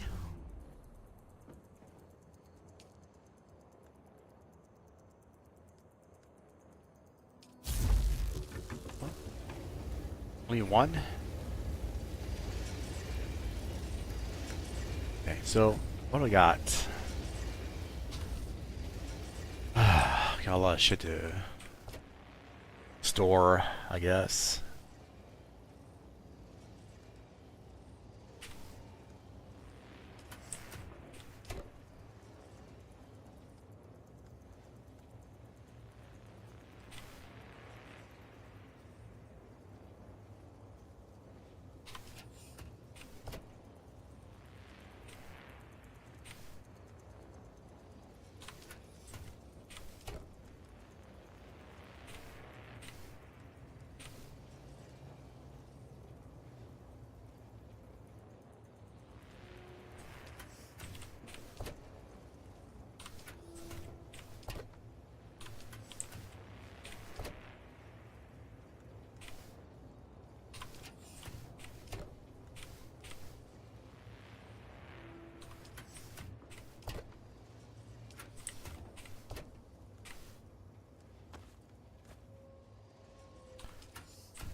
Can I make more of these heal kits? Let's see.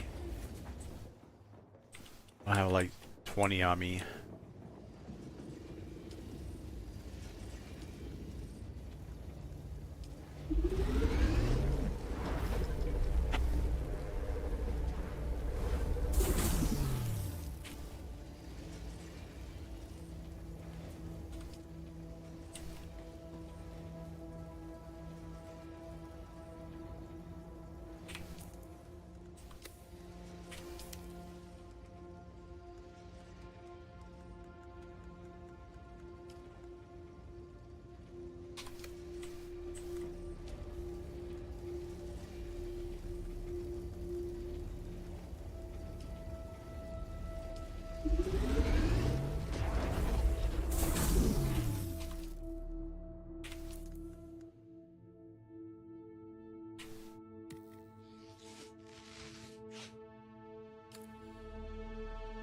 Here we go.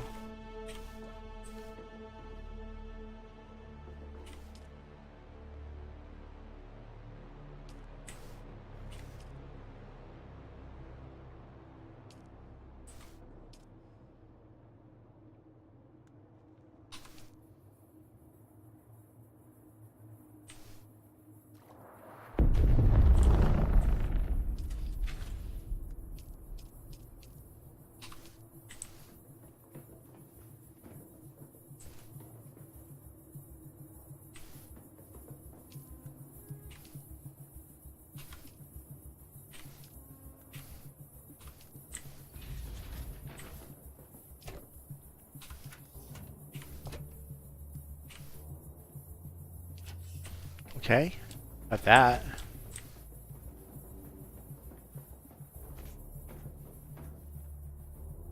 Also I need.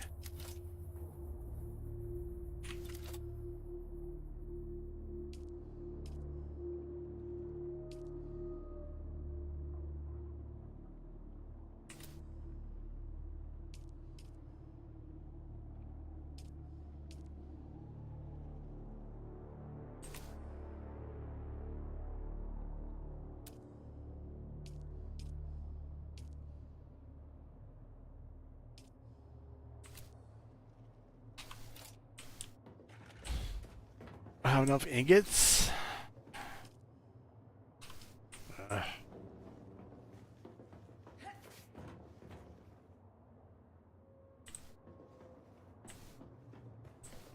So I have to do all this.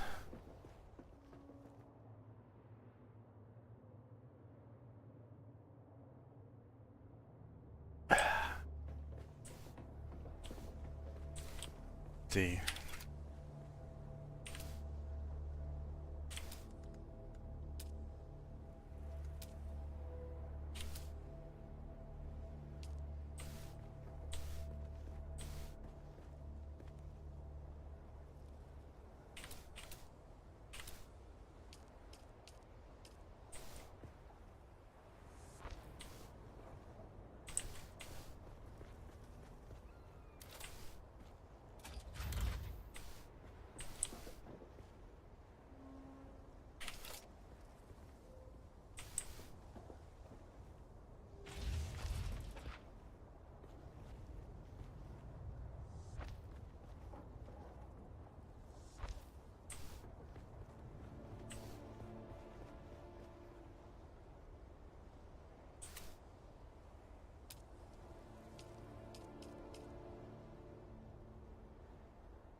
Looks good like that. At least underneath.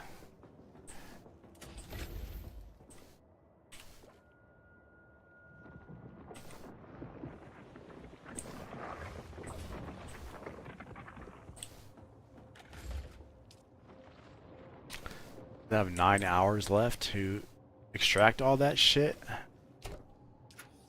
I have nothing in this really. Okay, be right back. Get a drink.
Come back.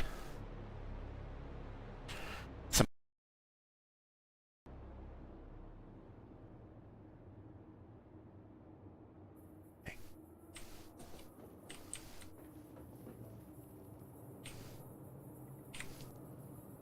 I got 4 days on those. Let me get like 5 days. Storage. Sector weather alert. A large sandstorm is approaching. Oh, man. My ass can't go anywhere.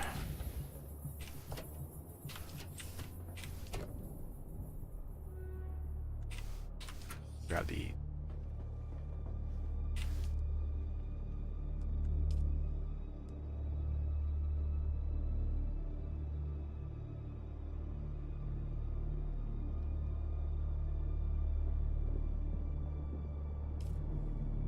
Four.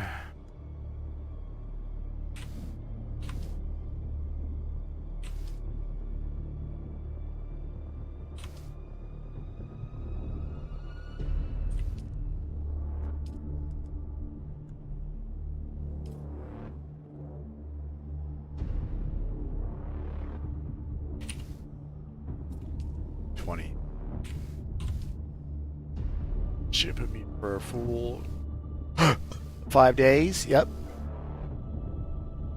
5 days from now.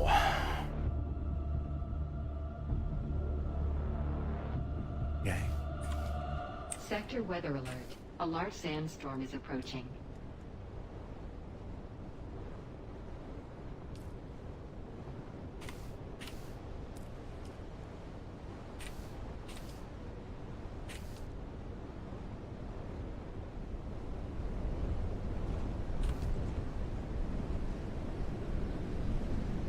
Six more.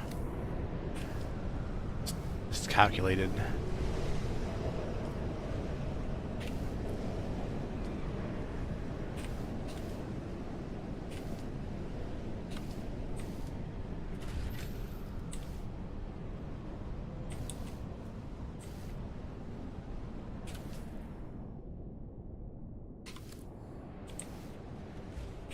Okay, so I got... Put that back in here.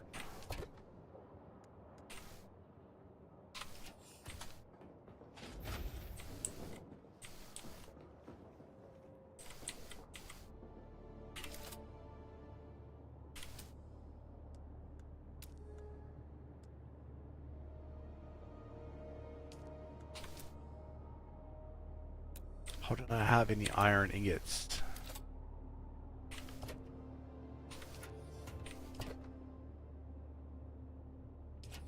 I'm gonna use them all.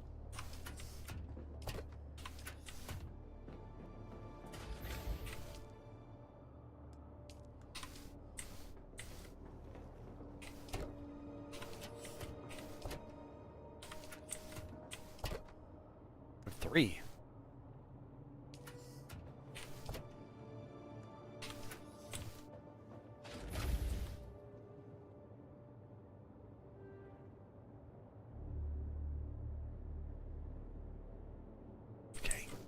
Well, let's leave it like that then.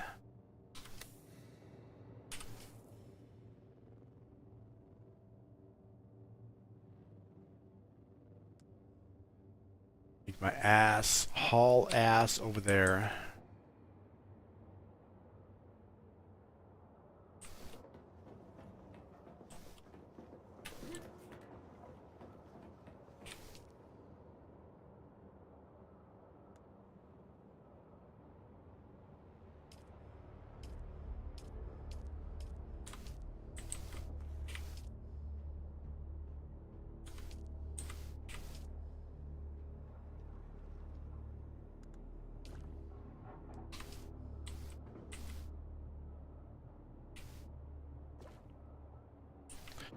Is another blood thing.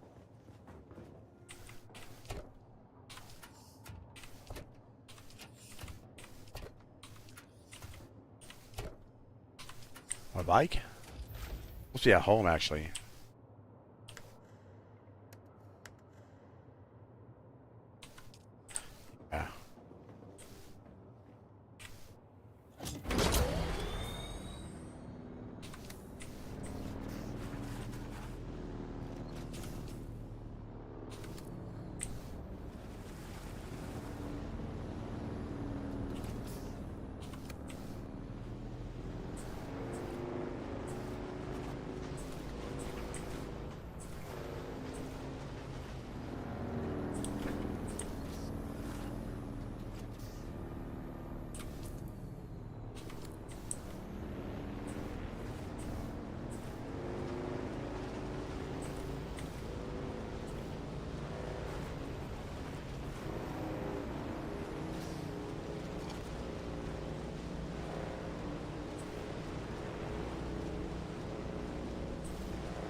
was decaying.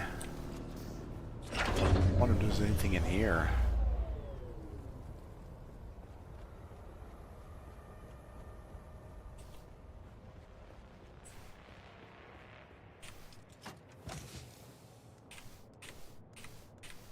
A little bit. Heavy darts. Crab. That. Tea? Beer? Take all this.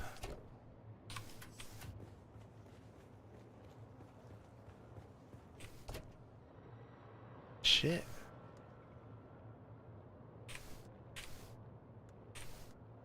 Shotgun?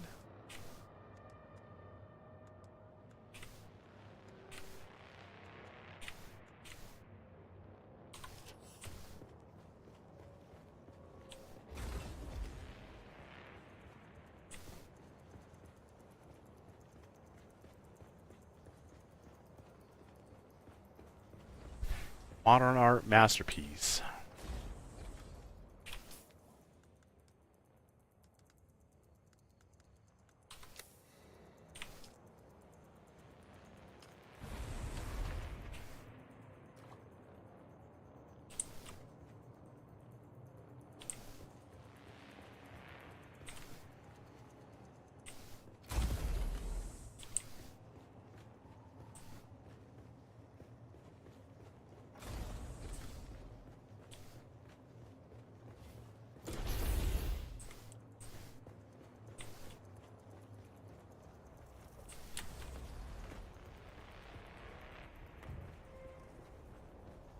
Take that home.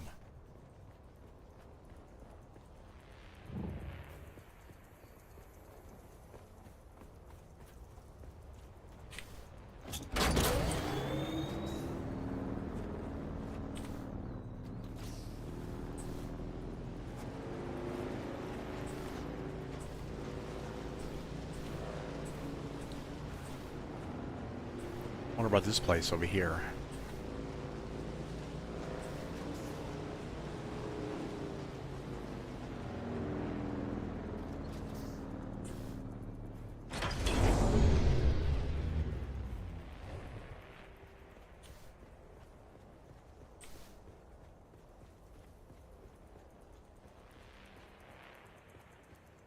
Nope.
Get rid of these. Keep that and that. Maybe these. Maybe. Mr. Tory MK1. Oh. You can break that down. Along with this too. Good. All this shit. That down. That down. Darts. I mean, I guess put the darts in here. Case. Break down.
Maybe that one too.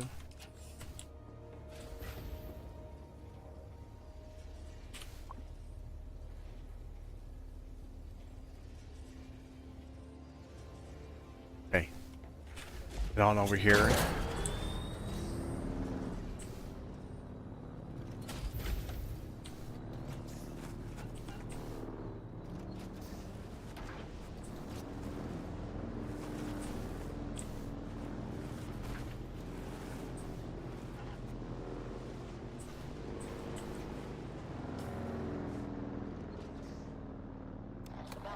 His alibi is weak, as is his assertion that he received Thorne's secret messages, but had no interest or capacity to decode them. He had the capacity, if he wanted to. We both had the same signals training. Does that mean you could decode the message too? Yes, I could. Then tell me, what did the secret messages say? Stay tuned for our next exciting episode, where secrets unravel and the truth comes to light on Death on the Titan.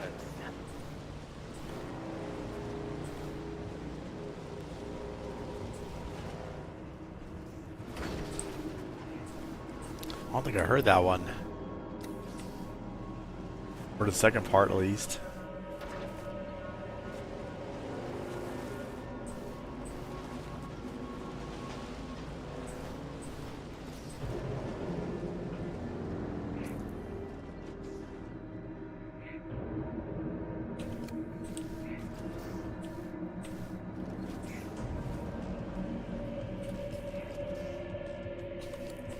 Head through here. Hopefully not die.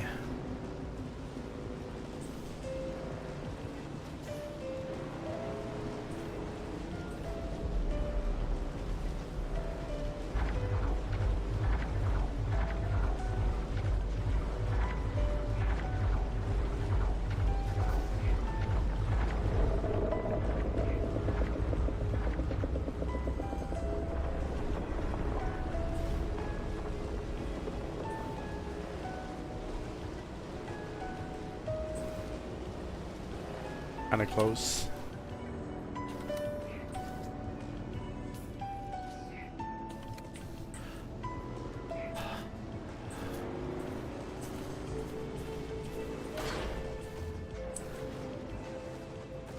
This is your master inspirator with the daily motivational. Today, we must remember, difficult doesn't mean impossible. It simply means we must work harder. Birds.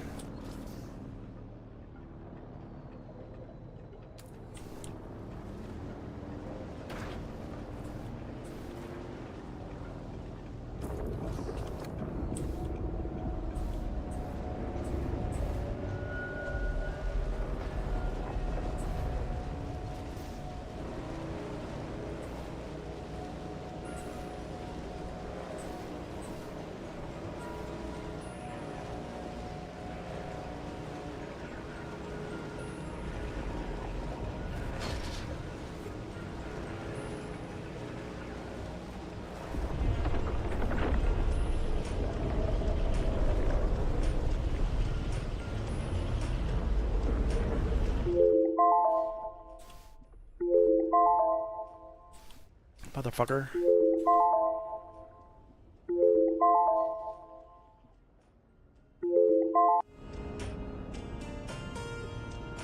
Be back.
Okay, got my things back. My foods.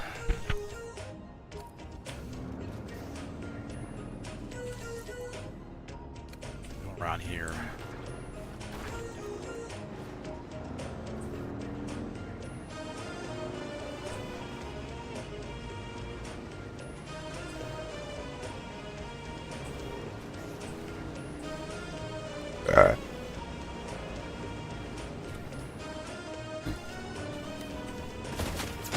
Ah! Really neighbors.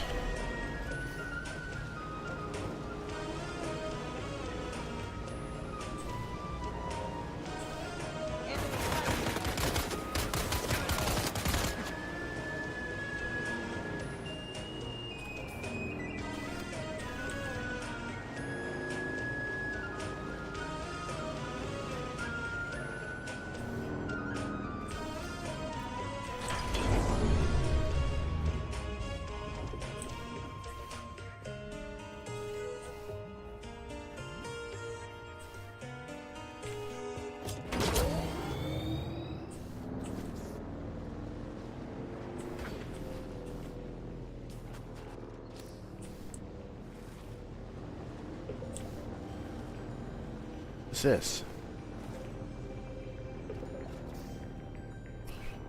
Oh, a truck.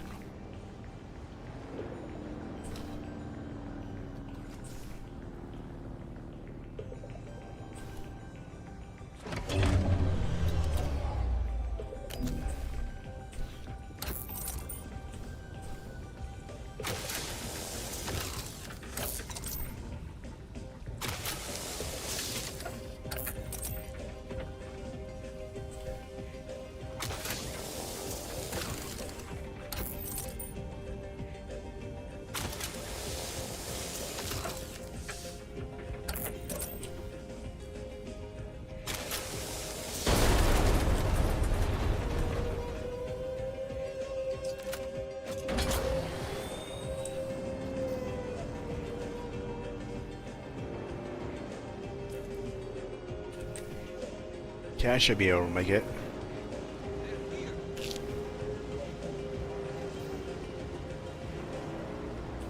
This is your master inspirator with the daily motivational.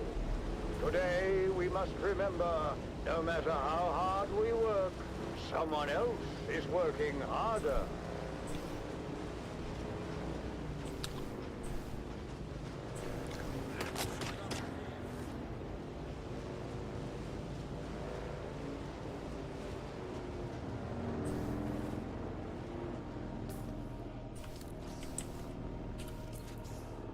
Oh, there's one there I haven't found yet.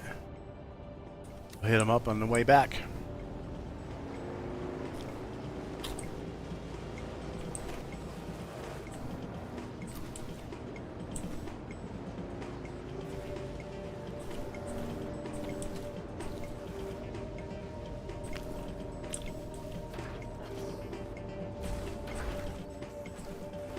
Which?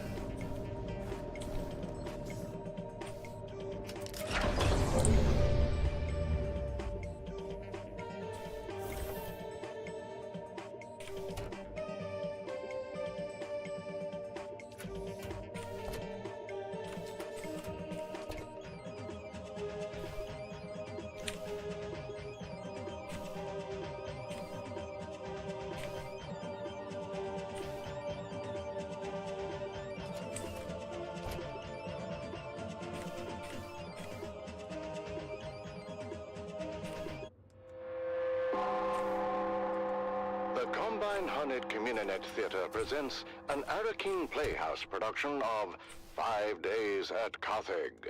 Brought to you by the generous patronage of the Padishah Emperor and the tireless support of the Spice Miners Fellowship and Leisure Committee. And now, it's time to dim the lights and return with us to those fateful days before catastrophe came calling. It's part 3 of 5 Days at Carthage.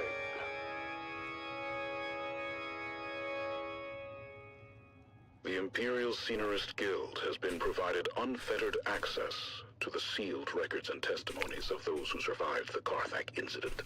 The following dramatization represents the official truth, as judged and signed by the Imperial Chamber Court and Aulic Council. So let us journey then to the burning sands of Arrakis, a desert planet in a far-flung corner of the known universe. The year is 10-1-94, and the war of assassins between House Atreides and their ancient enemy House Harkonnen is well underway. We join our story alongside a capacity crowd at the Great Carthage Amphitheater. As the Battle of Windsec is reenacted for the enthusiastic crowd, anticipation continues to build for the main event. The history-making return of the legendary gladiator, Argus Veer.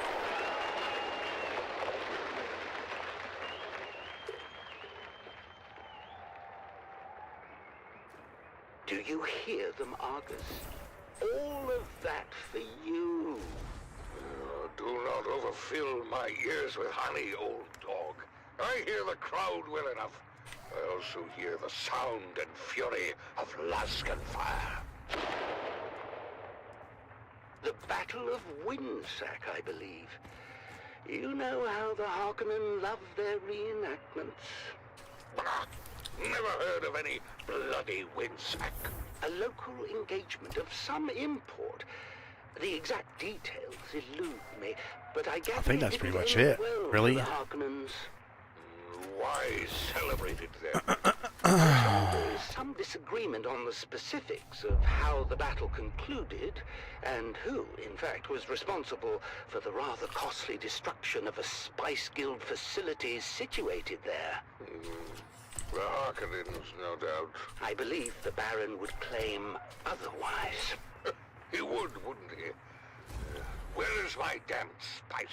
The skin on my legs feel as if it's both swelling and tightening at the same time. The pressure's building. Is there NK2 I can make? Damned spice!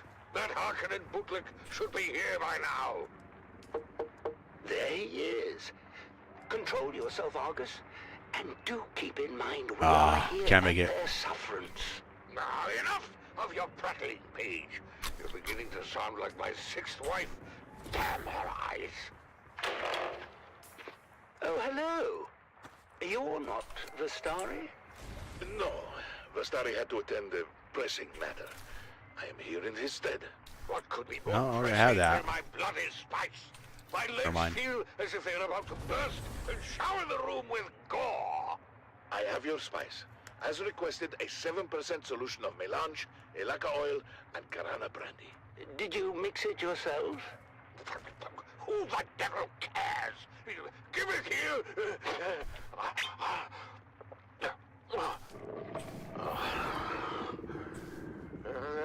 No, polish. Go easy on the lad.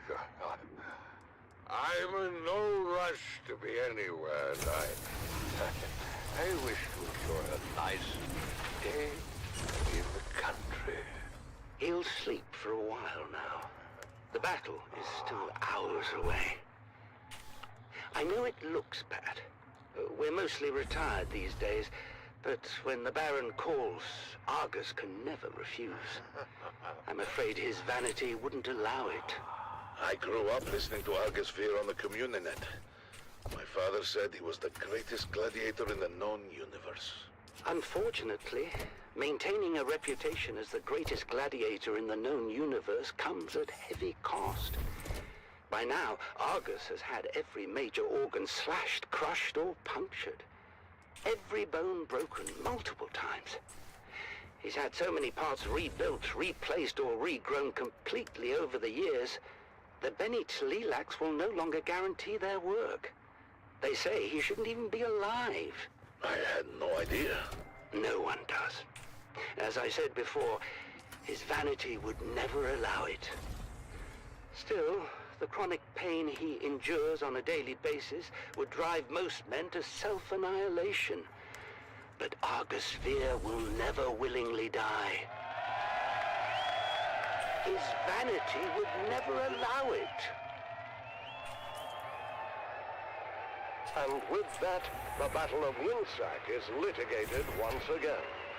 The crowd making plain their love for the Baron's men, in spite of the long shadow cast by the outcome of that very battle. Everyone knows the Atreides were responsible for Winsack. That much has never been in doubt. House Harkonnen was punished because your thick-headed cousin Glossu destroyed the moonfish industry on Caladan. I've heard that before, and it's ridiculous. What could fish halfway across the universe possibly have to do with Winsack? Let me ask you this, dear. Who spearheaded the Imperial investigation into the destruction at Winsack? Your boss, Hasamir Fenring. Everyone knows this. Oh, I wonder if that's the same Hasamir Fenring that was heavily invested in the moonfish industry. I hear that Fenring lost over a third of his fortune when the industry collapsed. Can you imagine? The bastard. Who? Fenring or your lunk-headed cousin? The Count bleeds our house dry with massive debt for a facility we didn't even destroy. You know I love you and your whole eccentric family, dearest. But if someone deliberately reduced our holdings by a third... I would skin them alive, of course. Spoken like a true Harkonnen. Would you deny Count Fenring the same accommodation? As much as the Baron bemoans it, I doubt House Harkonnen is substantively injured in anything other than pride. But enough of this. Are the girls ready? The streets are filled with revelers, and I'm not going to be late again. It erodes my authority, and I resent it. Girls! What? How dare you address your mother that way, as if you were speaking to common Mara. Try again. Yes, Mother? Try again. So lovely. It's a shame Feyd-Rautha won't be there to see you. What? What do you mean he won't be there? I heard over the steward comms. It seems Feyd and some of the cousins... Chronicles. I'm your Badlands Scout, Sally O'Gary, back with another wild adventure from the Wastelander Chronicles. Today's story is a real nail-biter. We were out in the Haga Basin, tracking an off-course freighter when we had the most incredible and terrifying encounter. Let me tell you all about it. We were cruising along in Clovis, our trusty 68 Shom Landmaster. It was supposed to be a routine trip, nothing special. But then, out of nowhere, a rock slide showered down from above and blocked our way.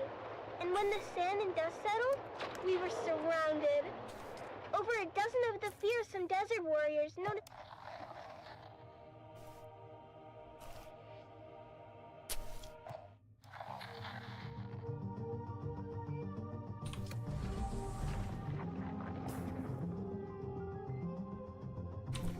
Okay.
Where they at?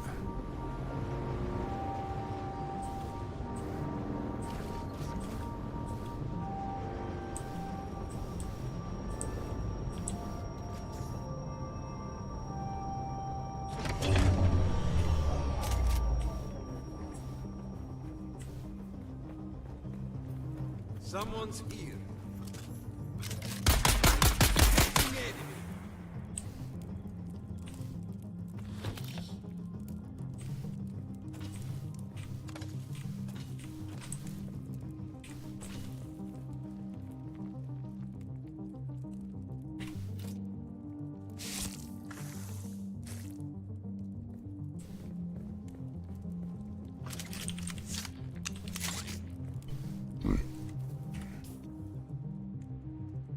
Well, I got 58 of 71 now.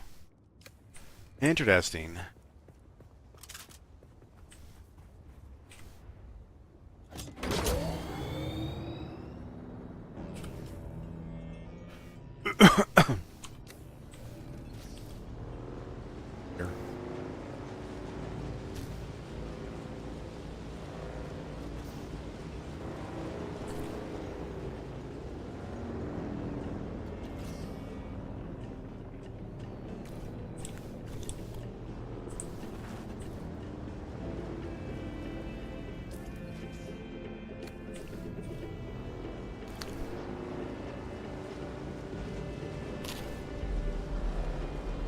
Wow, those ships again.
Bitch died.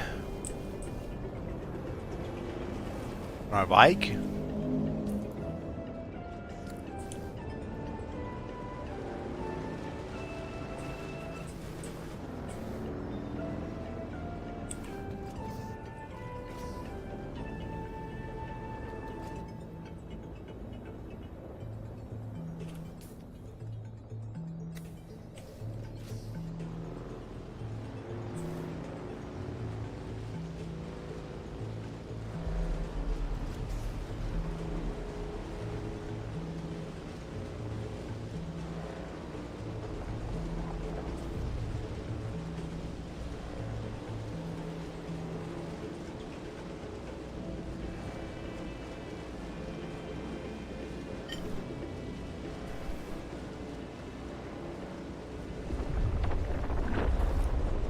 Oh.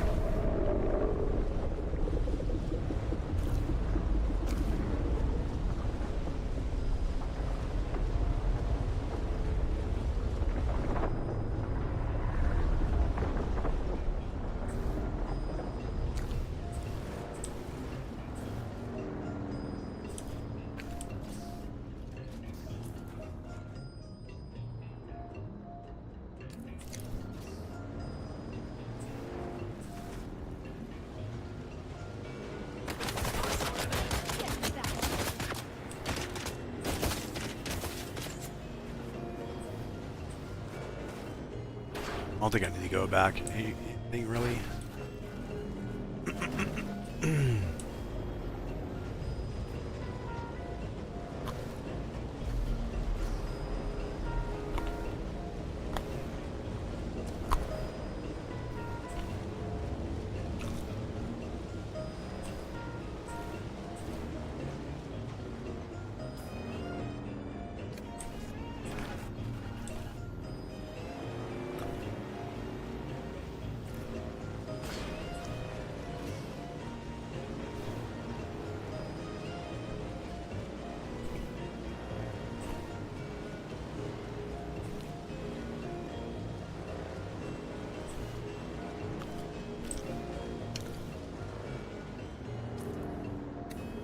Shit.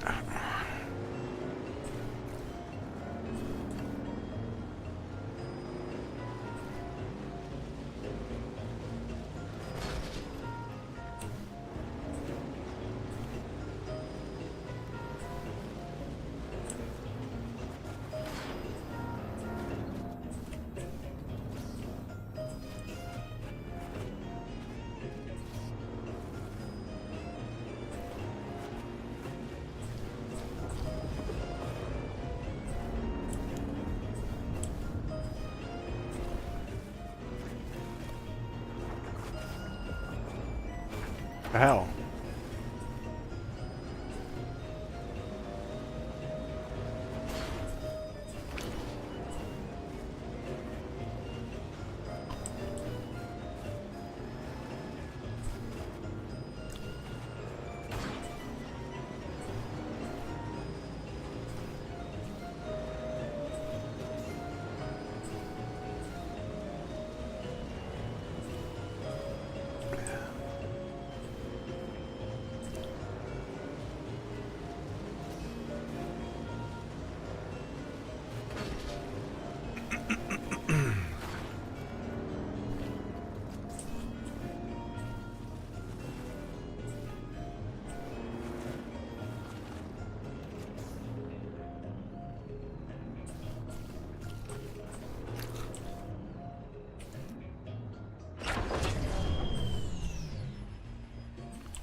Shit. Need more room.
Emotion control.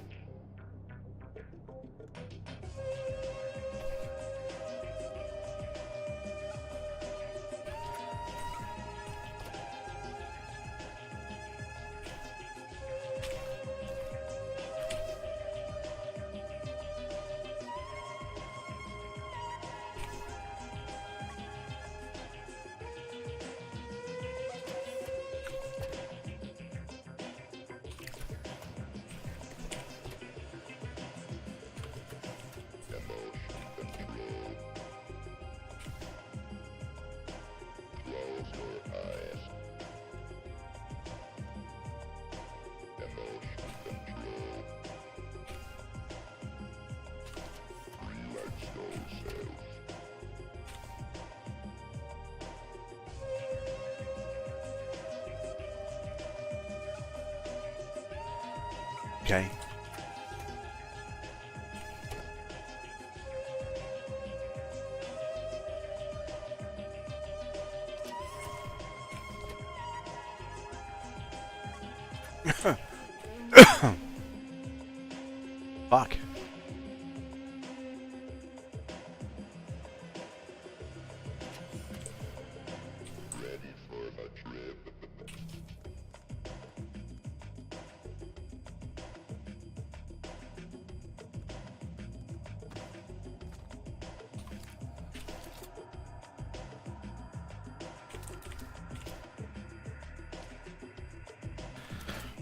still need iron ingots.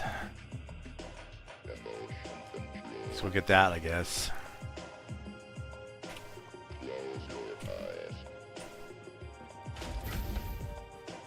Get that anywhere around here.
How long is it going to take?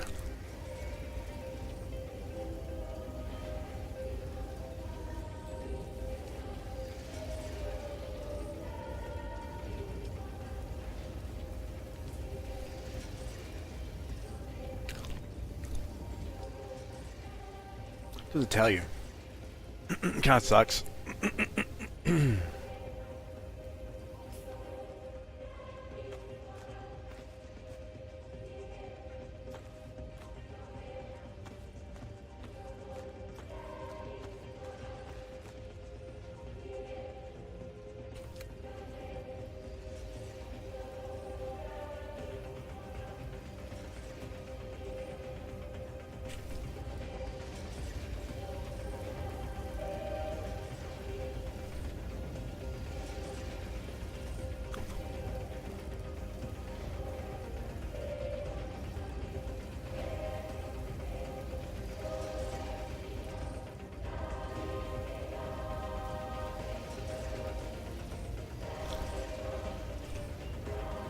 10 seconds apiece. So 2 minutes, 10 seconds.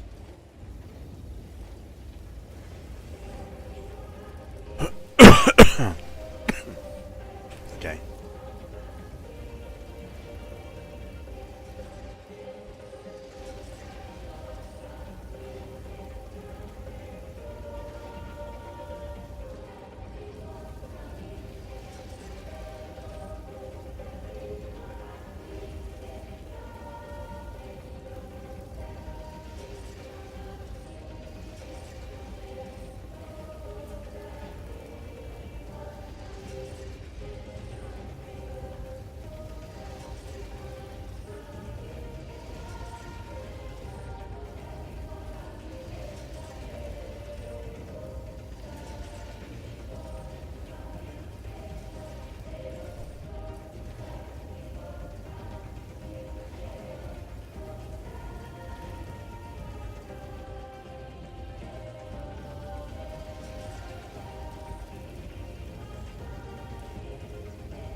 Oh shit.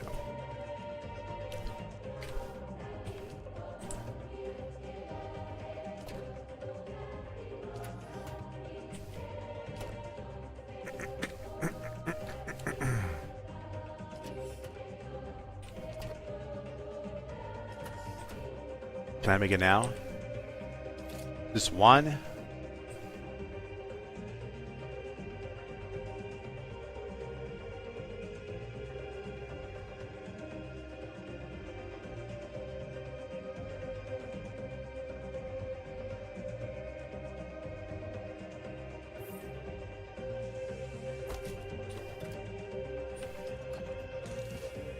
How much volume does it have? 750.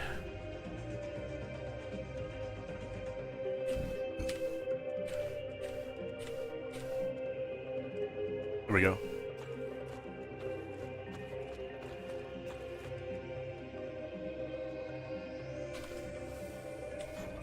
Any more?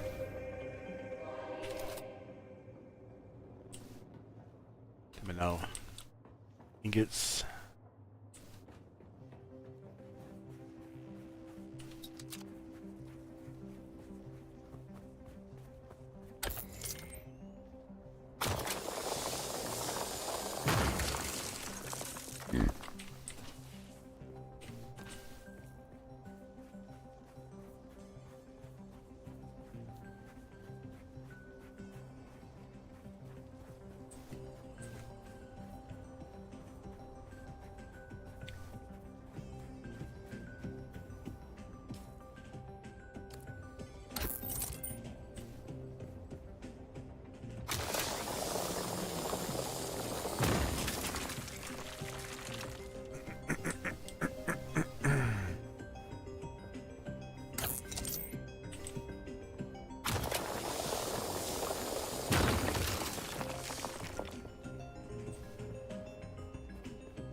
Three minutes, 30 seconds. My God!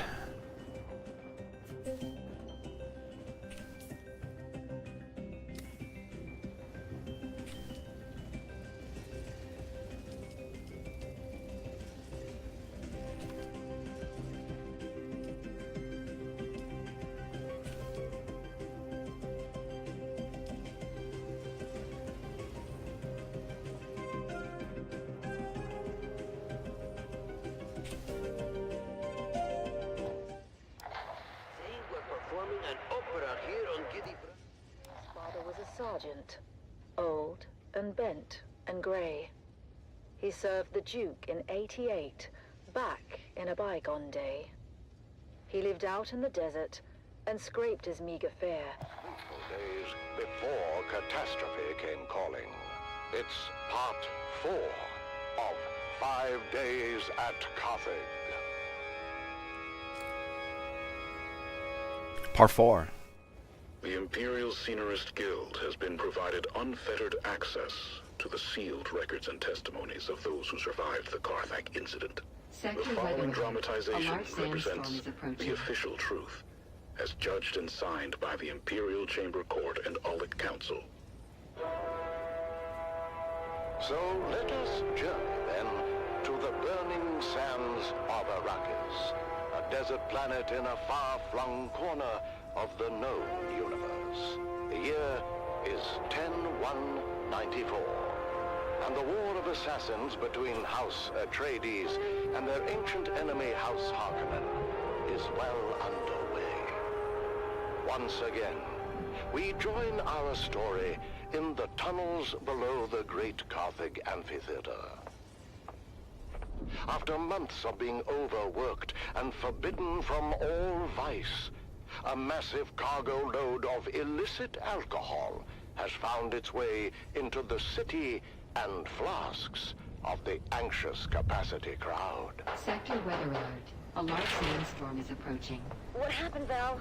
You've been gone forever. More importantly, is it done? It's done.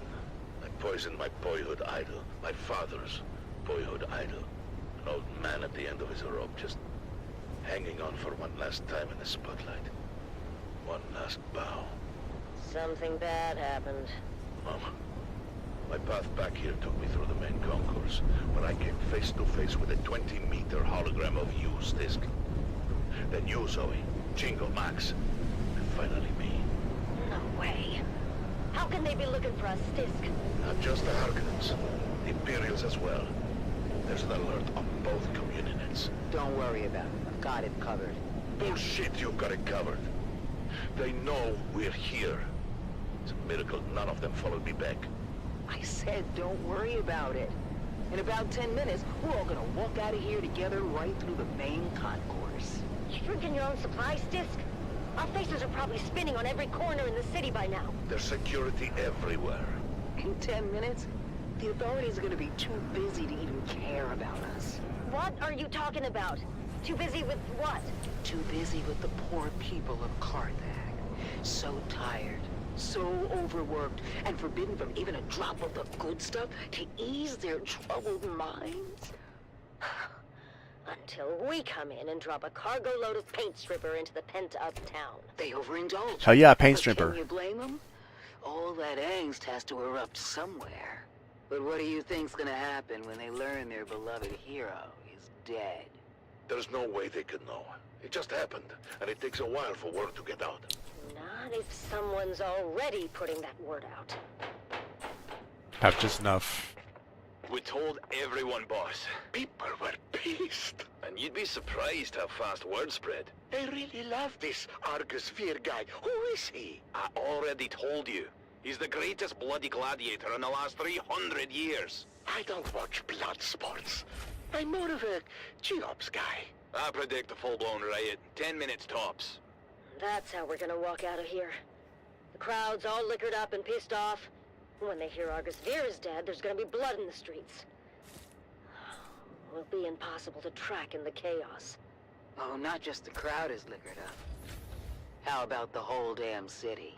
But how do they know it's us, Stisk? The vault we hit with the containers of booze? Okay. I reported it all destroyed, but the I have rest all of kinds of Simba- room. But it wasn't destroyed. For now. You lied to your own people. Then we stole from them. What the hell, Stisk? And how did they find us so fast? Our cover was blown the minute we hit Carthag airspace. Impossible. Smuggler Ornies have standard-issue transponder masking. They do. But our cover It's was a long-ass blown by way the just for Soviet this Union. quest. It was blown by our own side. Of course they would recognize their own transponder mask. What did you do to us, Stisk? We can never go home now. Sorry, Val. If there was any other way... Any other way to do what? Betray and steal from our own? She doesn't care about the smugglers, Val. This is all about the Harkonnens. That's right. The Baron and all his spawn can go to hell and take their city with them. Carthag can burn to the ground for all I care. I gotta turn this in at. Millions could die. Or they could live. If they get out in time. There's more chance than my sister got. What the blazes is the hold of Davros? This ground car hasn't moved in 10 minutes. It's the crowd, sir. As you correctly surmised, they seem particularly agitated. Blast it, man. I told you to take the back way and damn the main thoroughfares. This is the back way, sir. I'm getting reports from all precincts. The people are well lubricated and taking to the streets. Father? What, Ludmilla? Can't you bloody well see I'm working? Oh, relax, dearest. The poor girl only said she has to... Damn it. I told you all to go before we left. Davros, what do you suggest? I have a cup, sir? I'm asking about the mob, Davros. The angry, inebriated mob encircling us at this very moment. Wait a second, sir. There's a bulletin being flashed on all Communinet frequencies. Put it through. This is CHOAM Communinet 1 with an emergency bulletin. At 21 local time, Carthage officials announced the death of famed gladiator Argus there. Further reports indicate widespread unrest throughout the city, as well as full-scale rioting at Amphitheater Square. Prefecture authorities What'd it give me? have I didn't get ordered shit out of the that. streets cleared, effective immediately, as a curfew is now in effect. Let's go live now to... I am surrounded by fools, darling. And not the drunken, slack-jawed apes cavorting just beyond. No, the fools I lament are the dead-eyed imposters within my own organization. The so-called prefecture authorities that have, for some unknowable reason, ordered a curfew and the streets cleared. 2 orders that I, as the High Prefect of Carthag, with the most complete knowledge of our forces' capabilities, would submit, we have no bloody hope in hell of enforcing. 2 orders that will, Yeah, this one actually only serve to incite the finish that one little area. if not compel them Let's do to that. violence. Darling, the girls are afraid. Listen, girls, this is a Series 7 armored ground car. The same vehicle used in the Emperor's own livery.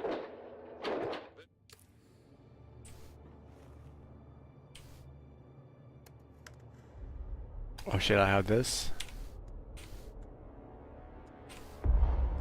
Bitch.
Pretty much full.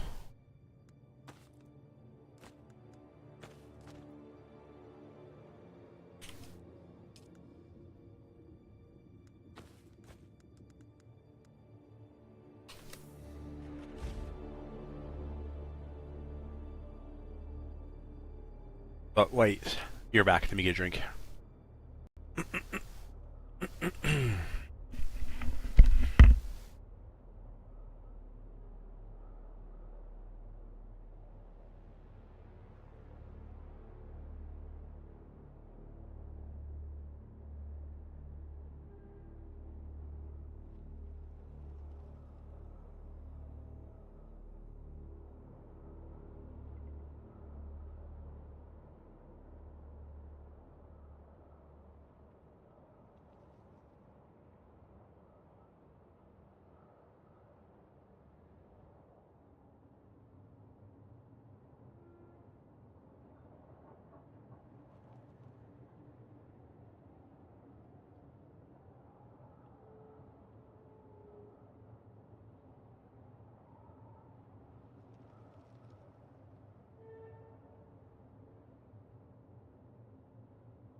Oh, okay, I'm back. Let's see.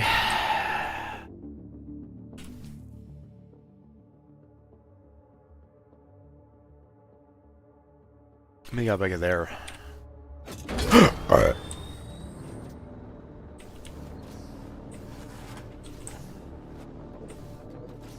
Open up door.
I'll just dismantle that. Scrap it.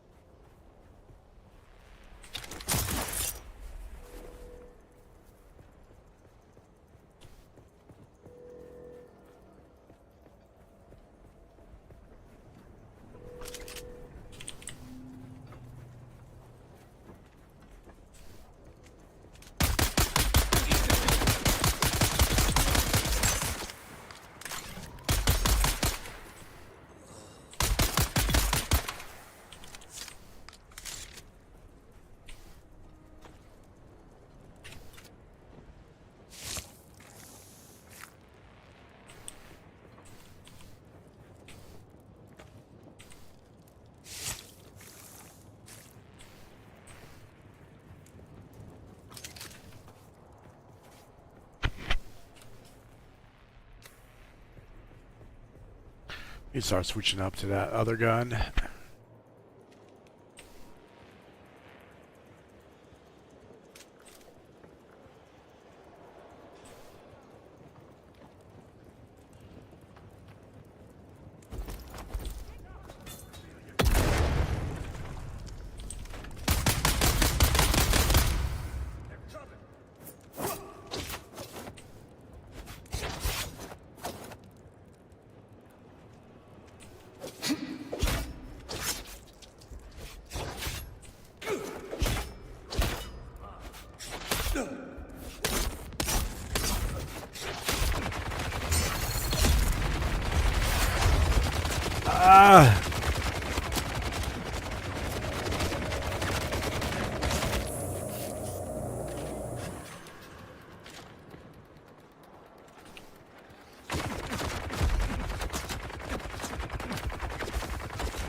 Bitch.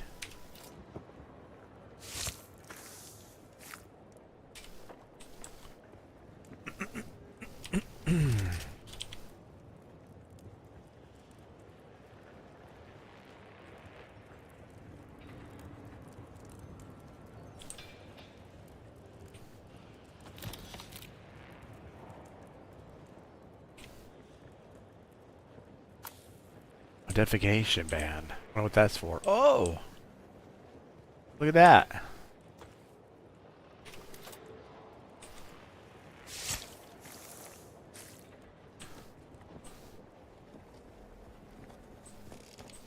There's a Nelson up here.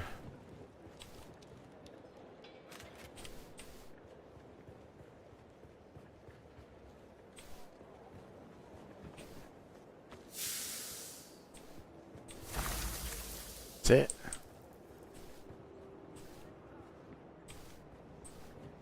Okay.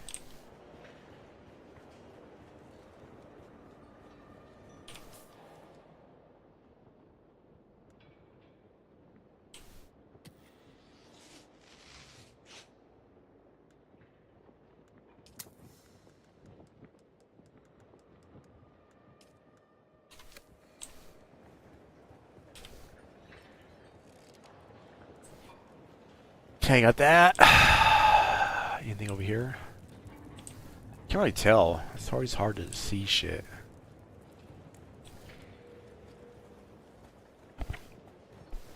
Up here.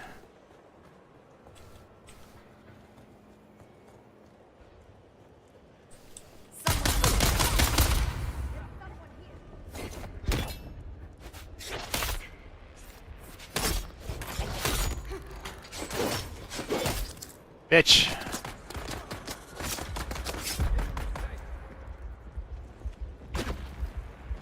God damn it.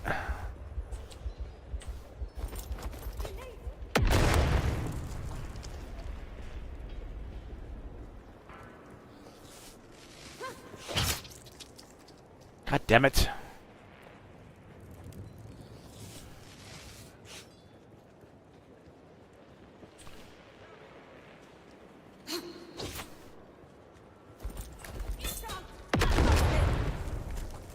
How's that fucking shield still healing them?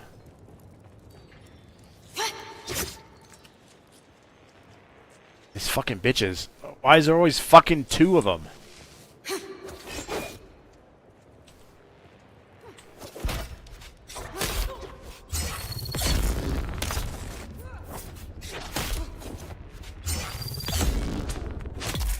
Fucking whores.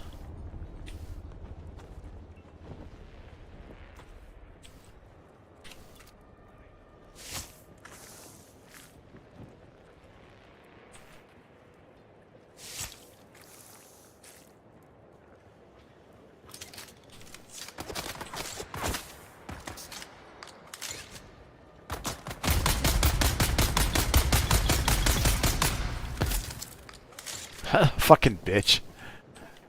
What's this? I have followed the way of the Kirab for many years, but never did I imagine we would one day be holding the Suk Alusus at the very foot of the Fremen's holy hammer, their Mirzabah.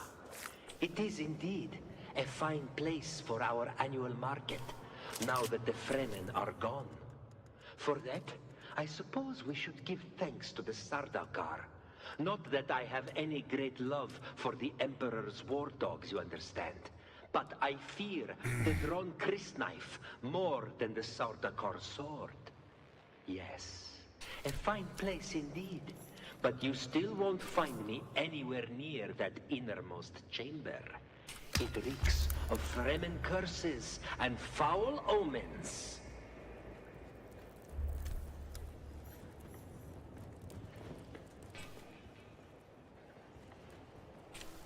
What's this? Get the best loot with Droot. Droot bands always get the best loot. Everybody knows this. You tired of scavenging for half a liter John of water, blah blah blah? Join Droot's band. Who the fuck is that? What is that? Is that like a recruiting thing? A clan thing? Do you want to live like a duke? Ah, I wonder.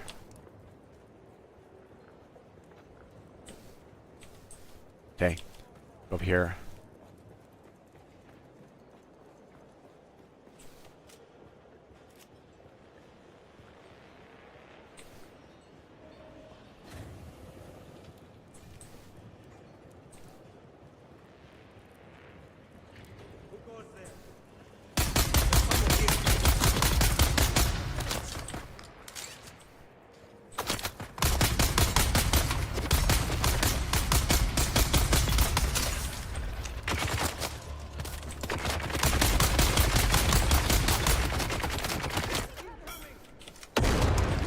Ah, fuck.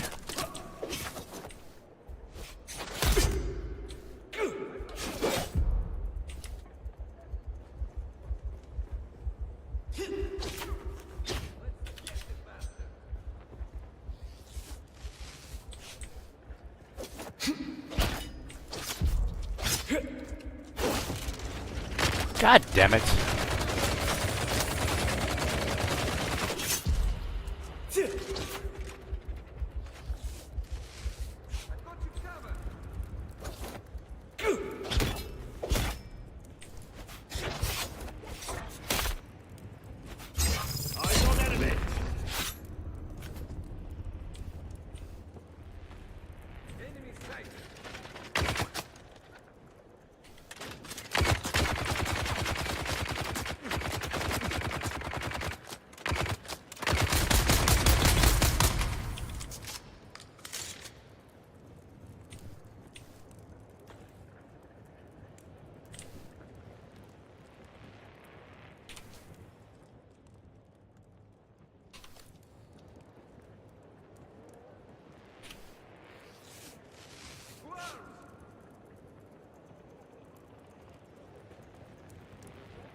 Fuckers.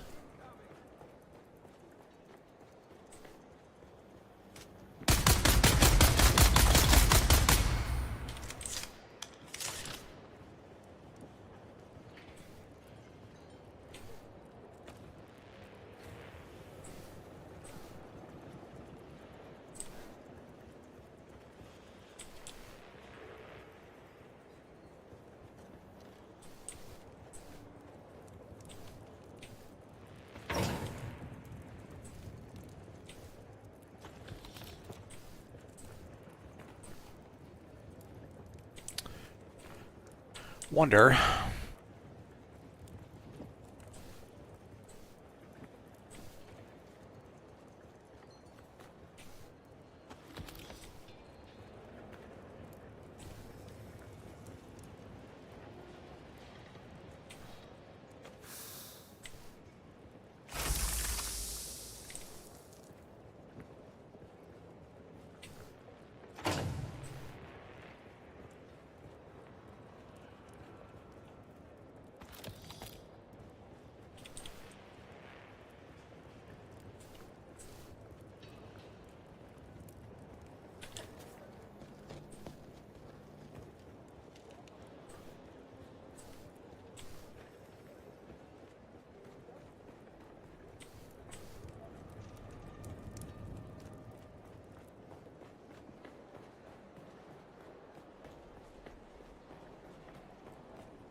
Ha!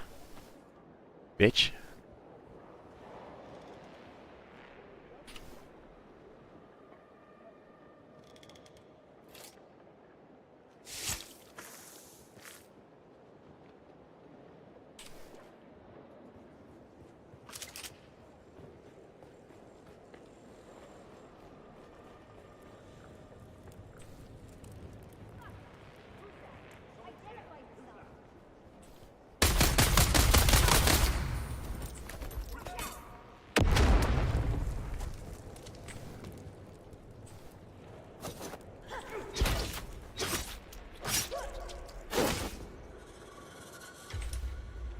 God fucking damn it. I gotta do something with these fucking...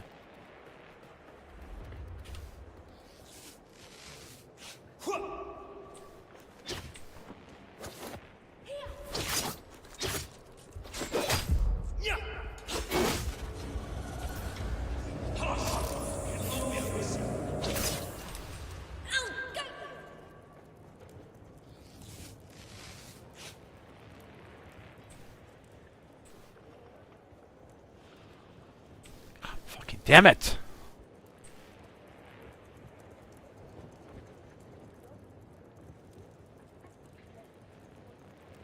How am I supposed to get these two fucking bitch-ass hoes the same fucking time? Shotgun doesn't do shit. I don't know the fucking disruptor. I can't shoot them.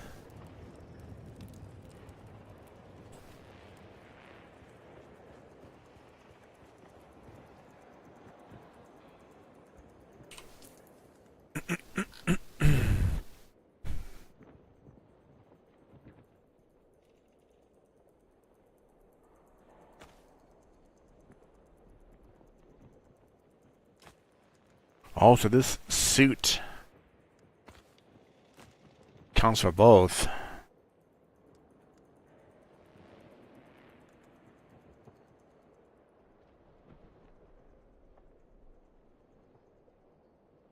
Shit, I don't have anything.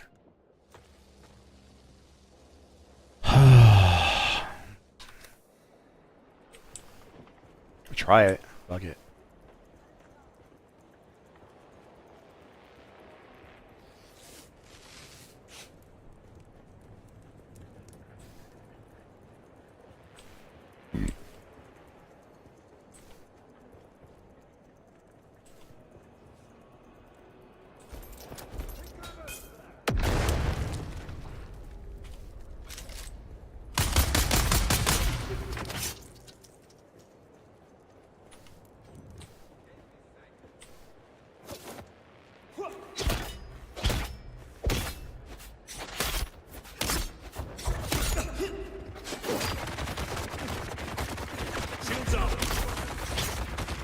Come on! Yeah.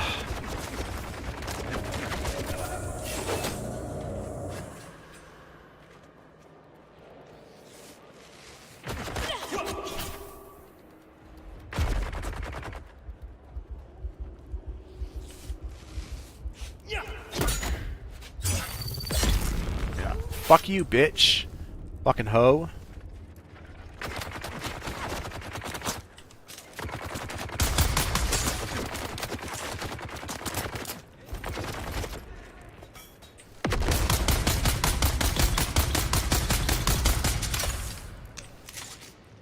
Fucking Jesus H. Fucking Christ. Did it help? Putting that shit on? Not sure if it did, actually.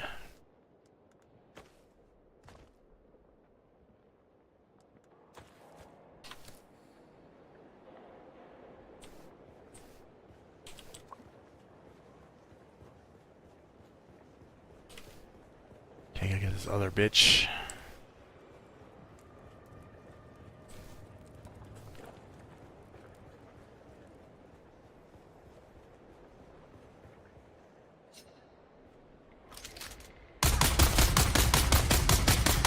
The moment you fucking draw.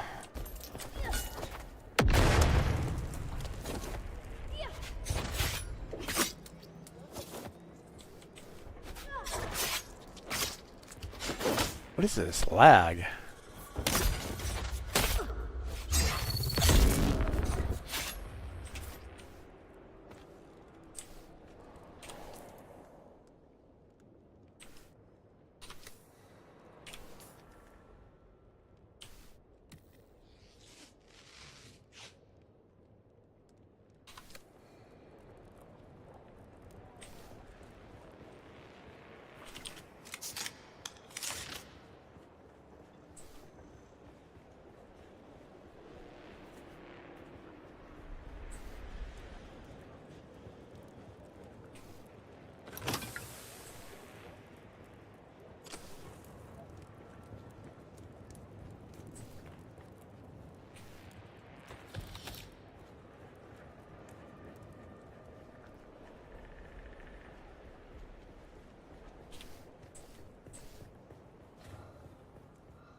I'm running low on my heal kits here.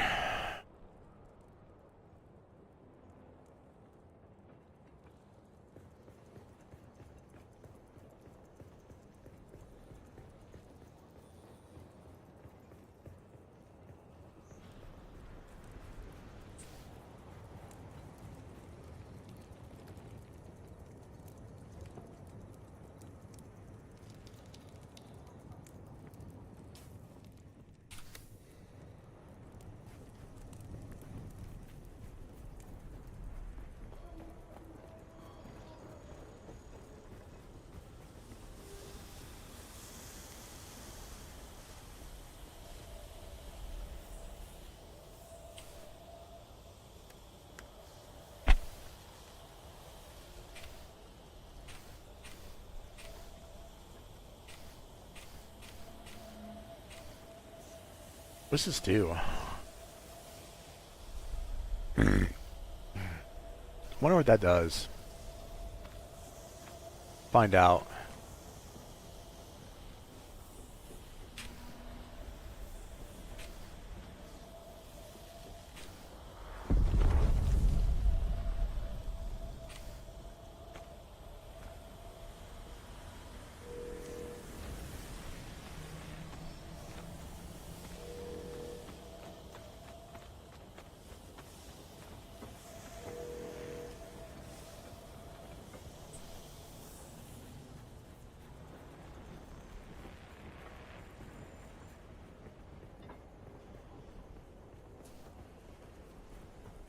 Should I get any plants out here I could just quickly grab?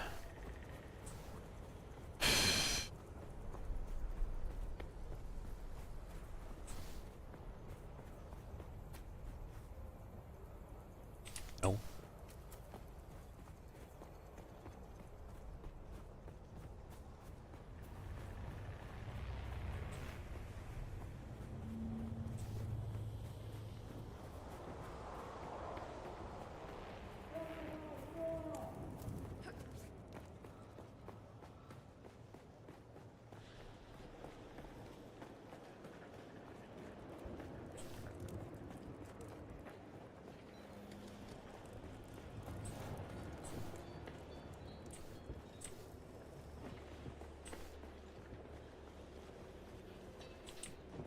I have followed the way of the Kirab for many years, but never did I imagine we would one day be holding the Suk Alusus at the very foot of the Fremen's holy hammer, their Mirzabah. It is indeed a fine place for our annual market, now that the Fremen are gone. For that, I suppose we should give thanks to the Sardaukar. Not that I have any great love for the Emperor's war dogs, you understand. But I fear the drawn crysknife more than the Sardaukar sword. Yes, a fine place indeed. But you still won't find me anywhere near that innermost chamber. It reeks of Fremen curses and foul omens.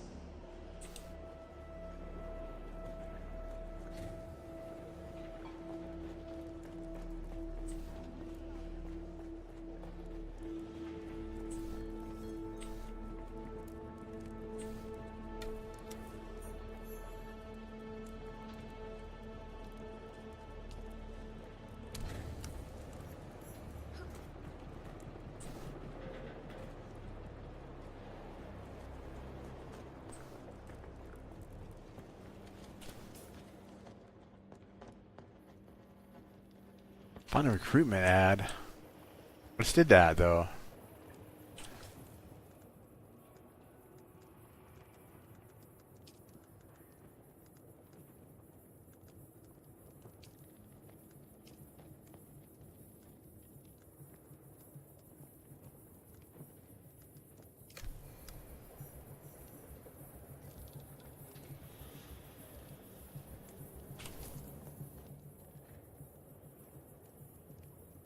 Oh, south?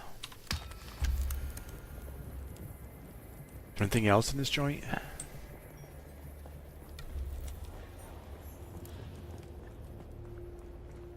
So I went that way. Kept dying.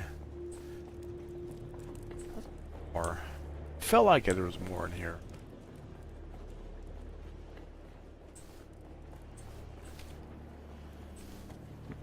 Maybe not.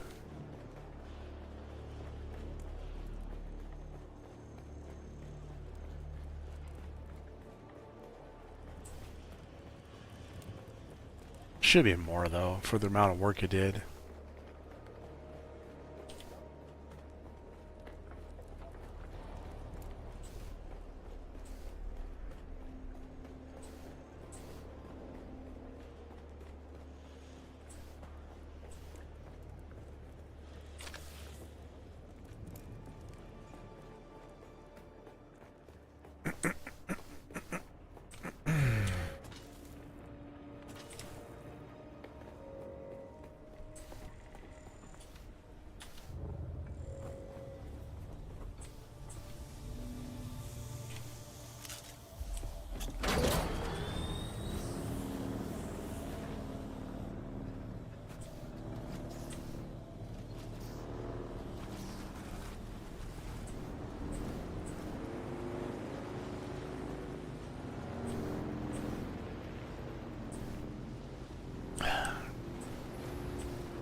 Need to tear this apart.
half of these. Way.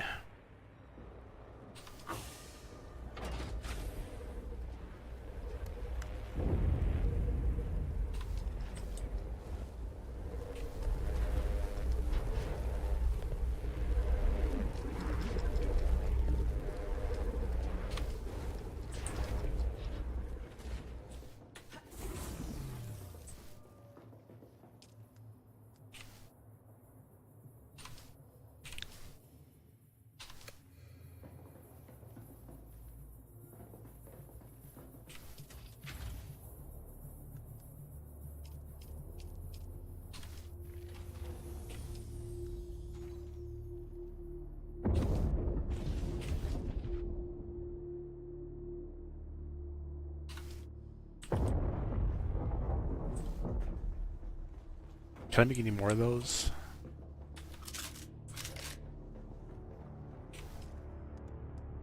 Kits.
Okay, I gotta make my ass all the way down there. So many thingies in this joint. Get root.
Lag.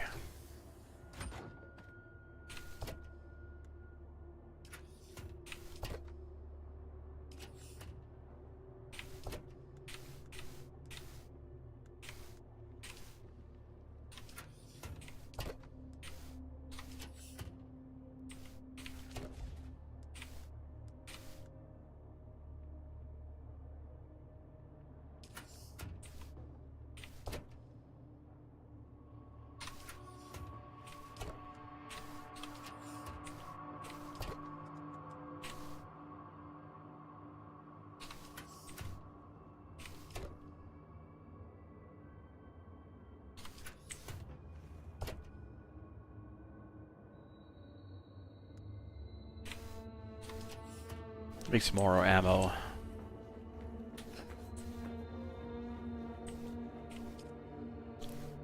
What, 2,000? Make 2,500.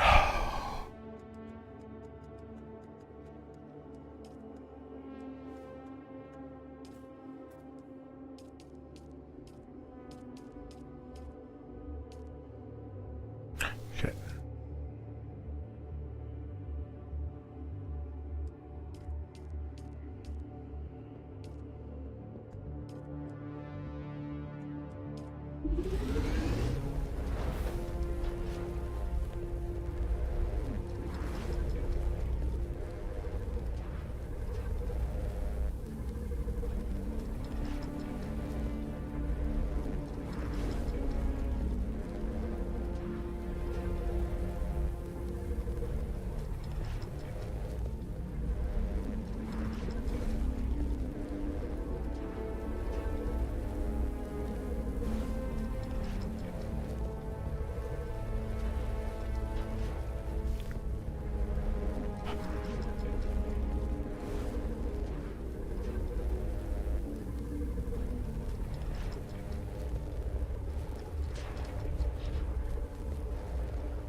Consume space. Spice.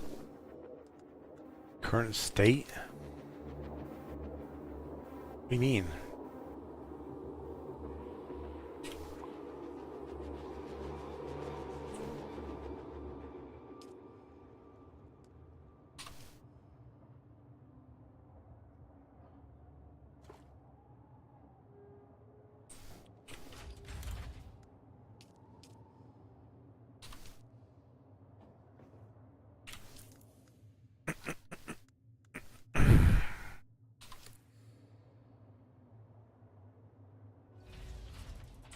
It goes away too.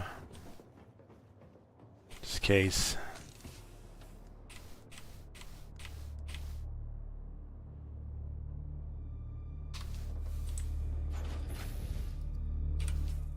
South? All the way down there.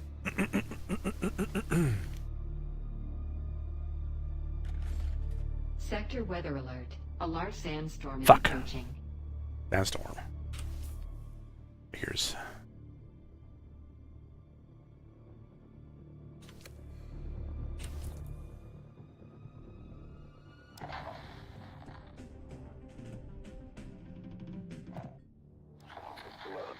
I suppose the easiest thing for me to do would be to hand you over.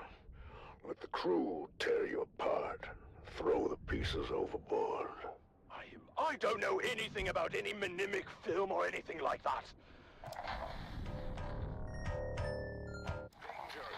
Let's join our hosts, Maxim Dubrov and Vera Kotila, for the latest You're back. updates. Go bathroom.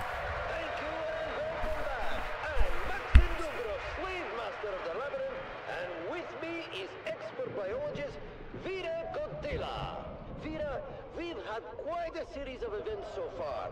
Let's do a quick recap of the remaining contestants and their current positions. Indeed, Maxim. First up, we have Amado Delsin, the Sector pirate who weather recently alert. met his A large end at the sandstorm hands is of the approaching. twins Morani. Hello Tom has also fallen, leaving us with 7 remaining contestants. That's right. Let's start with the Fremen. He has just emerged victorious against the Steel Fang and is making his way through the western tunnels. His silent determination is truly something to behold.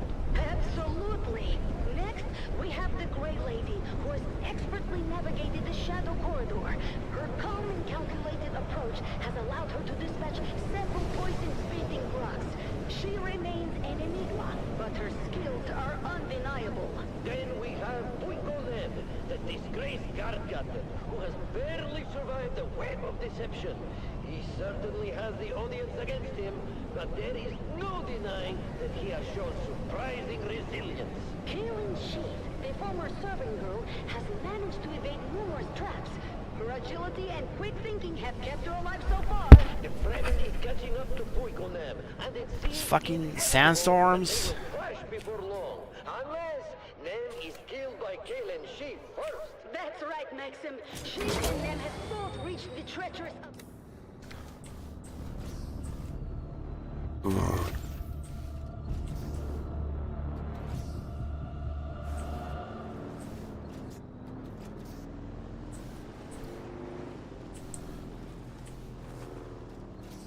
We go south, so this way.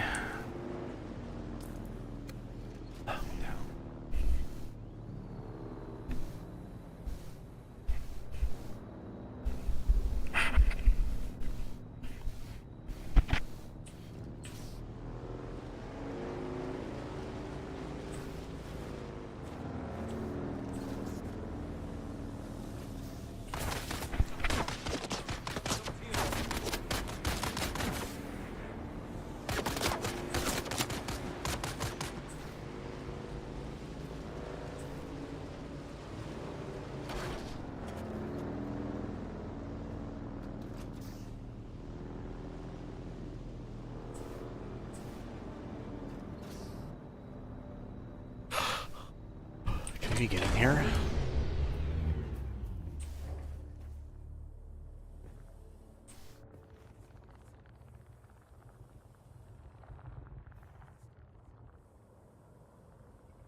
This guy. He's got everything times 10.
That's it?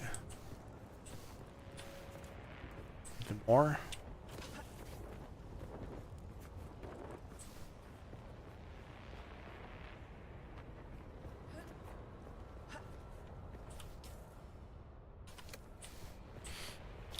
Get back on bike.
Up here.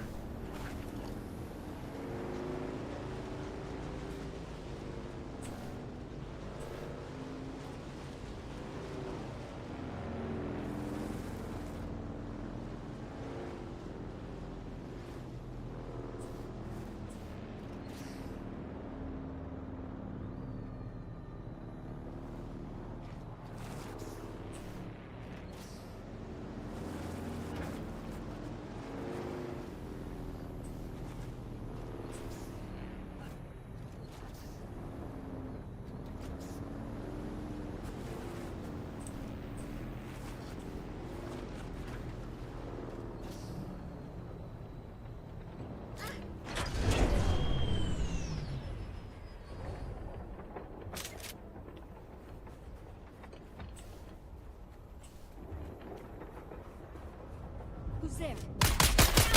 We need help here.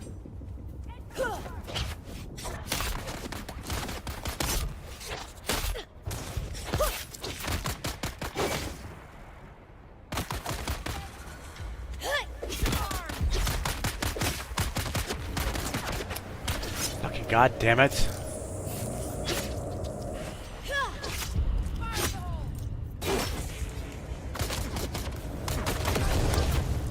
Oh, you fucking goddamn!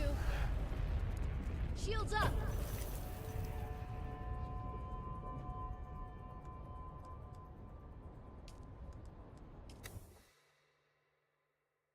Fucking Jesus Christ!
bitch.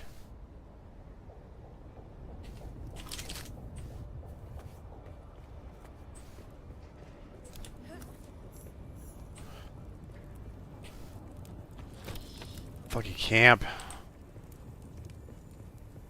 I need the other thing though.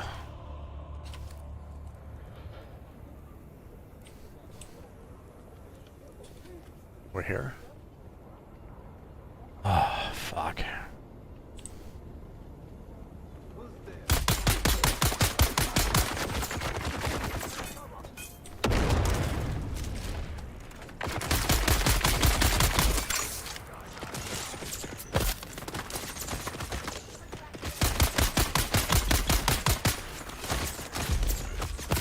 What the fuck?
The fuck?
Stuck. God fucking damn it. What kind of bullshit is that?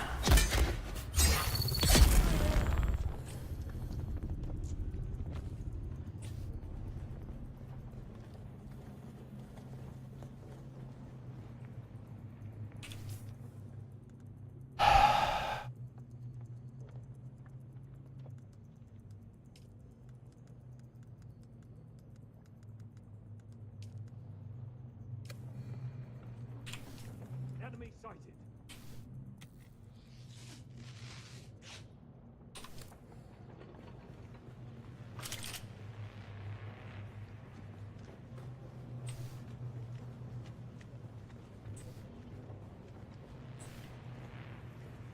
interloper.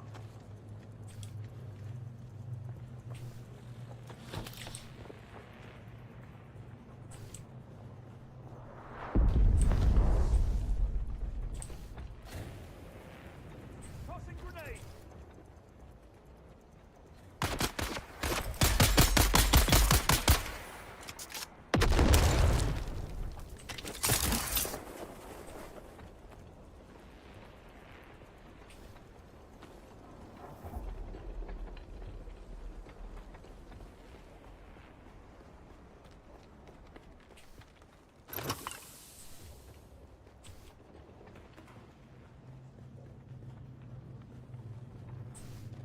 Anything in here? You Reaper.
There intel in this joint?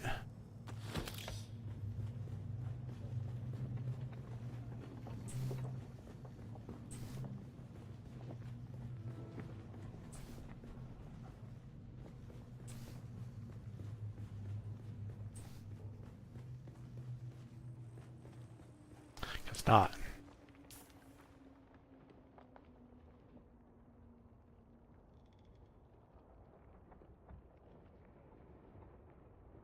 I want to get the intel too, so that's it.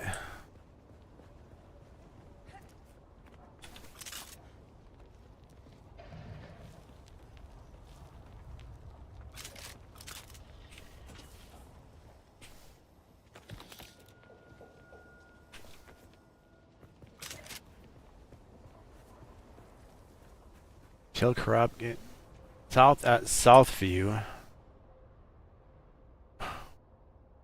Did.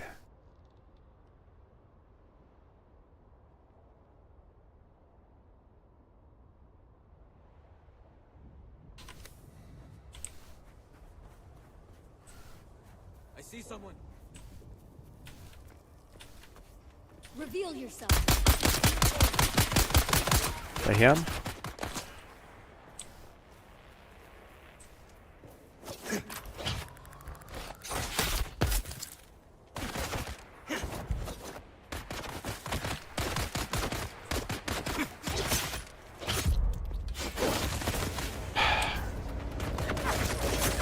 Fuck is this, dude?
The fuck is Drew? I thought did I just come here and kill him?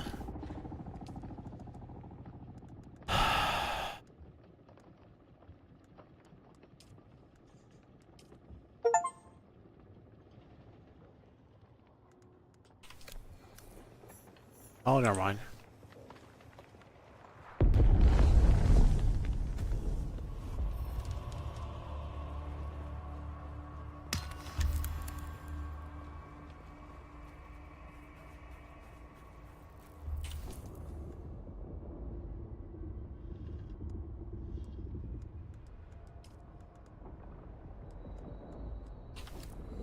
Okay. It's lost.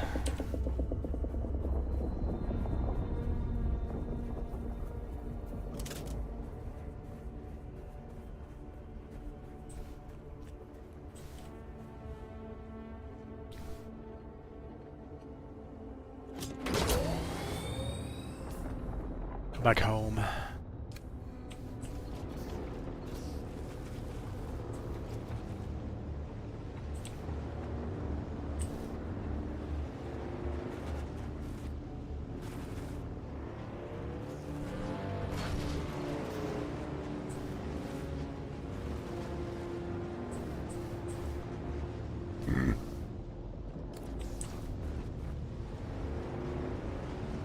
All the way around here. Actually, do I need more copper? Just to make sure. Or to get this copper.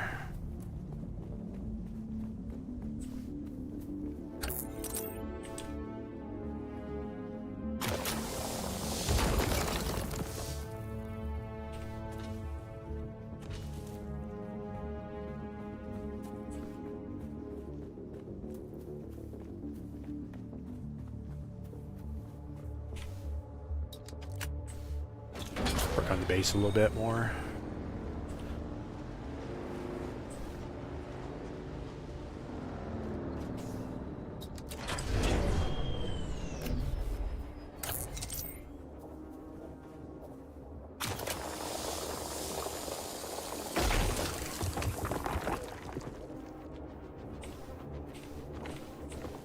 How do you use that scythe?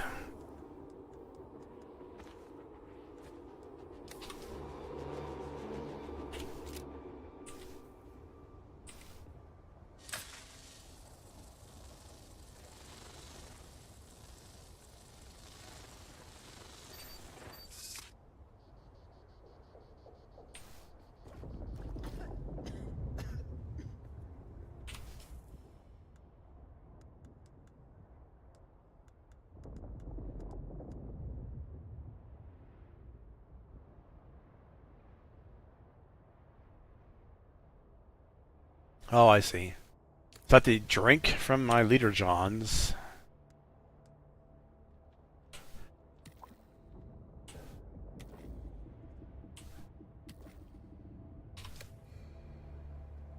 And then use this.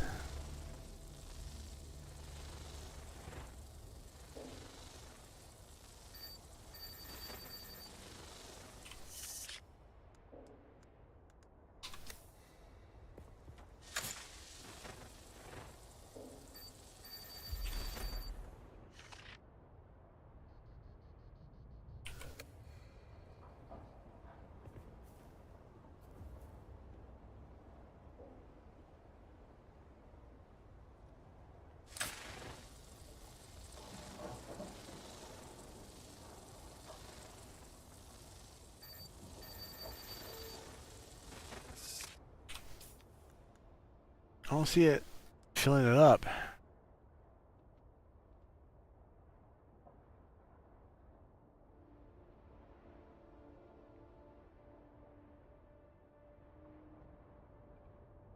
At dawn.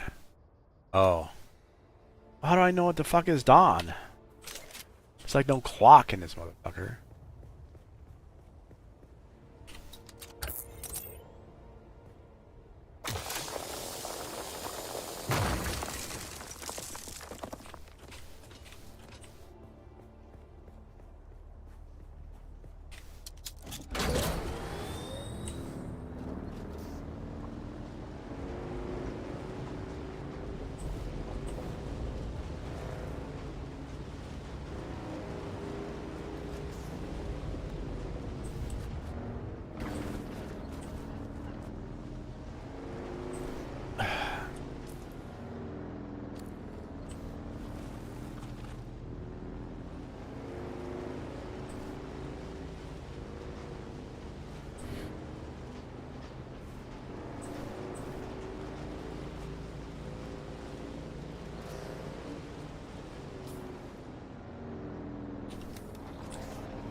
father said this day would come. When peons would be no better than Mola. That's crazy, Mother. We have the peons come.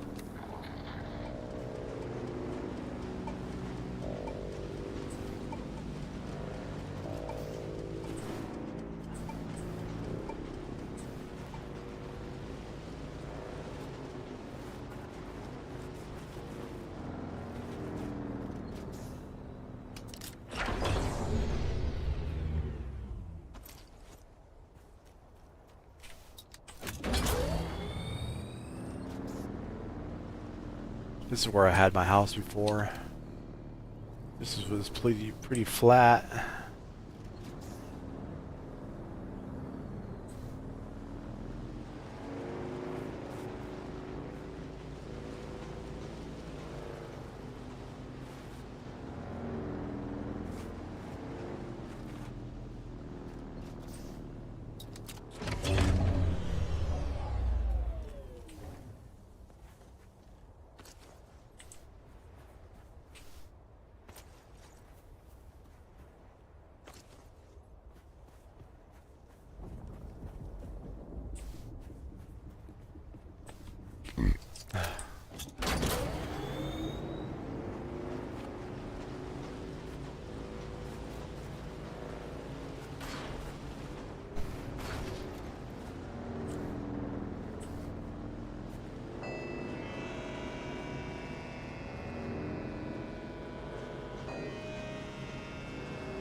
This place.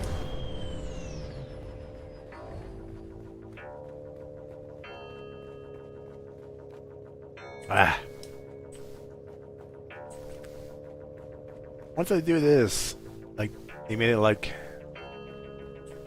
what to put in there?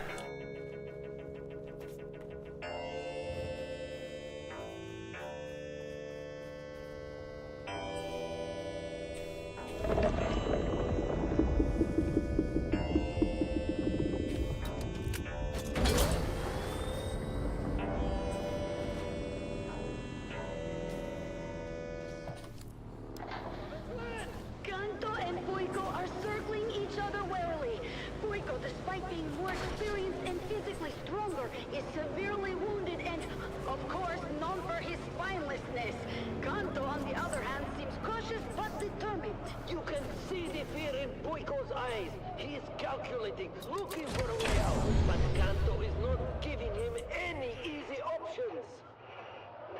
It's a tense standoff.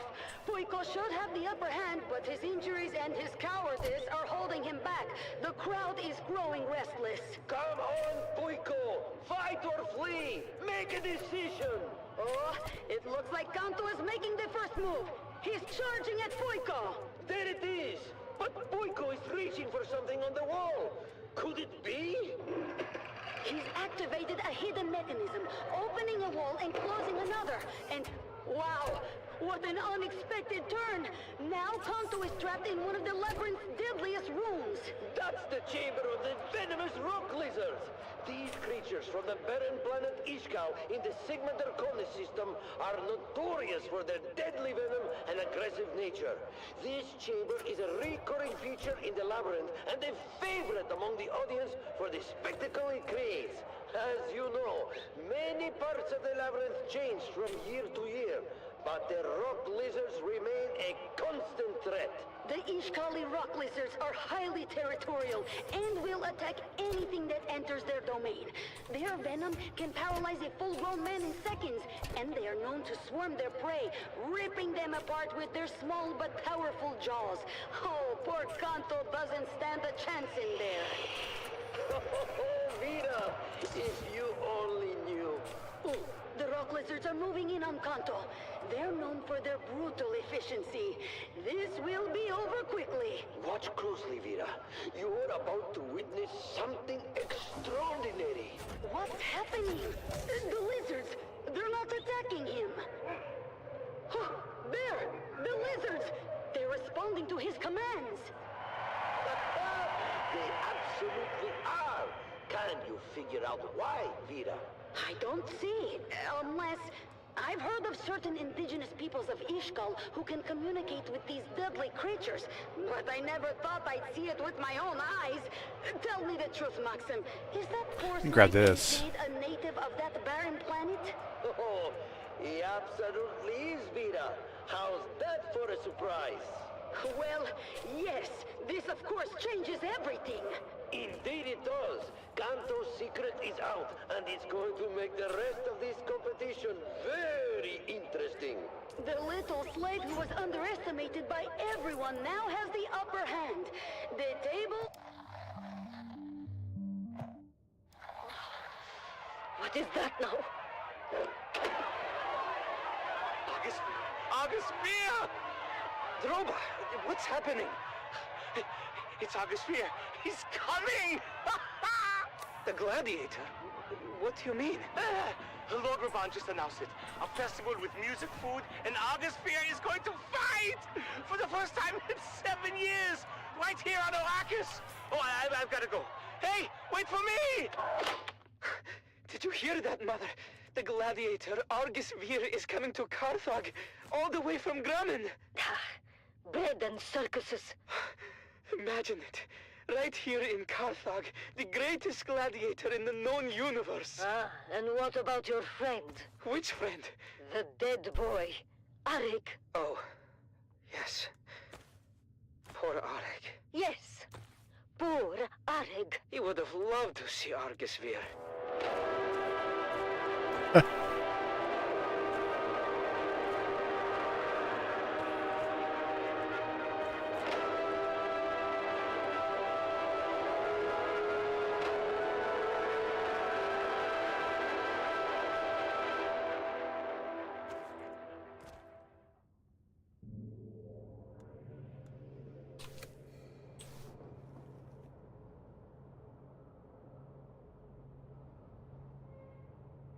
The hell?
Damn it.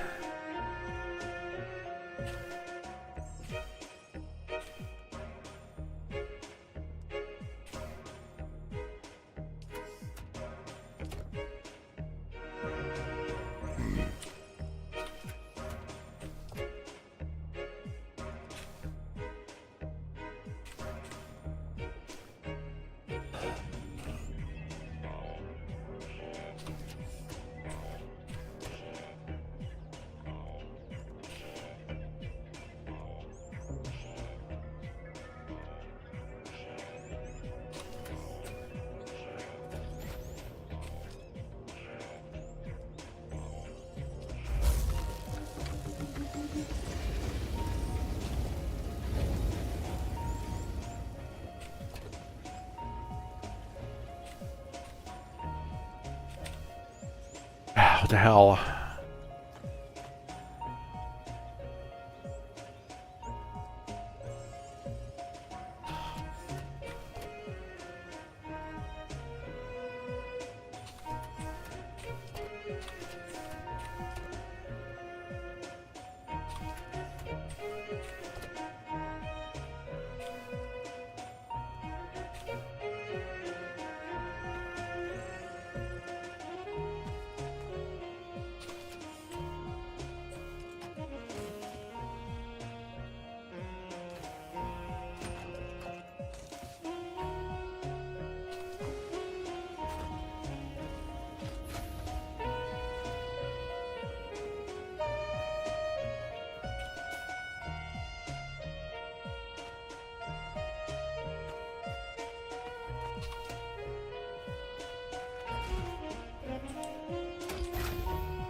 You're listening to Harvester Radio, home of the Daily Motivational, with Master Inspirator Jovian Huss. This is your Master Inspirator with the Daily Motivational.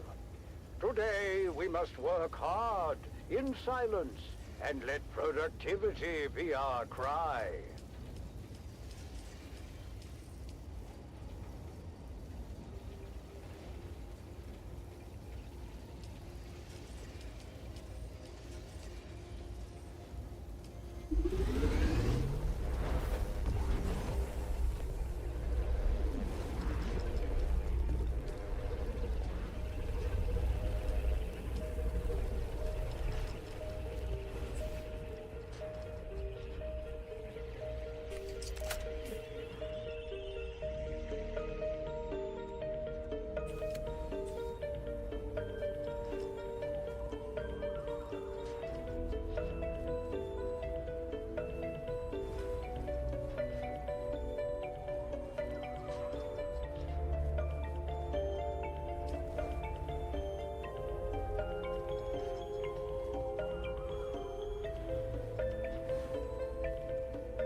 So the hat and the gloves I can get rid of.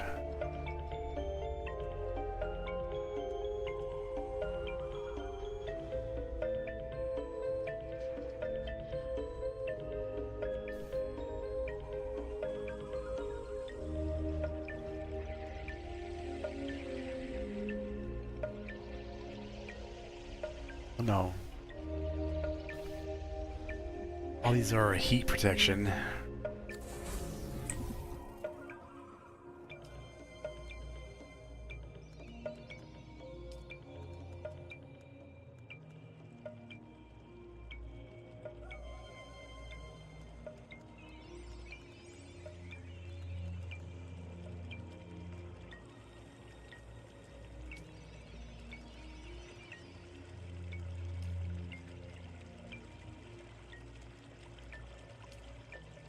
Grab.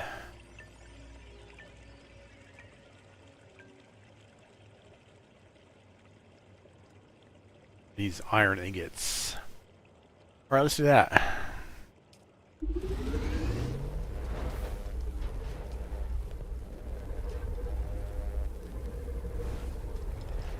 Already got the suit.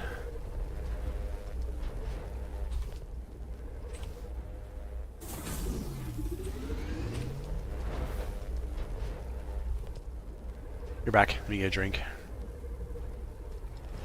That's hot.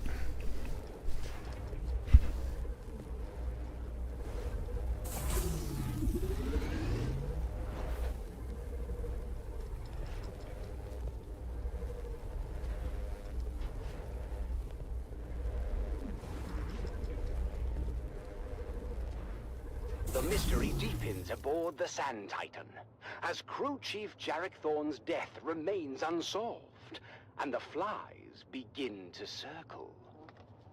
It's Death on the Titan, Episode 3, The Visitor. We need to talk about where you were, Jeb, the night Crew Chief Thorne died. I don't remember exactly. I might have stepped out for some air. I just needed a break. The work gets stressful, you know. You were running dark that night, but the weather hooks were engaged on Pad 1. Why do you think that is? I don't know. Malfunction? What do we know about weather hooks? They're used to secure ornithopters in bad weather. But isn't it true that weather hooks can only be engaged from the cockpit of a thopter? I don't know. I'm a comms guy. Do you recall seeing an ornithopter? No, I don't recall seeing a thopter or anything, really. You sure about that? A Thopter's hard to miss, even in a storm.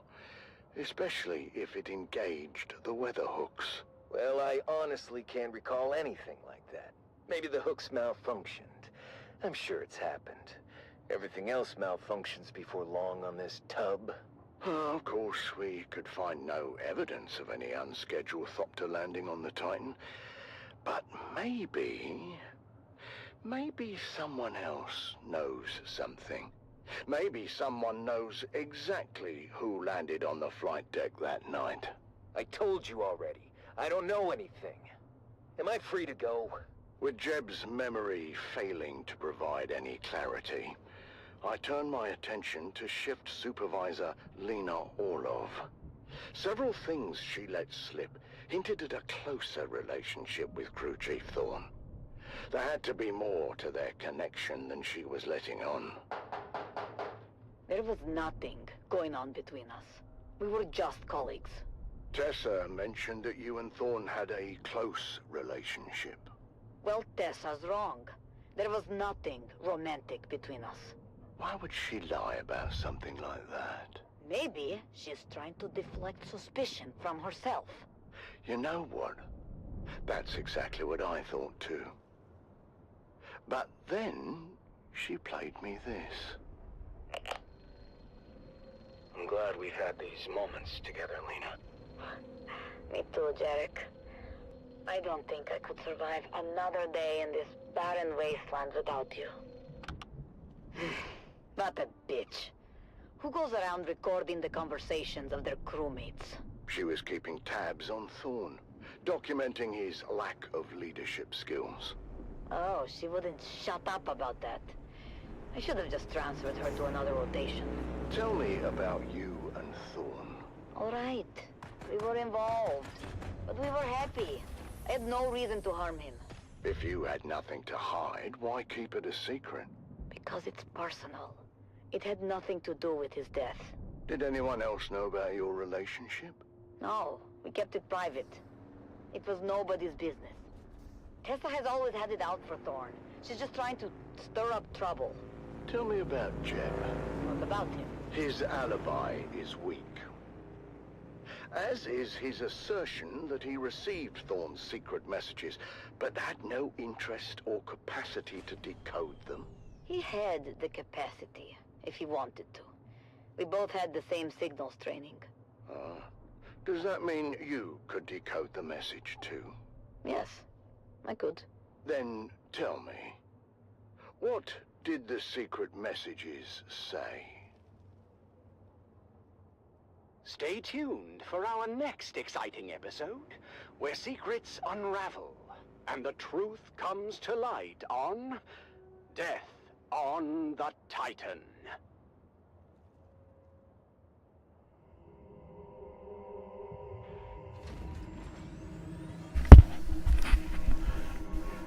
Ooh. Get back.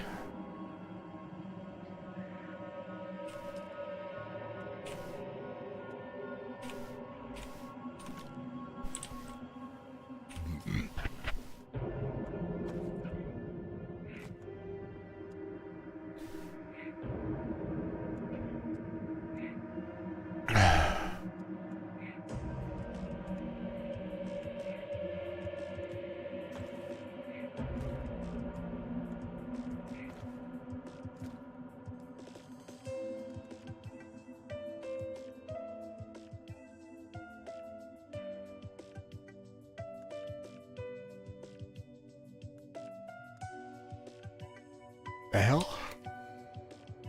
Ugh.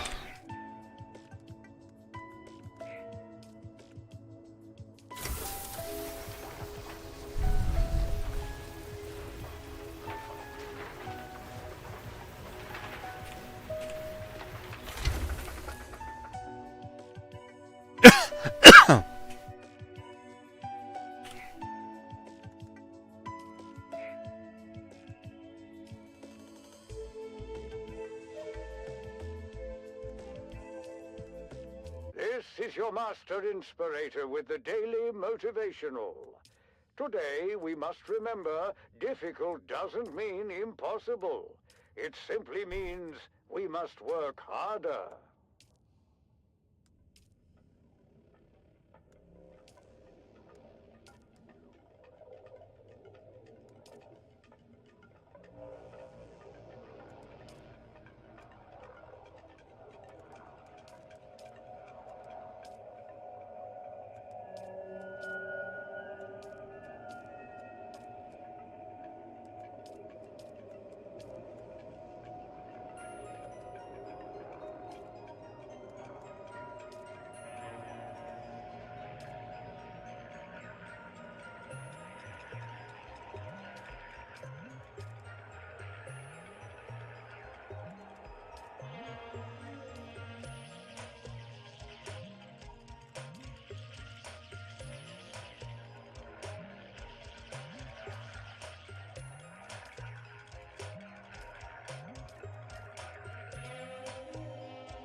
Okay.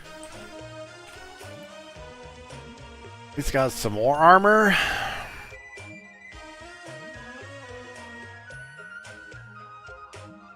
And all about this dude thingy. I think I'll just dismantle it.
your master inspirator with the daily motivational.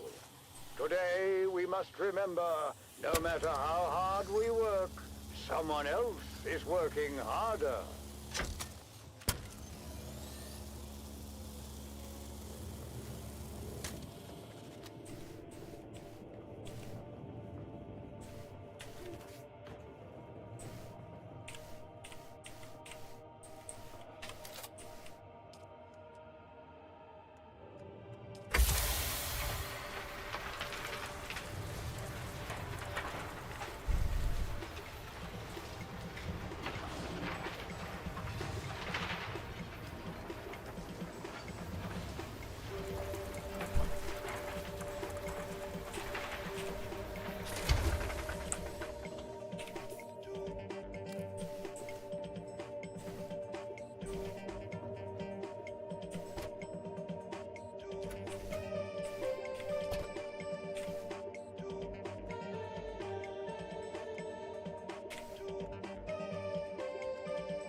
The Combine Hunted Communinet Theater presents an Arakin Playhouse production of 5 Days at Carthage. Brought to you by the generous patronage of the Padishah Emperor and the tireless support of the Spice Miners Fellowship and the Leisure Committee. And now, it's time to dim the lights and return with us to those fateful days before catastrophe came calling. It's part 3 of 5 Days at Carthage. As Amon is redeployed to the battlement. I've been hit! The front gate isn't gonna hold!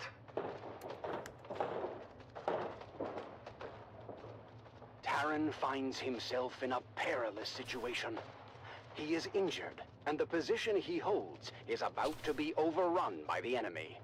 Lyra, from her vantage point, sees Taran's predicament and desperately tries to provide cover fire. Hold on, Trooper. I'm trying to cover you. Oh, there's just too damn many. But then, just as hope seems lost, Amon streaks, Suspensor-born, across the sky and fights his way to his fellow young guardian. Come on, Taran, let's move! It's too late. The gate won't hold. We're gonna be overrun. Are you sure about that, Taran?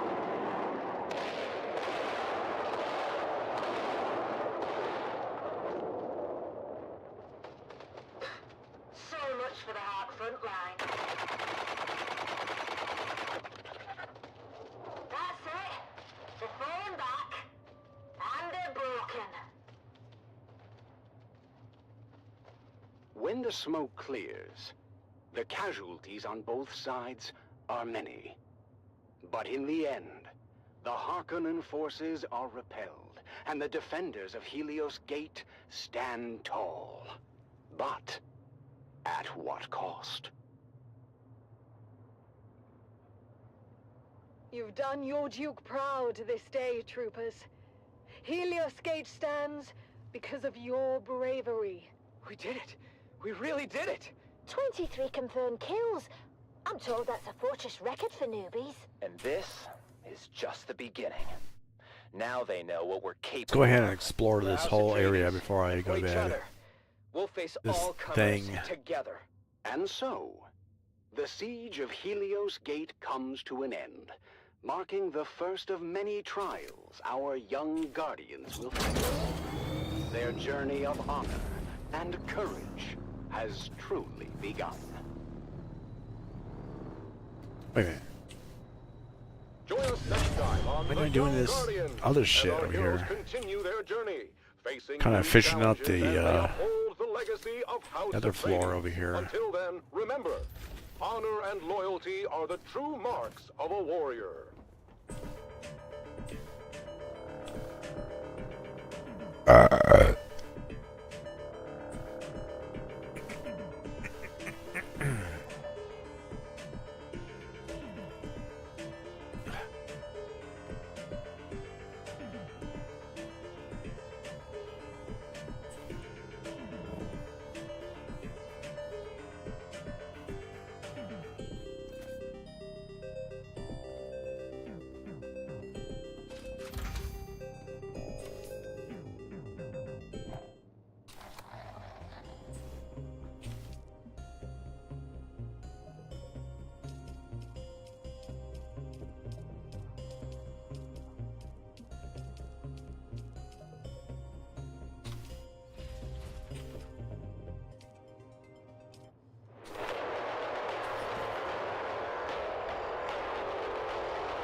Welcome back, people of Arrakis, to the Harkonnen Family Games! The Man-Trap competition continues with fierce battles and unexpected twists.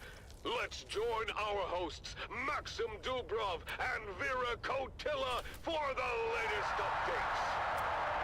Thank you and welcome back. I'm Maxim Dubrov, slave master of the labyrinth, and with me is the ever-insightful biologist, Vera Kotila.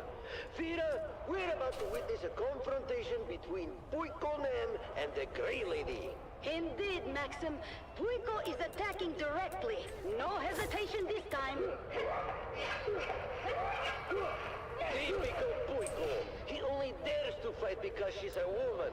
He's a coward through and through. Yes, and injured as he is, one wonders how he expects to win. But look at him. He's fighting with surprising skill despite his wounds. He's desperate. That's all this is.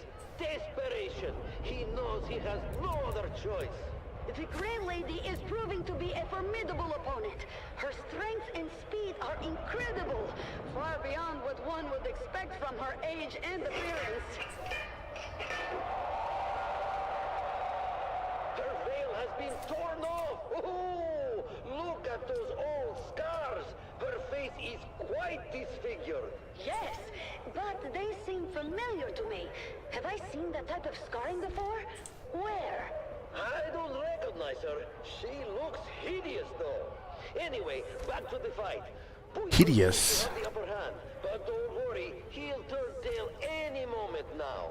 I'm not sure, Maxim. He's fighting fiercely, and despite everything, he seems to be holding his ground. Just when you think he might actually do something right. Wait! What's that sound? The rock lizards! They're flooding into the room, and there's Kanto right behind them. Look at them attack!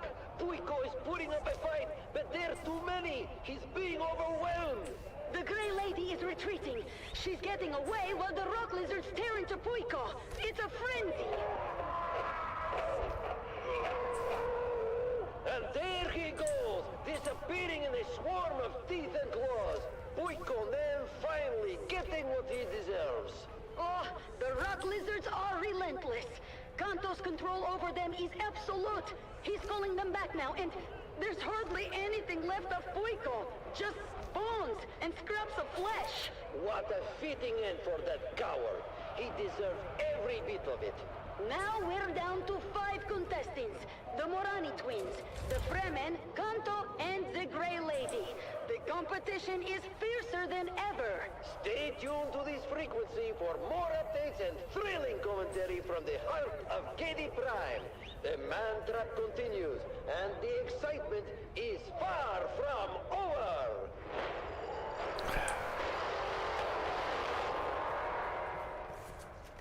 Keep your ears glued to the Harkonnen Network for live updates and the most intense moments.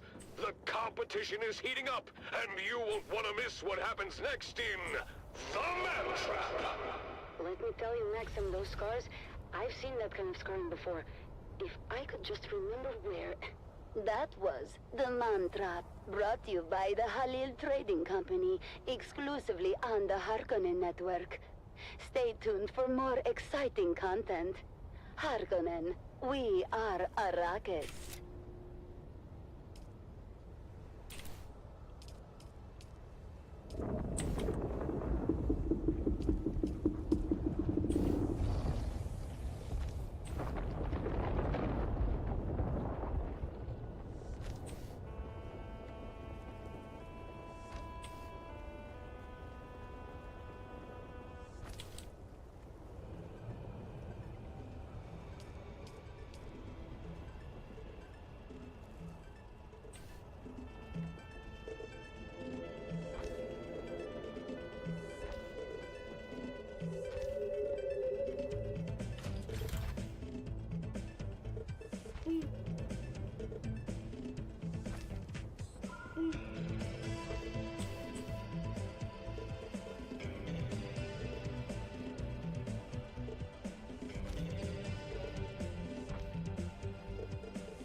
Oh, let's do all these inside.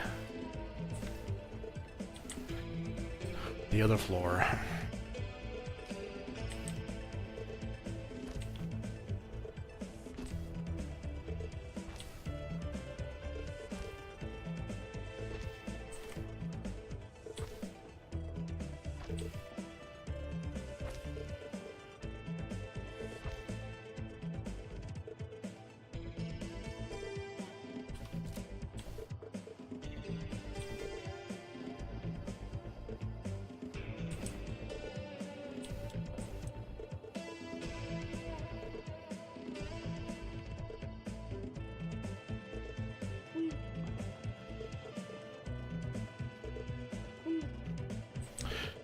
Guess I'll put a... I can't.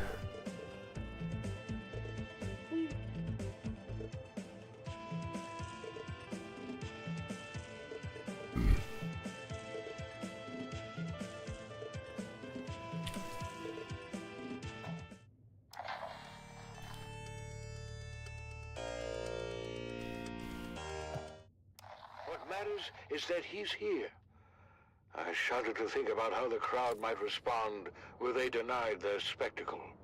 Well, we'll all be denied, sir, if we don't get going. Your ground car awaits. Vastari!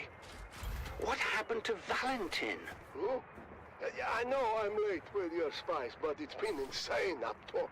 The crowd's worked up as I have never seen. Oh my. Argus. Put an opening right here. Better wake him already. He's up next. I think that might be a problem. I can get a bucket of water or something. We're going to need more than a bucket of water, I'm afraid. Argus Fear is dead.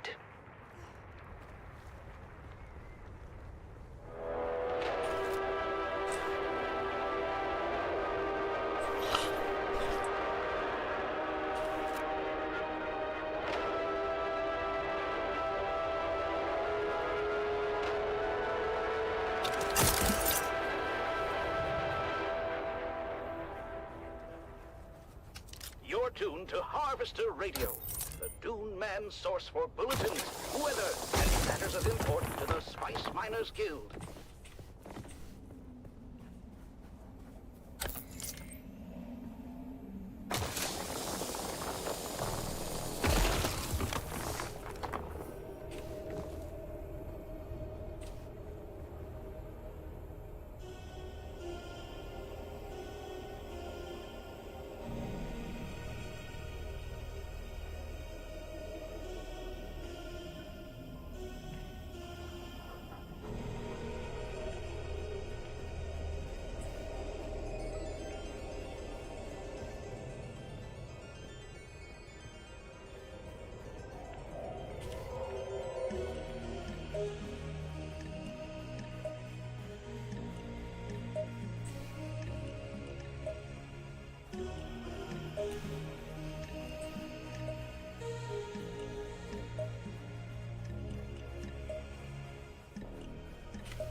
It's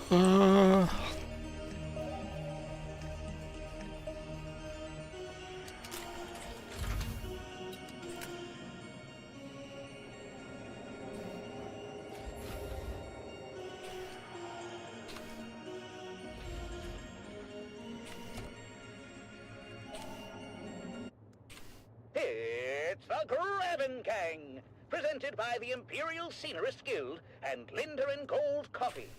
Wake up with Linder and Gold. We put the spice in it for you.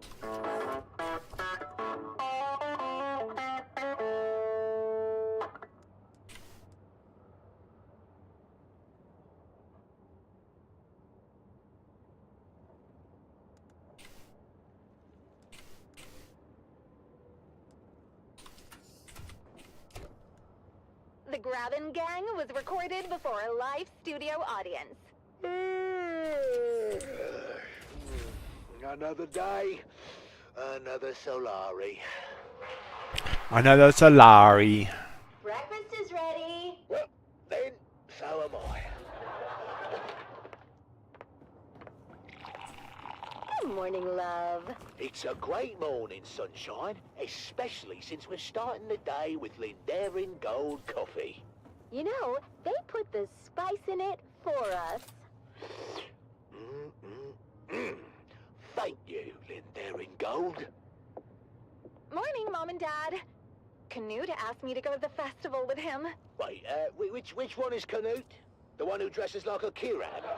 No, that's Faisal. Canute is the one with the, the father is of the Siege persuasion. Oh, the Fremen half-breed. Dad, stop being horrible. They're called Town Fremen, and they separated from their Siege brethren generations ago. Oh, that's great. And now you're going to the festival together. Enchanted. I'm forcing Canute to go and have a good time.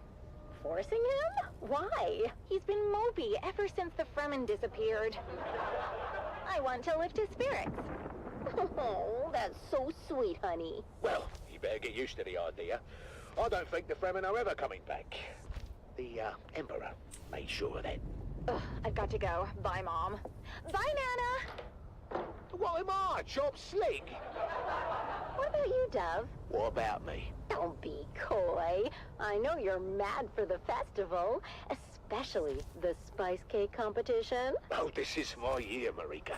The golden hat will be mine. Ooh, working on a secret recipe? See, that would be incorrect, my dear, because I am not working on a secret recipe. I am working on the secret recipe. Oh, come on, Dove. You say that every year, and every year Old Man Rashad's spice cake takes the hat. Well, not this year, lovely. I've got a super secret ingredient that's gonna blow the judge's mind. Is it more spice? Because if it isn't more spice, you're wasting your damn time. Shut up, Mum! What's your secret ingredient, Dove? Oh, you know, just a little something I picked up from Frank. He calls it Flavor Enhancer 3000. Frank? Are we talking about the Frank that built a fart filter into his still suit? Look, don't be insensitive. He has gastrointestinal issues, and it's not a joking matter. Oh, then you must be talking about the Frank that invented the thumper with a musical accompaniment. Well, I'll have you know that was genius and worked as intended. I mean, unless you stayed around listening too long. Oh, I'm sorry, Dove. I don't think Old Man Rashad has too much to worry about. Maybe you're right. Maybe I should give the flavor enhancer a pass. I told you, dummy. More spice every time. Stay out of this, Mum! Come on!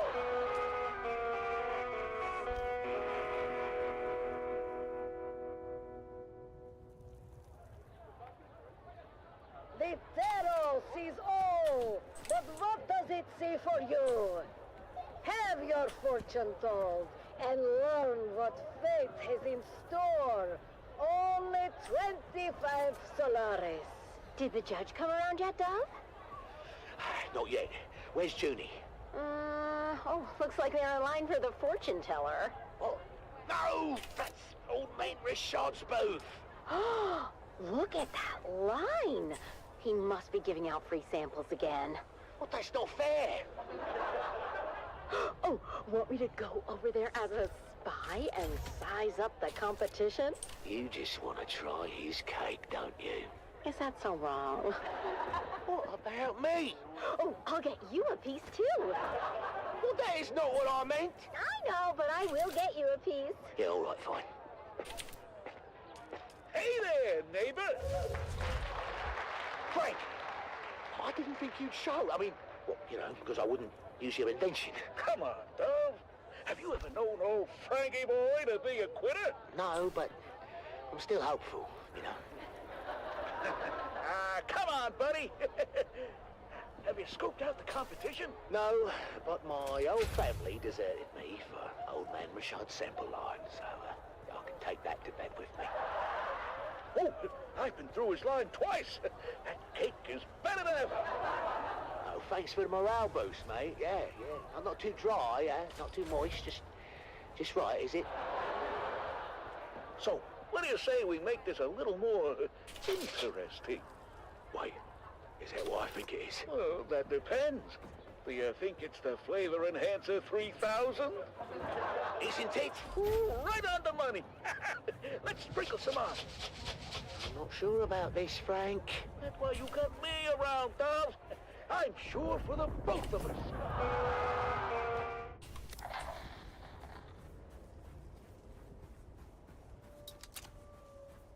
Welcome, noble listeners of House Atreides, to another poignant episode of Through Their Eyes. Today, we bring you the story of Sergeant Creel, a decorated member of the 2nd Deep Desert Expeditionary Force who has faced the horrors of war firsthand. As we delve into his experiences, we honor the bravery and sacrifices of our troops. Sergeant Creel, thank you for joining us today. Can you start by telling us about your involvement in the operation at Dejumwadi? Of course, we're operating in the deep desert, so when scouting came back with reports of a Harkin placement at Dejumwadi, well, that was a serious provocation. What happened at Dejumwadi? Like I said, we're in the deep desert, so when word got back to us of a Harkin bastion being raised, our commanders knew what to do. 7 different cohorts, Fifth Mesa Infantry and Golden Zone were simultaneously deployed in a coordinated attack. The whole operation was brutal. The Hark defenders much more vicious than we were used to. And yet, you and your fellow soldiers managed to execute the mission with surgical precision. Can you share a specific moment from that operation that stands out in your memory? Well, there was this one moment, I guess. The Hark Bastion was still only half built, and we'd taken out a group of engineers, but we were spotted by a fortified lasgun position from the finished part of the bastion and pinned down. They were really tearing us apart. Somehow, we managed to get behind them through the half-built works. I remember crawling through the blood-stained sand and rubble. The smell of death and fried ozone thick on the air. When we finally took out that position, at least, it felt like a small victory in this ceaseless ocean of despair. Your bravery is truly inspiring. As the operation continued, what kept you and your fellow soldiers going? Duty, honor, the things they drill into you from day one. The example set by the fearless man of Gurney's own. But honestly, in the end, it's all about the man next to you. It's him you fight for, to keep him alive. It wasn't about grand ideals anymore. It was about survival. House Atreides prides itself on its moral high ground and honorable conduct. How did the principles of Canley and the Great Convention hold up under the extreme conditions of battle? Canley? That's for fancy folks with sashes and pressed uniforms. For us, the reality of war changes people. These missions, you do things that you never thought you would. I remember one night, After we took out a Hark listening station, seeing my comrades picking through the carnage off of Harkonnen survivors, it seemed different somehow. As if the brutality of the war had drained all humanity out of them. I even remember... Sergeant Creel, it's clear that the emotional toll is heavy. Perhaps we can focus more on the moments of camaraderie and hope that you experienced during these dark times. The what? Well, yeah, I mean, there are moments, sure, but... like between missions, people share stories, laugh about the little things. Anything to keep the darkness at bay. But those moments are fleeting.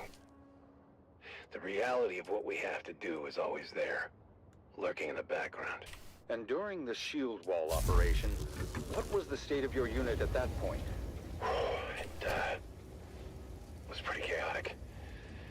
At that point, we were exhausted, barely holding on. More than half the unit was replacements by then. Young, inexperienced kids, really. Just hanging on by the skin of their teeth. And the Harkonnens had good intel. They somehow knew about most of our operations beforehand. I lost more friends in those days than I can count.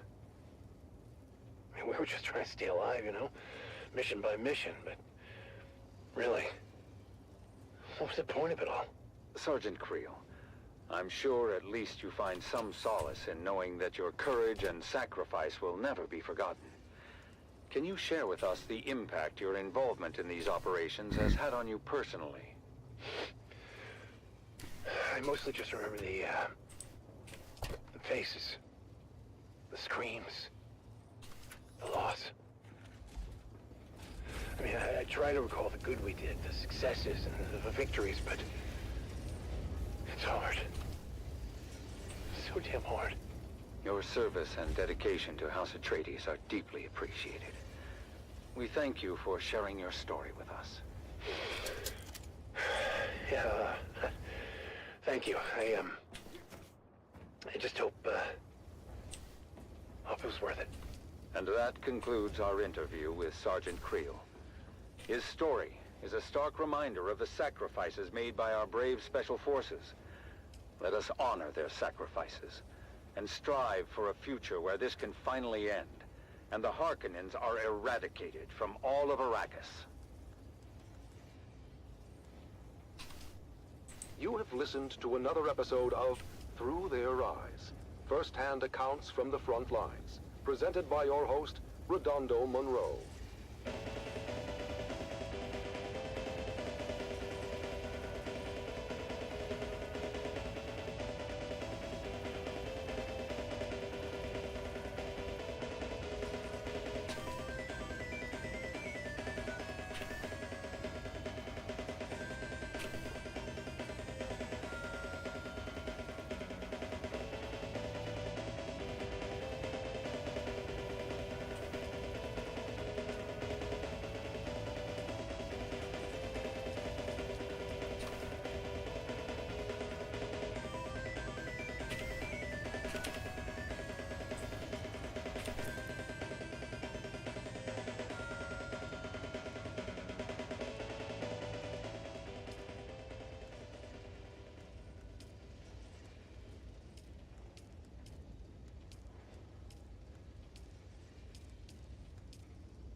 In twilight's glow where shadows meet, a warrior stands on weary feet.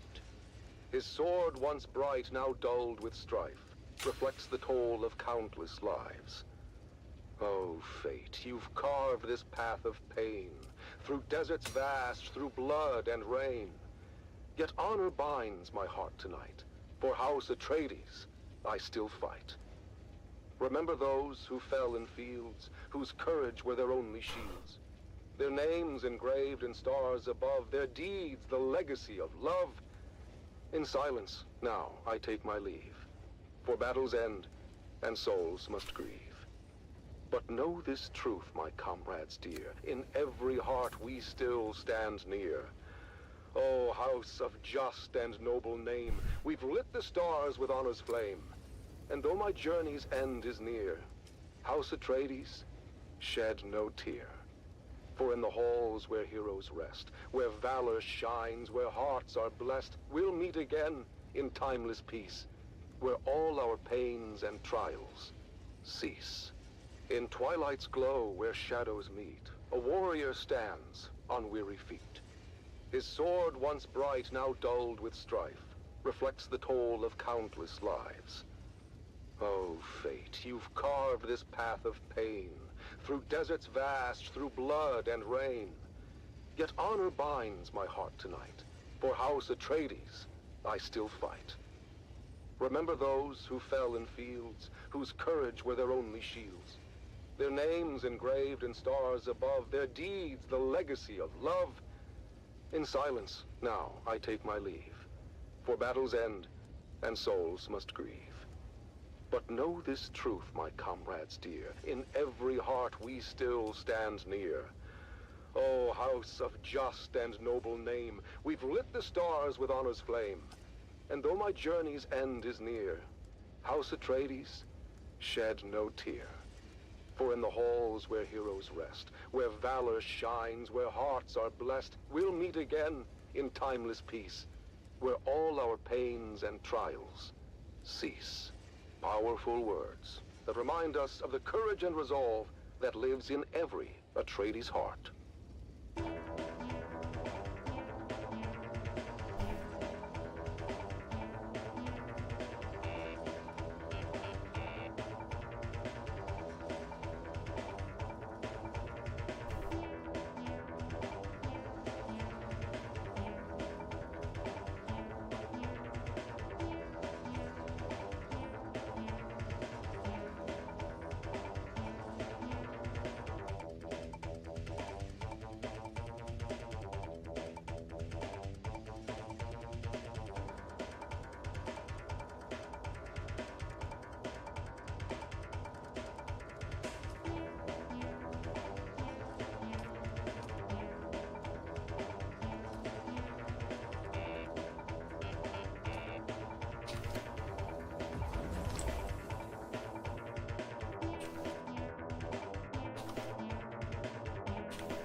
I'll just make a new one.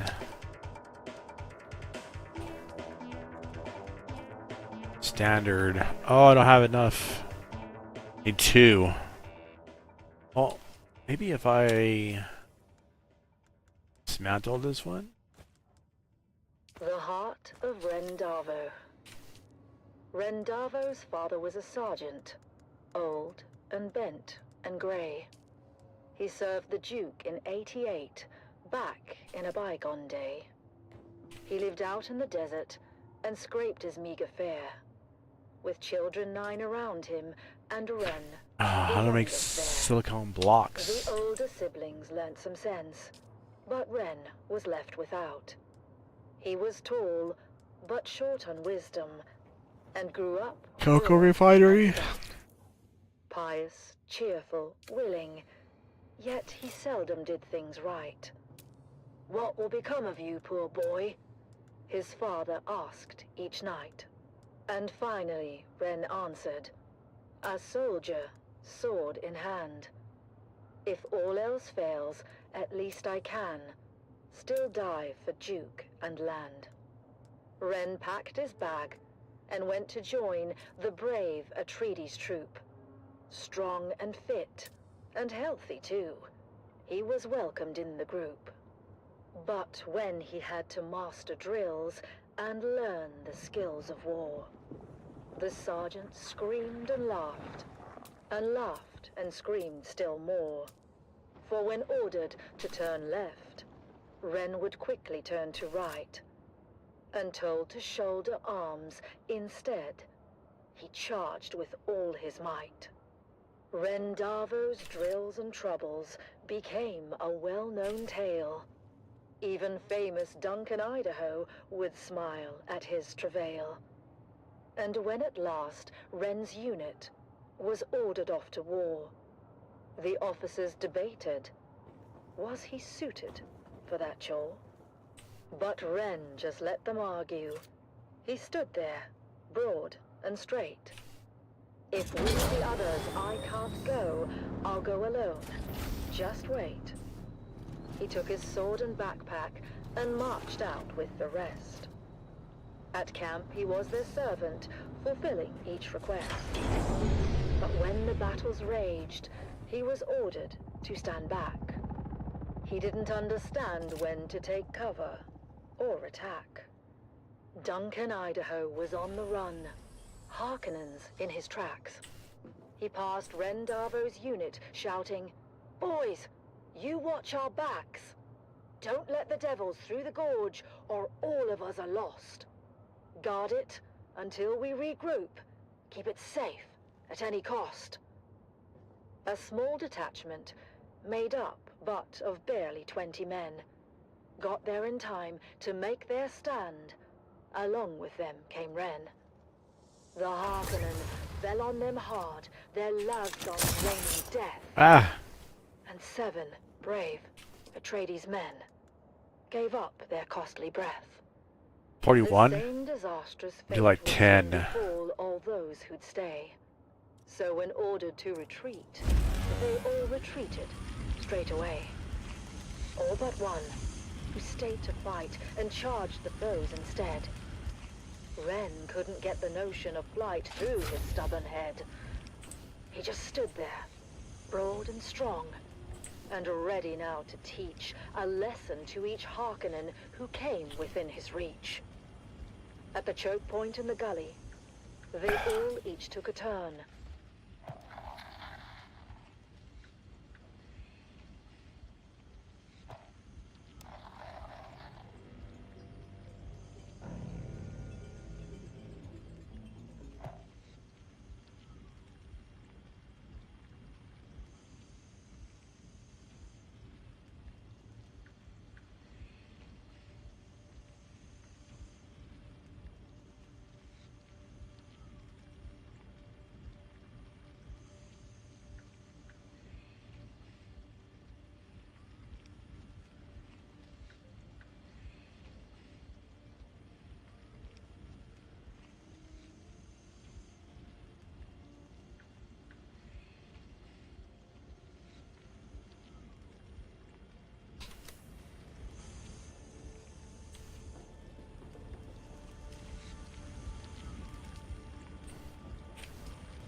the hell?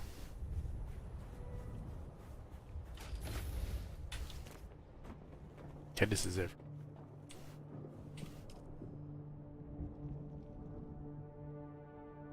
I'm about to call it a day.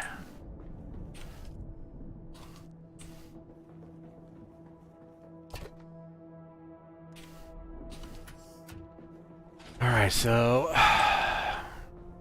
let's make a better shotgun slash rifle.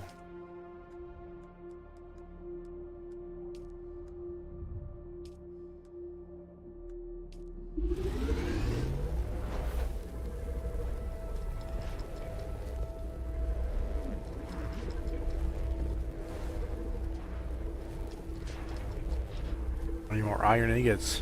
Oh my god!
How much I need for each?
Yeah, I need more of those. Oh.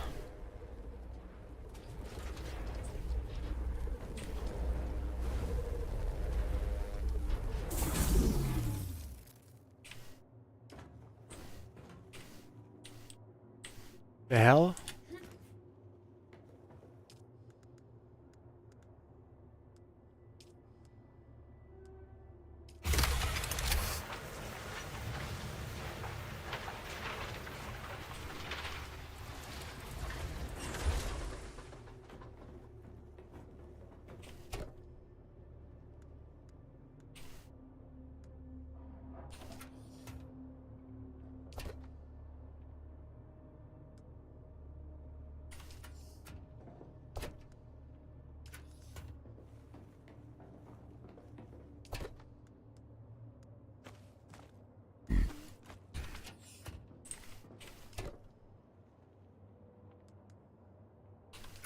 The hell?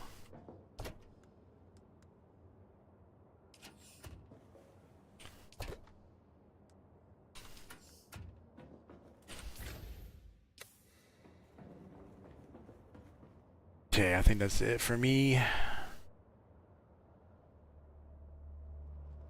Thanks for watching, guys. Take care and have a good day. I'll see y'all later. It's Tuesday?